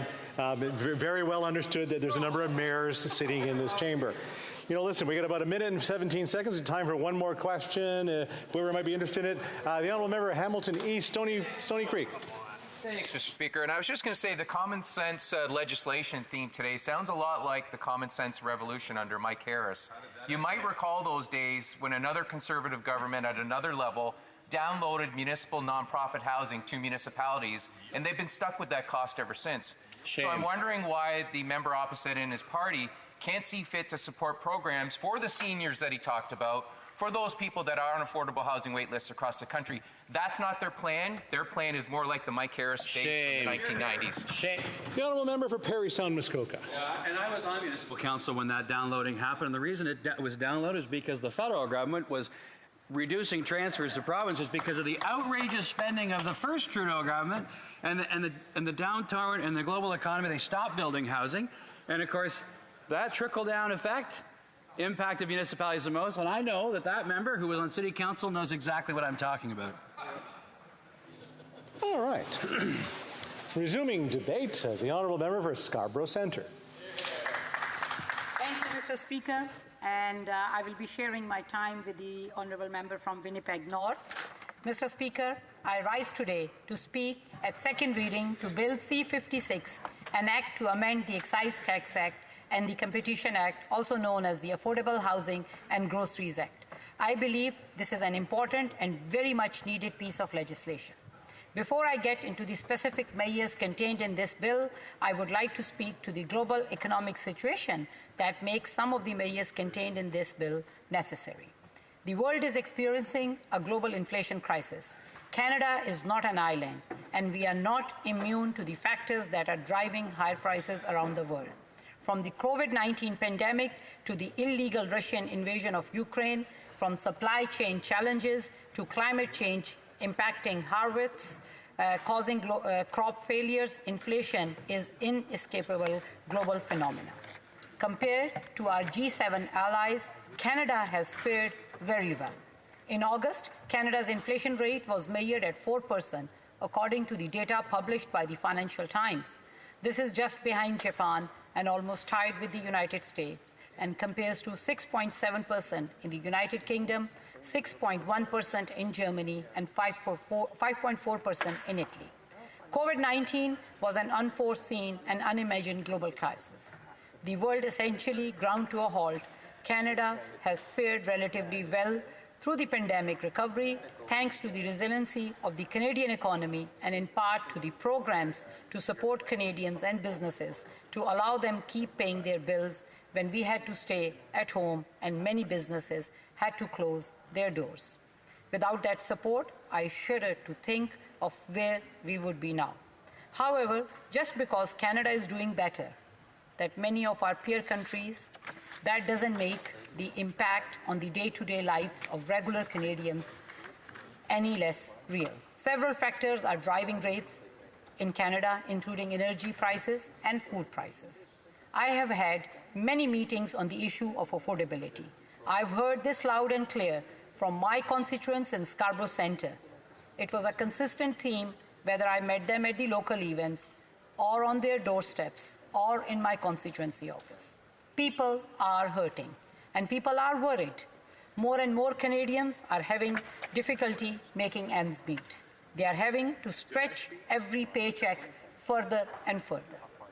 Access to affordable, suitable housing has been a problem in our community for far too long.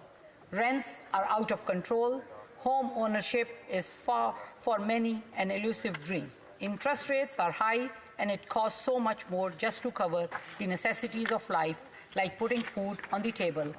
Grocery bills have skyrocketed. The Grace Place Church operates one of the several food banks in my community. And Pastor Amos tells me demand has increased from 14,000 visits per month during the pandemic to 20,000 per month today. This is not sustainable. I have taken these messages to the government, and I am pleased to say that Bill C-56, the government is listening.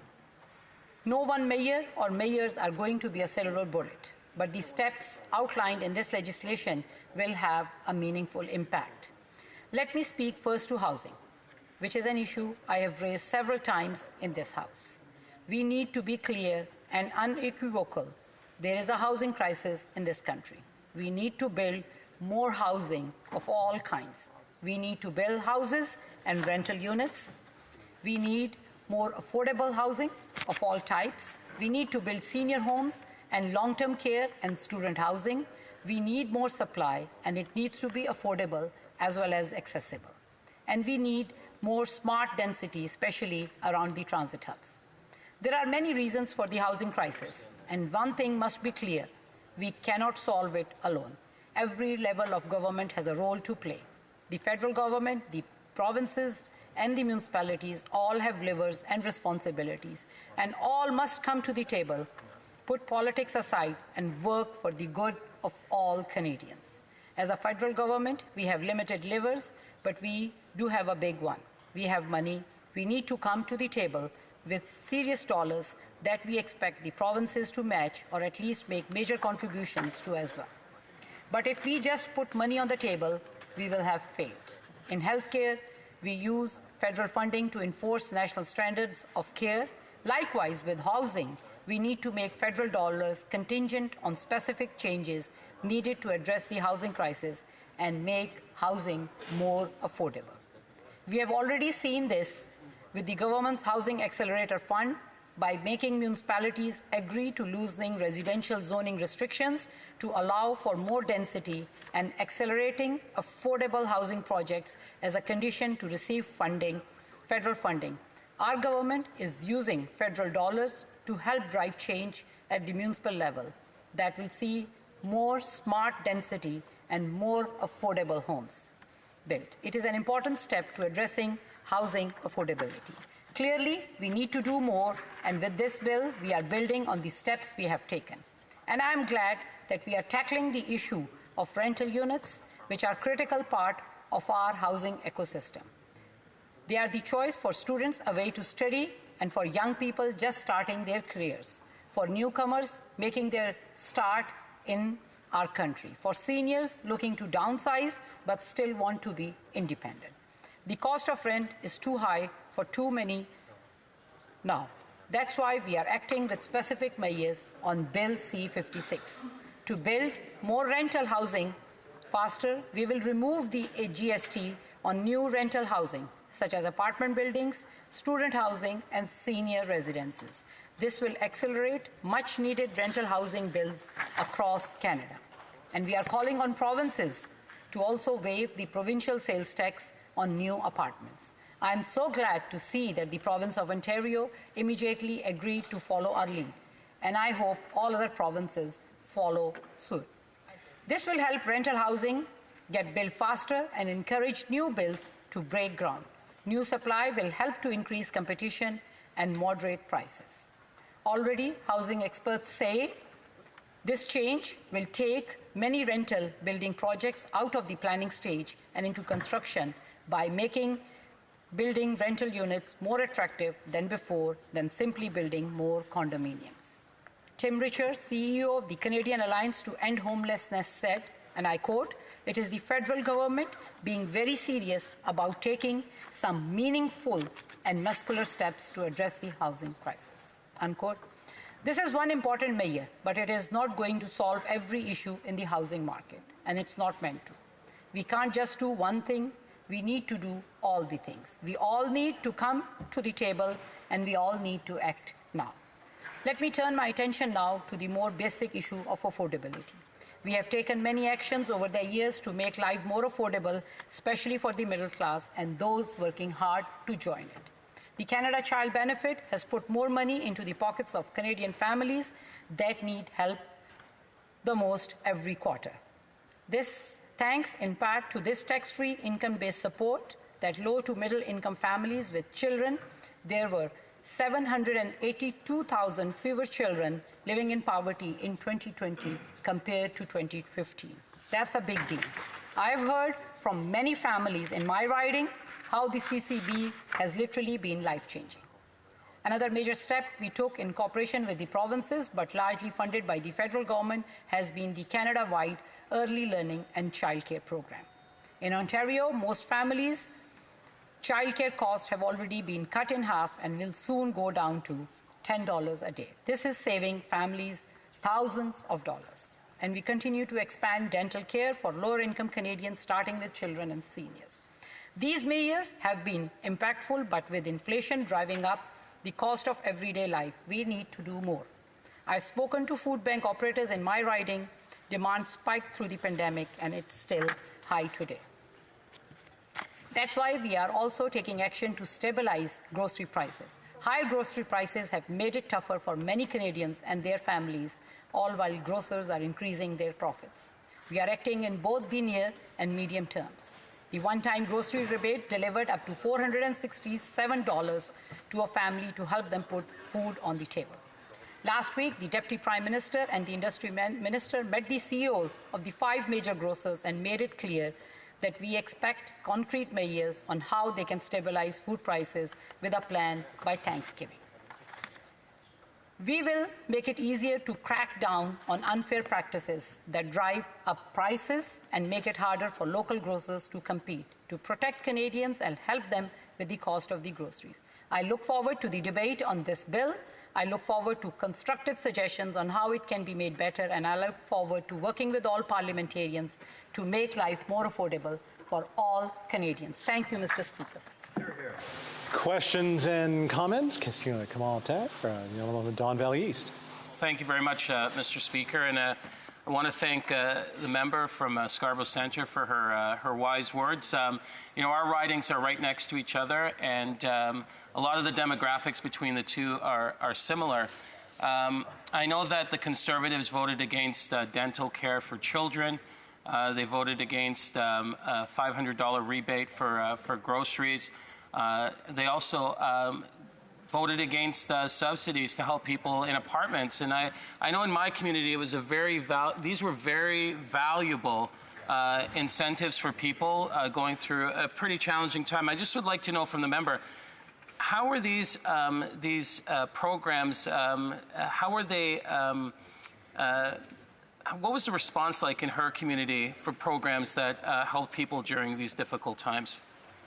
The Honourable Member for Scarborough Centre. Thank you, Mr. Speaker, and I want to thank the Honourable Member from Don Valley East for his work. Yes, I have been having conversations during the summer with my constituents, and they are finding it very difficult to make the ends meet. But when I talk to them, they tell me that what difference Canada Child Benefit, $10 daycare is making and saving them thousands of dollars every month. I know dental care is very important, and I've been talking to many of my constituents who have been able to take their young kids to a dentist where they were not able to afford before. So it's really very important that we continue investing in these programs like $10 a day child care, Canada Child Benefit, dental care, and make sure that we do more to make life affordable for all Canadians. Questions and comments? The Honourable Member for Edmonton-Griesbach. Thank you very much, Mr. Speaker. And it's a good day, I think, in Canada when our House, when Parliament can speak to the crisis that so many people are facing when it comes to housing, groceries, and affordability. It's no secret, however, Mr. Speaker, that companies and particularly monopolies and oligopolies have tremendous power in this country, and it's evidenced by many Indigenous people. For example, I grew up with stories of the Hudson's Bay Company, a monopoly in Canada, one that demanded, for example, unlimited amount of furs in exchange for one good. They said you'd have to pile up your furs as high as a rifle in order to get that rifle. Unrealistic measures of wealth. Today, Canadians are dealing with the same kind of strong-armed companies that are saying you need to pay more for housing, you need to pay more for telecoms, you need to pay more for groceries. The same people who are asking this are just a few names in a room. Not many people, just a few CEOs of these mega corporations. These mega corporations need to be held accountable. They're oligopolies. They're gouging Canadians. That's why New Democrats have been steadfast in our call for a windfall tax, something that's taken place in conservative countries like the UK, for example, that would de-incentivize companies from price gouging Canadians at a time of crisis, when groceries are going up like they are, when housing is going up like it is, when food is at unrealistic prices. It's time for a windfall tax so that we can make these billionaires pay their fair share and equal the playing field. The Honourable Member for Scarborough Centre. Thank you, Mr. Speaker, and I want to thank the Honourable Member for his question. Yes, it is really very important that we make sure and we work together, we act now to make life affordable for all Canadians. I've heard it very clearly from my constituents in my riding during the summertime. People are finding it difficult. And that's why it's important that we work together to pass this Bill C-56, which will make a difference. That's why the Minister for Industry called the major CEOs of the 5 grocers to come to Ottawa, and they have told them that it is really very important that we work together to stabilize prices for the groceries. And I'm sure by Thanksgiving, they will show some results, and if not, we are ready to take other measures to make sure that the prices of the food stabilize for all Canadians and we can make life more affordable for all Canadians.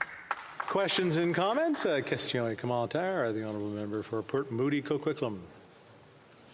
Thank you, Mr. Speaker. And I just want to follow on from the messaging that my colleague from Edmonton-Griesbach just shared with this House, which is that, you know, the CEOs in this country are making outsized incomes, and their corporations are making outsized profits, and it's not actually helping Canadians get more affordable groceries and certainly not more affordable housing. So my question to the member is around the rental housing and the GST rebate.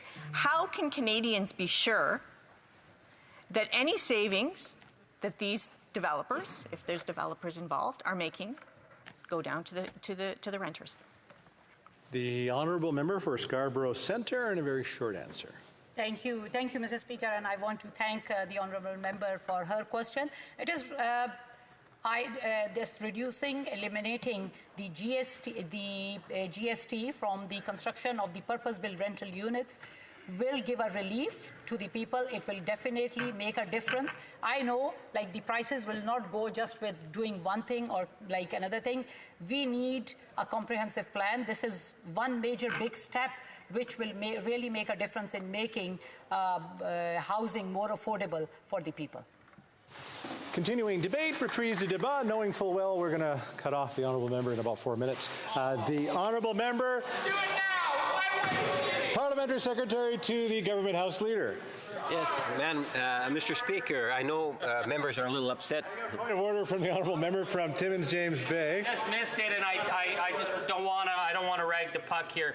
But if it is less than 5 minutes, I think it would be fair for all of us to see the clock at 6:30.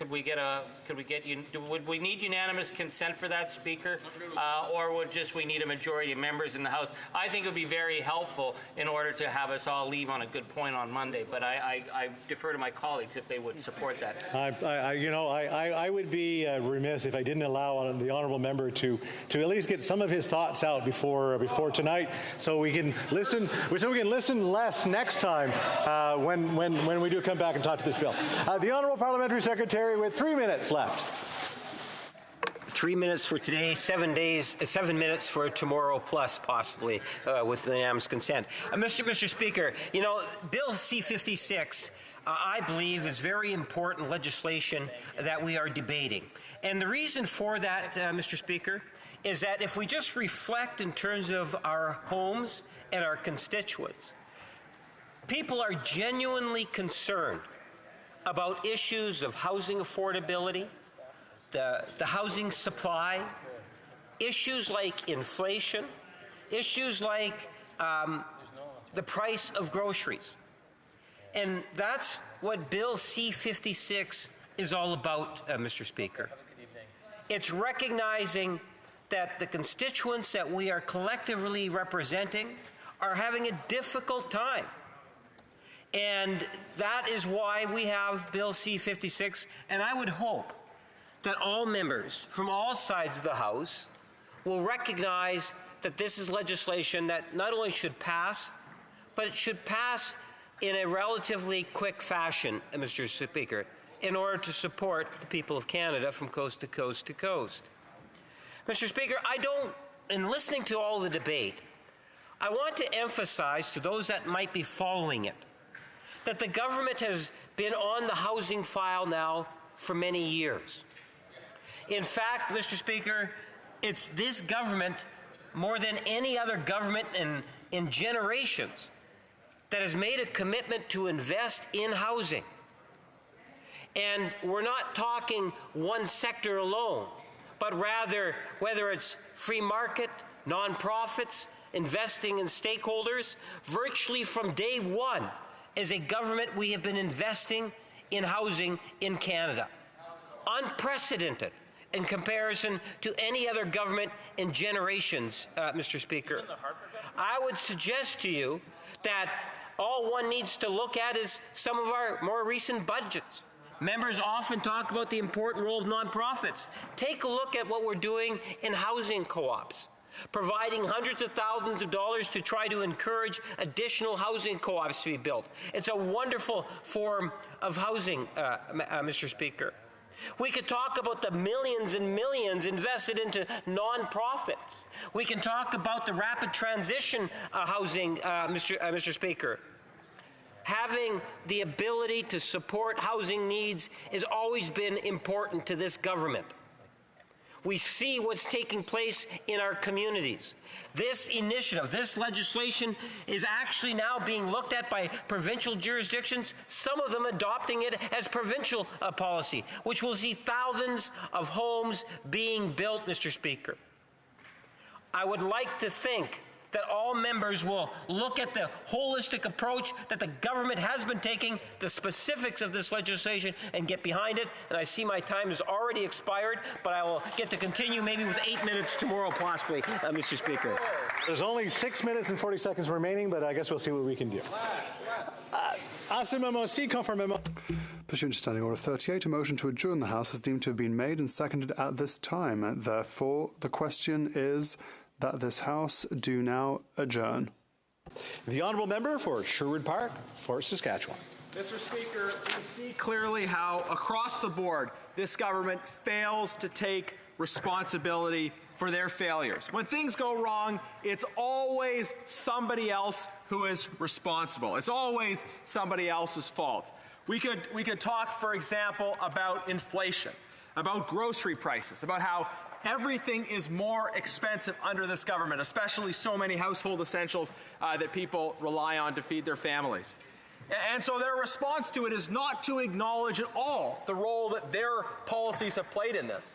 Not to acknowledge the fact that the reason we have rampant inflation in this country is because the government has spent massively beyond their means and that has driven up the cost of goods. It's the inflation tax that was a policy choice of this government. That's what's driving up prices.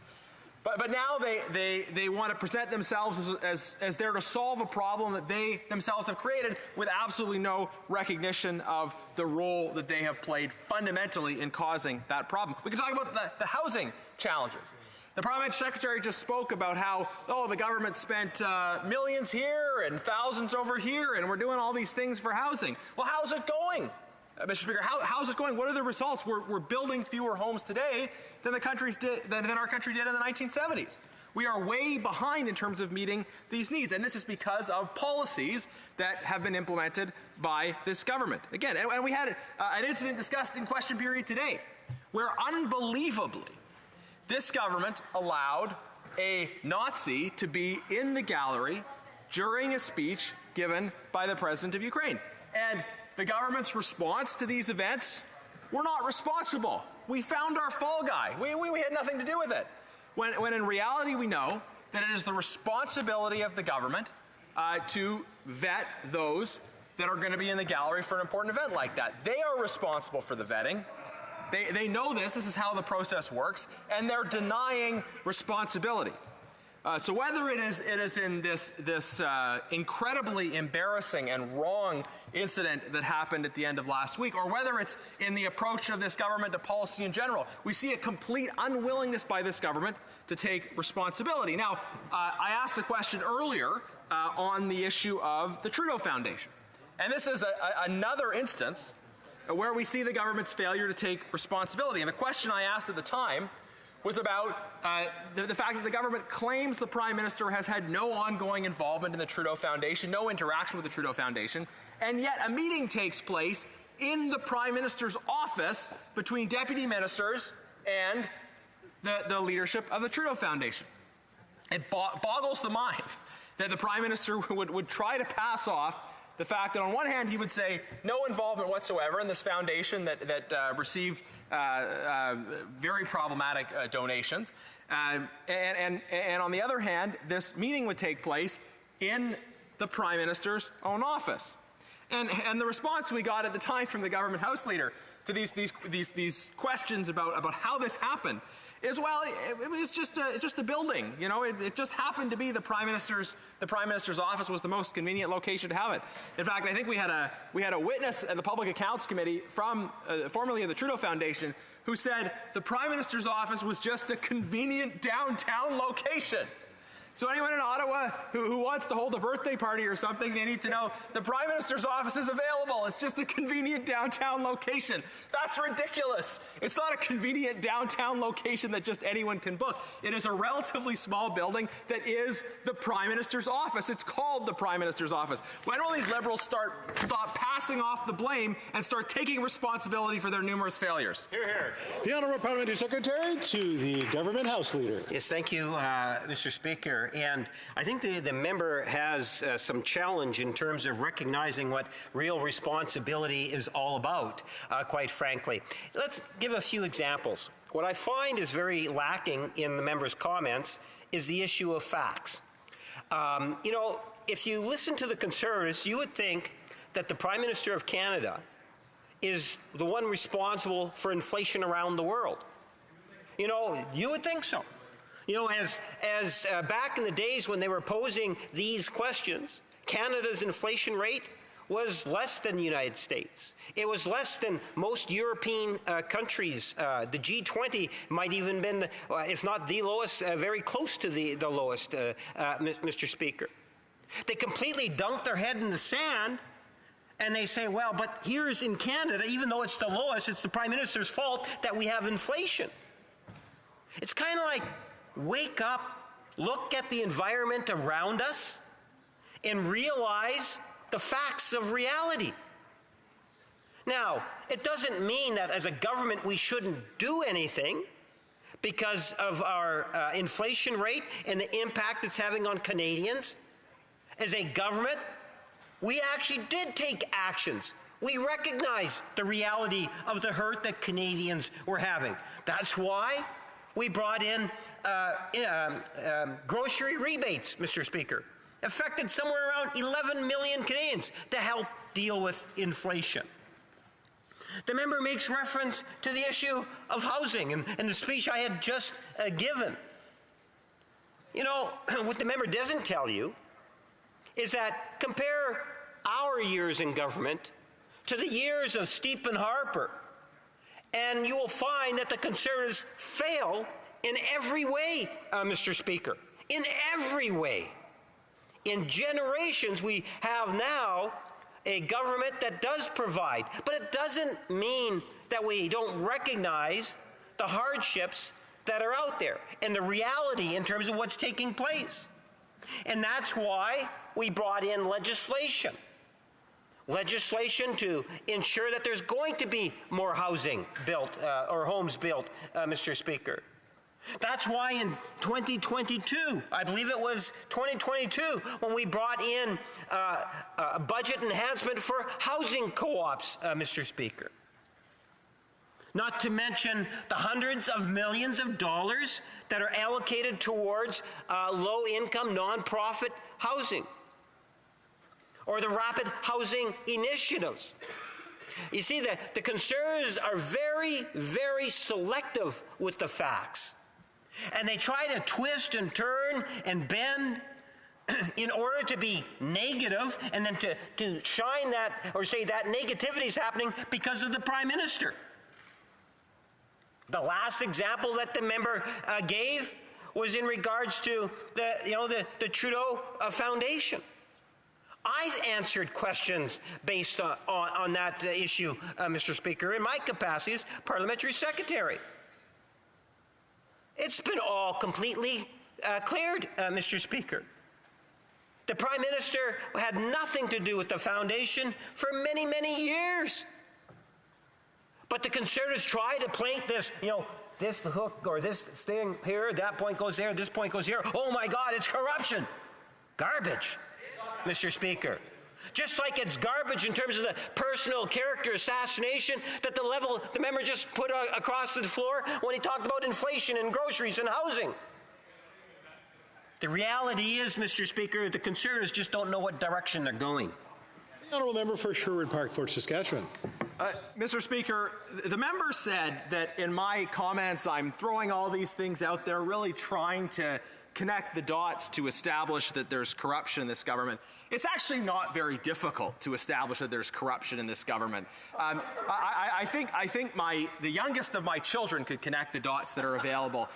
The fact is, all one has to do is consult with the various reports, not just the report, but the various reports prepared by the ethics commissioners that in fact demonstrate the corruption of this government. You don't have to rely on political parties. You can go to the various nonpartisan officers of parliament.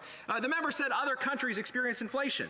I'll say this, other countries that have pursued inflationary policies have also experienced inflation, just as this government, in pursuing inflationary policies, has caused inflation. And he talked about Stephen Harper on housing.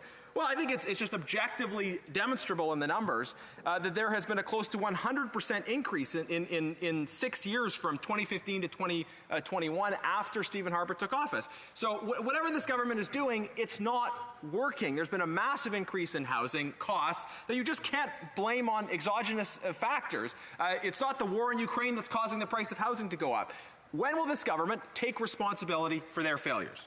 The Honourable Parliamentary Secretary. Well, Mr. Speaker, I think that at the end of the day, I would rather listen to what the Ethics Commissioner has to say than members of the Conservative Party, because you have to believe. There's a number of members in the House that believe in this whole tin hat theory, Mr. Speaker, and conspiracies galore, where ultimately they think that they put things together and it just doesn't make sense. It really doesn't. And at the end of the day, they get upset if I don't agree with them that there's corruption. Well, I don't see in any of the topics that the member has actually raised this evening that there's any form of corruption. What I do see is a lot of fishing rods going into the water, a lot of stargazing and wishing, Mr. Speaker, and connections that are just not there. As they focus their attention on the Prime Minister personally in character assassination, this Prime Minister and this government, my Liberal colleagues, will continue to focus on the needs of Canadians, Mr. Speaker. Well, member for Leeds, Grenville, Thousand Islands, Rideau Lakes. Well, we find ourselves here today again talking about the very foundation of our country, and that's our democratic institutions. And what we've seen over the last several years under this Liberal Prime Minister is a steady erosion in the trust that Canadians have. Why? The question that I put to the government that was insufficiently responded to, they provided a non-answer, no answer, deflected, as they often do, was with respect to the communist dictatorship in Beijing having paid $140,000 to the Trudeau Foundation. What did they get in exchange for that? Direct access to this Prime Minister. Direct access to this Prime Minister's brother. And this government, the parliamentary secretary who will respond tonight will say, well, the Conservatives want to make this about the Prime Minister himself. This is about Canadians. This is about Canadians who deserve to have confidence in their democratic institutions. What have we heard over and over and over again? What has this House said over and again? And that's that we need a foreign agent registry. We need to know who is operating in this country, and there need to be consequences for individuals who operate outside the law in an attempt to further the efforts of our adversaries, like the dictatorship in Beijing. It's important that our allies are able to have confidence in us, just as it's important for Canadians to have confidence in our democratic institutions. You take a look at our Five Eyes partnership, and you take a look at NATO and NORAD and the G7, and now there's new alliances forming around the world with some of our traditional allies. Think the United States, the United Kingdom, and Australia as an example. Well, who's missing from that partnership? Well, we are. But they don't miss us because they can't trust what's happening under this Liberal government. And our reputation on the world stage continues to take hit after hit, just like we saw as recently as Friday, when either through the willingness or the incompetence of this Prime Minister, we had a Nazi in the gallery of this place recognized by the chair occupant when the government had a responsibility to protect Canadians, protect our reputation, protect our guest from an international country, a wartime president from another country that we're supporting. So the embarrassment that Canadians feel, the embarrassment that parliamentarians have felt over the last few days after Friday's failure by this Prime Minister, is going to continue to erode our allies' confidence, just like Canadians' confidence is eroded in our democratic institutions. Canadians deserve better, and that's why we need a foreign agent registry. We need it now. They dithered and they dragged their feet on having a public inquiry into foreign interference.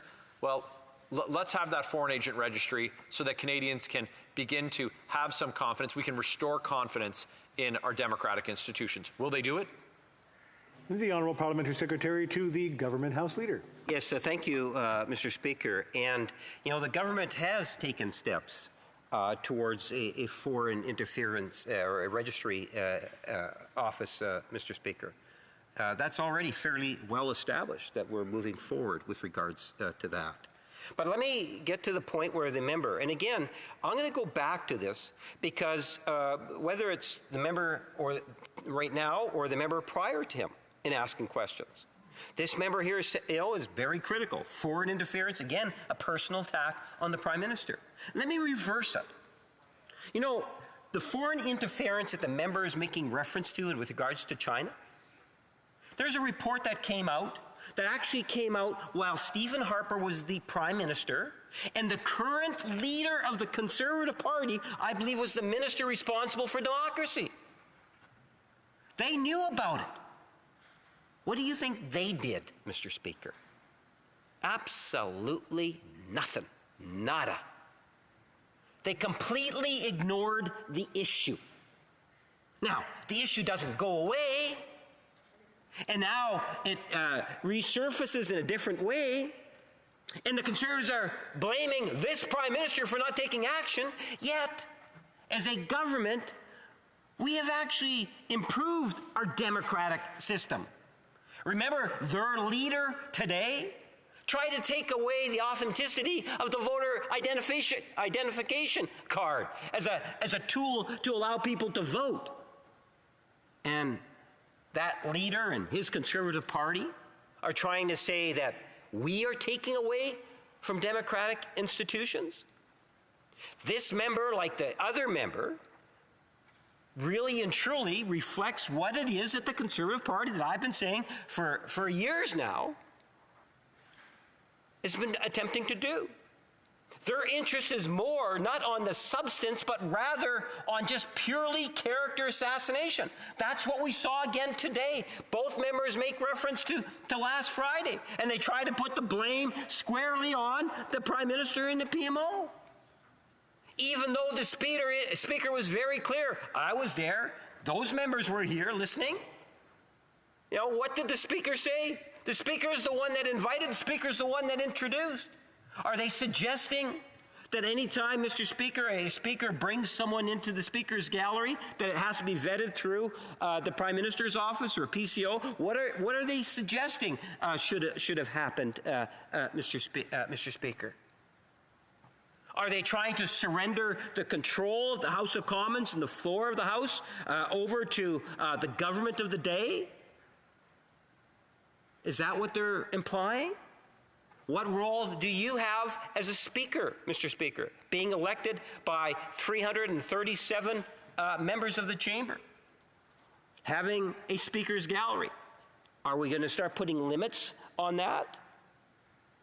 I think that we got to be very careful and follow the advice. This does not have to be a political issue, what had taken place on Friday. All of us should be united, not trying to put fire on something or cause a fire on an issue in which we should be trying to build a consensus and demonstrating leadership. But the Conservatives are more concerned again about the character assassination. And that's the reason why, the real reason why, they're manipulating or attempting to manipulate this situation. And I find that somewhat sad and pathetic. Mr. Speaker, we continue to work very closely with the Five Eyes. In fact, we're the government that brought in Canada in terms of the Five Eyes and having that apolitical, unpartisan standing committee of the House. Thank you, Mr. Speaker. The honourable member for Leeds, Grenville, Thousand Islands, Rideau Lakes. We're asking for the Prime Minister to take responsibility. I'll address a number of things that the Parliamentary Secretary said. First of all, are we going to surrender control of the House? It is the exact responsibility of the Prime Minister. It is his government to whom the Parliamentary Protective Service reports to on operational matters. They're responsible for the safety of this place and members in this place and guests in this place. They want to talk about 8 years ago. They've been doing nothing. So instead of taking responsibility, they want to blame a Prime Minister from 8 years ago. And what is sad and pathetic is that instead of actually addressing the issues, you know, they've got the member who sits next to the Parliamentary Secretary trying to take secret films in here to see who's clapping loud enough for what guests in this place say. You know what they should do? They should spend as much energy as they do trying to catch someone out with gotcha politics as they do on actually keeping Canadians safe and giving Canadians the ability to keep roofs over their head, to be able to feed themselves, be able to heat themselves, but they're doing none of it. Why? The Honourable Parliamentary Secretary. Well, Mr. Speaker, that's just not true. If you take a look at some of the initiatives that we have actually taken, and I had ran out of time when I talked about the Five Eyes. Remember, we have a parliamentary standing committee of the highest security clearance, just like other Five Eye countries did. That's something in which the Conservative Party in government opposed, and even in opposition opposed. Yet our other partners in the Five Eyes have that. What it does is it allows that critical information to flow in an apolitical fashion. Individual members of Parliament from all political entities or parties inside the House to have participation on that special committee so that they can look at issues like foreign interference, if that's what they want. They can call all forms of security agencies to come before it, Mr. Speaker. That's action, something that we haven't seen from the Conservative Party in over a decade. The Honourable Member for Saanich Gulf Islands. Thank you, Mr. Speaker. I'm resuming a question that I asked initially in question period on May 29th. I asked it to the Honourable former member of Emergency Preparedness. And I have to say, Mr. Speaker, I mentioned in my question at the time that I thought he was working very hard and doing quite an exceptional job. My plea tonight will be to the Honourable Parliamentary Secretary and through her to our new Minister of Emergency Preparedness to please take steps to establish a national climate emergency task force. What the former Minister of Emergency Preparedness was doing and what my question May 29th pertained to was the current, at that time, and which continued through the summer to this day, extraordinary wildfire situation across Canada. We were seeing wildfires across the country and we continue to. And the efforts really led a lot of us across different party lines to call for a national forest fire fighting force, a national water bomber fleet, in other words, national, not just federal. But in terms of preparedness for what we're going to see and what we see more all the time, we need federal government leadership, but provinces, territories, local governments, and especially First Nations governments at the table, sharing lessons learned and moving forward together. There's never been an issue that demands of us a nonpartisan shared response of all hands on deck, like the climate emergency. On June 18th of 2019, I mentioned this in my question back in May, we in this chamber passed a motion that we were in a climate emergency, yet the government has never acted as though we were in an emergency. We are literally in it every single day between fires, floods, permafrost melt, extreme weather events of all kinds, from tornadoes to extreme windstorms, derechos, and we really don't have the response and the resilience to respond to these events when they occur to save lives. Now, obviously, as Greens, we want the government to do those things that are required to avoid levels of climate crisis to which we cannot adapt. That's another debate. We really need to take steps to reduce our emissions dramatically, but we also need to prepare for those levels of climate events which we can no longer avoid from what is baked in. Let me give you an example, Mr. Speaker. In the question of heat domes, we know that the federal government response in the National Adaptation Plan says that we will continue to have Canadians die in heat domes till the year 2040. Now, why is that? That's because they've decided at a bureaucratic approach, the only way to save lives in a heat dome is to make sure every Canadian lives in has access to an air-conditioned space. It's good as far as it goes. But 619 British Columbians died in 4 days in 2021. All those lives could have been saved with emergency measures that are easy and affordable. Thank you, Mr. Speaker. The Honourable Parliamentary Secretary to the President of the King's Privy Council for Canada and the Minister of Emergency Preparedness. Thank you very much, Mr. Speaker. I'd like to thank my colleague for her important question. But before I begin, I'd like to express my sorrow and my sincere condolences to the family and friends of the 4 firefighters who lost their lives in a crash last week in northern BC. This brings to 8 the number of firefighters we've lost in Canada in the direct line of duty this wildfire season. They died protecting their fellow Canadians. We as a nation need to recognize this sacrifice. I'd like to provide an update on what has been going on the ground. These past weeks, the wildfire risk, while still present, has greatly diminished across the country. But this summer, over 6,000 wildland fires have burned more than 17 million hectares of land in Canada, the equivalent of roughly twice the land mass of the province of New Brunswick. More than 200,000 Canadians were forced to flee from their homes, and too many of them now have no home to return to. Particularly this year, we have seen the dire effects of climate change destroy communities and livelihoods.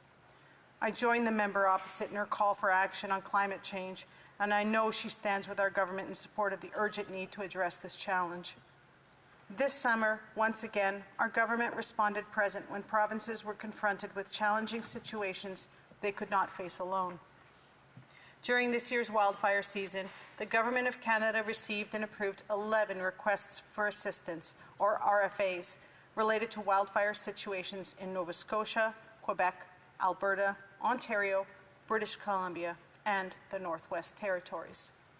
Through these RFAs, we deployed Canadian Armed Forces through Oplentis to provide support in a wide range of roles, including personnel for planning, coordination, basic firefighting, airlift resources, and engineering support. Multiple federal departments were also engaged in assisting Canadians.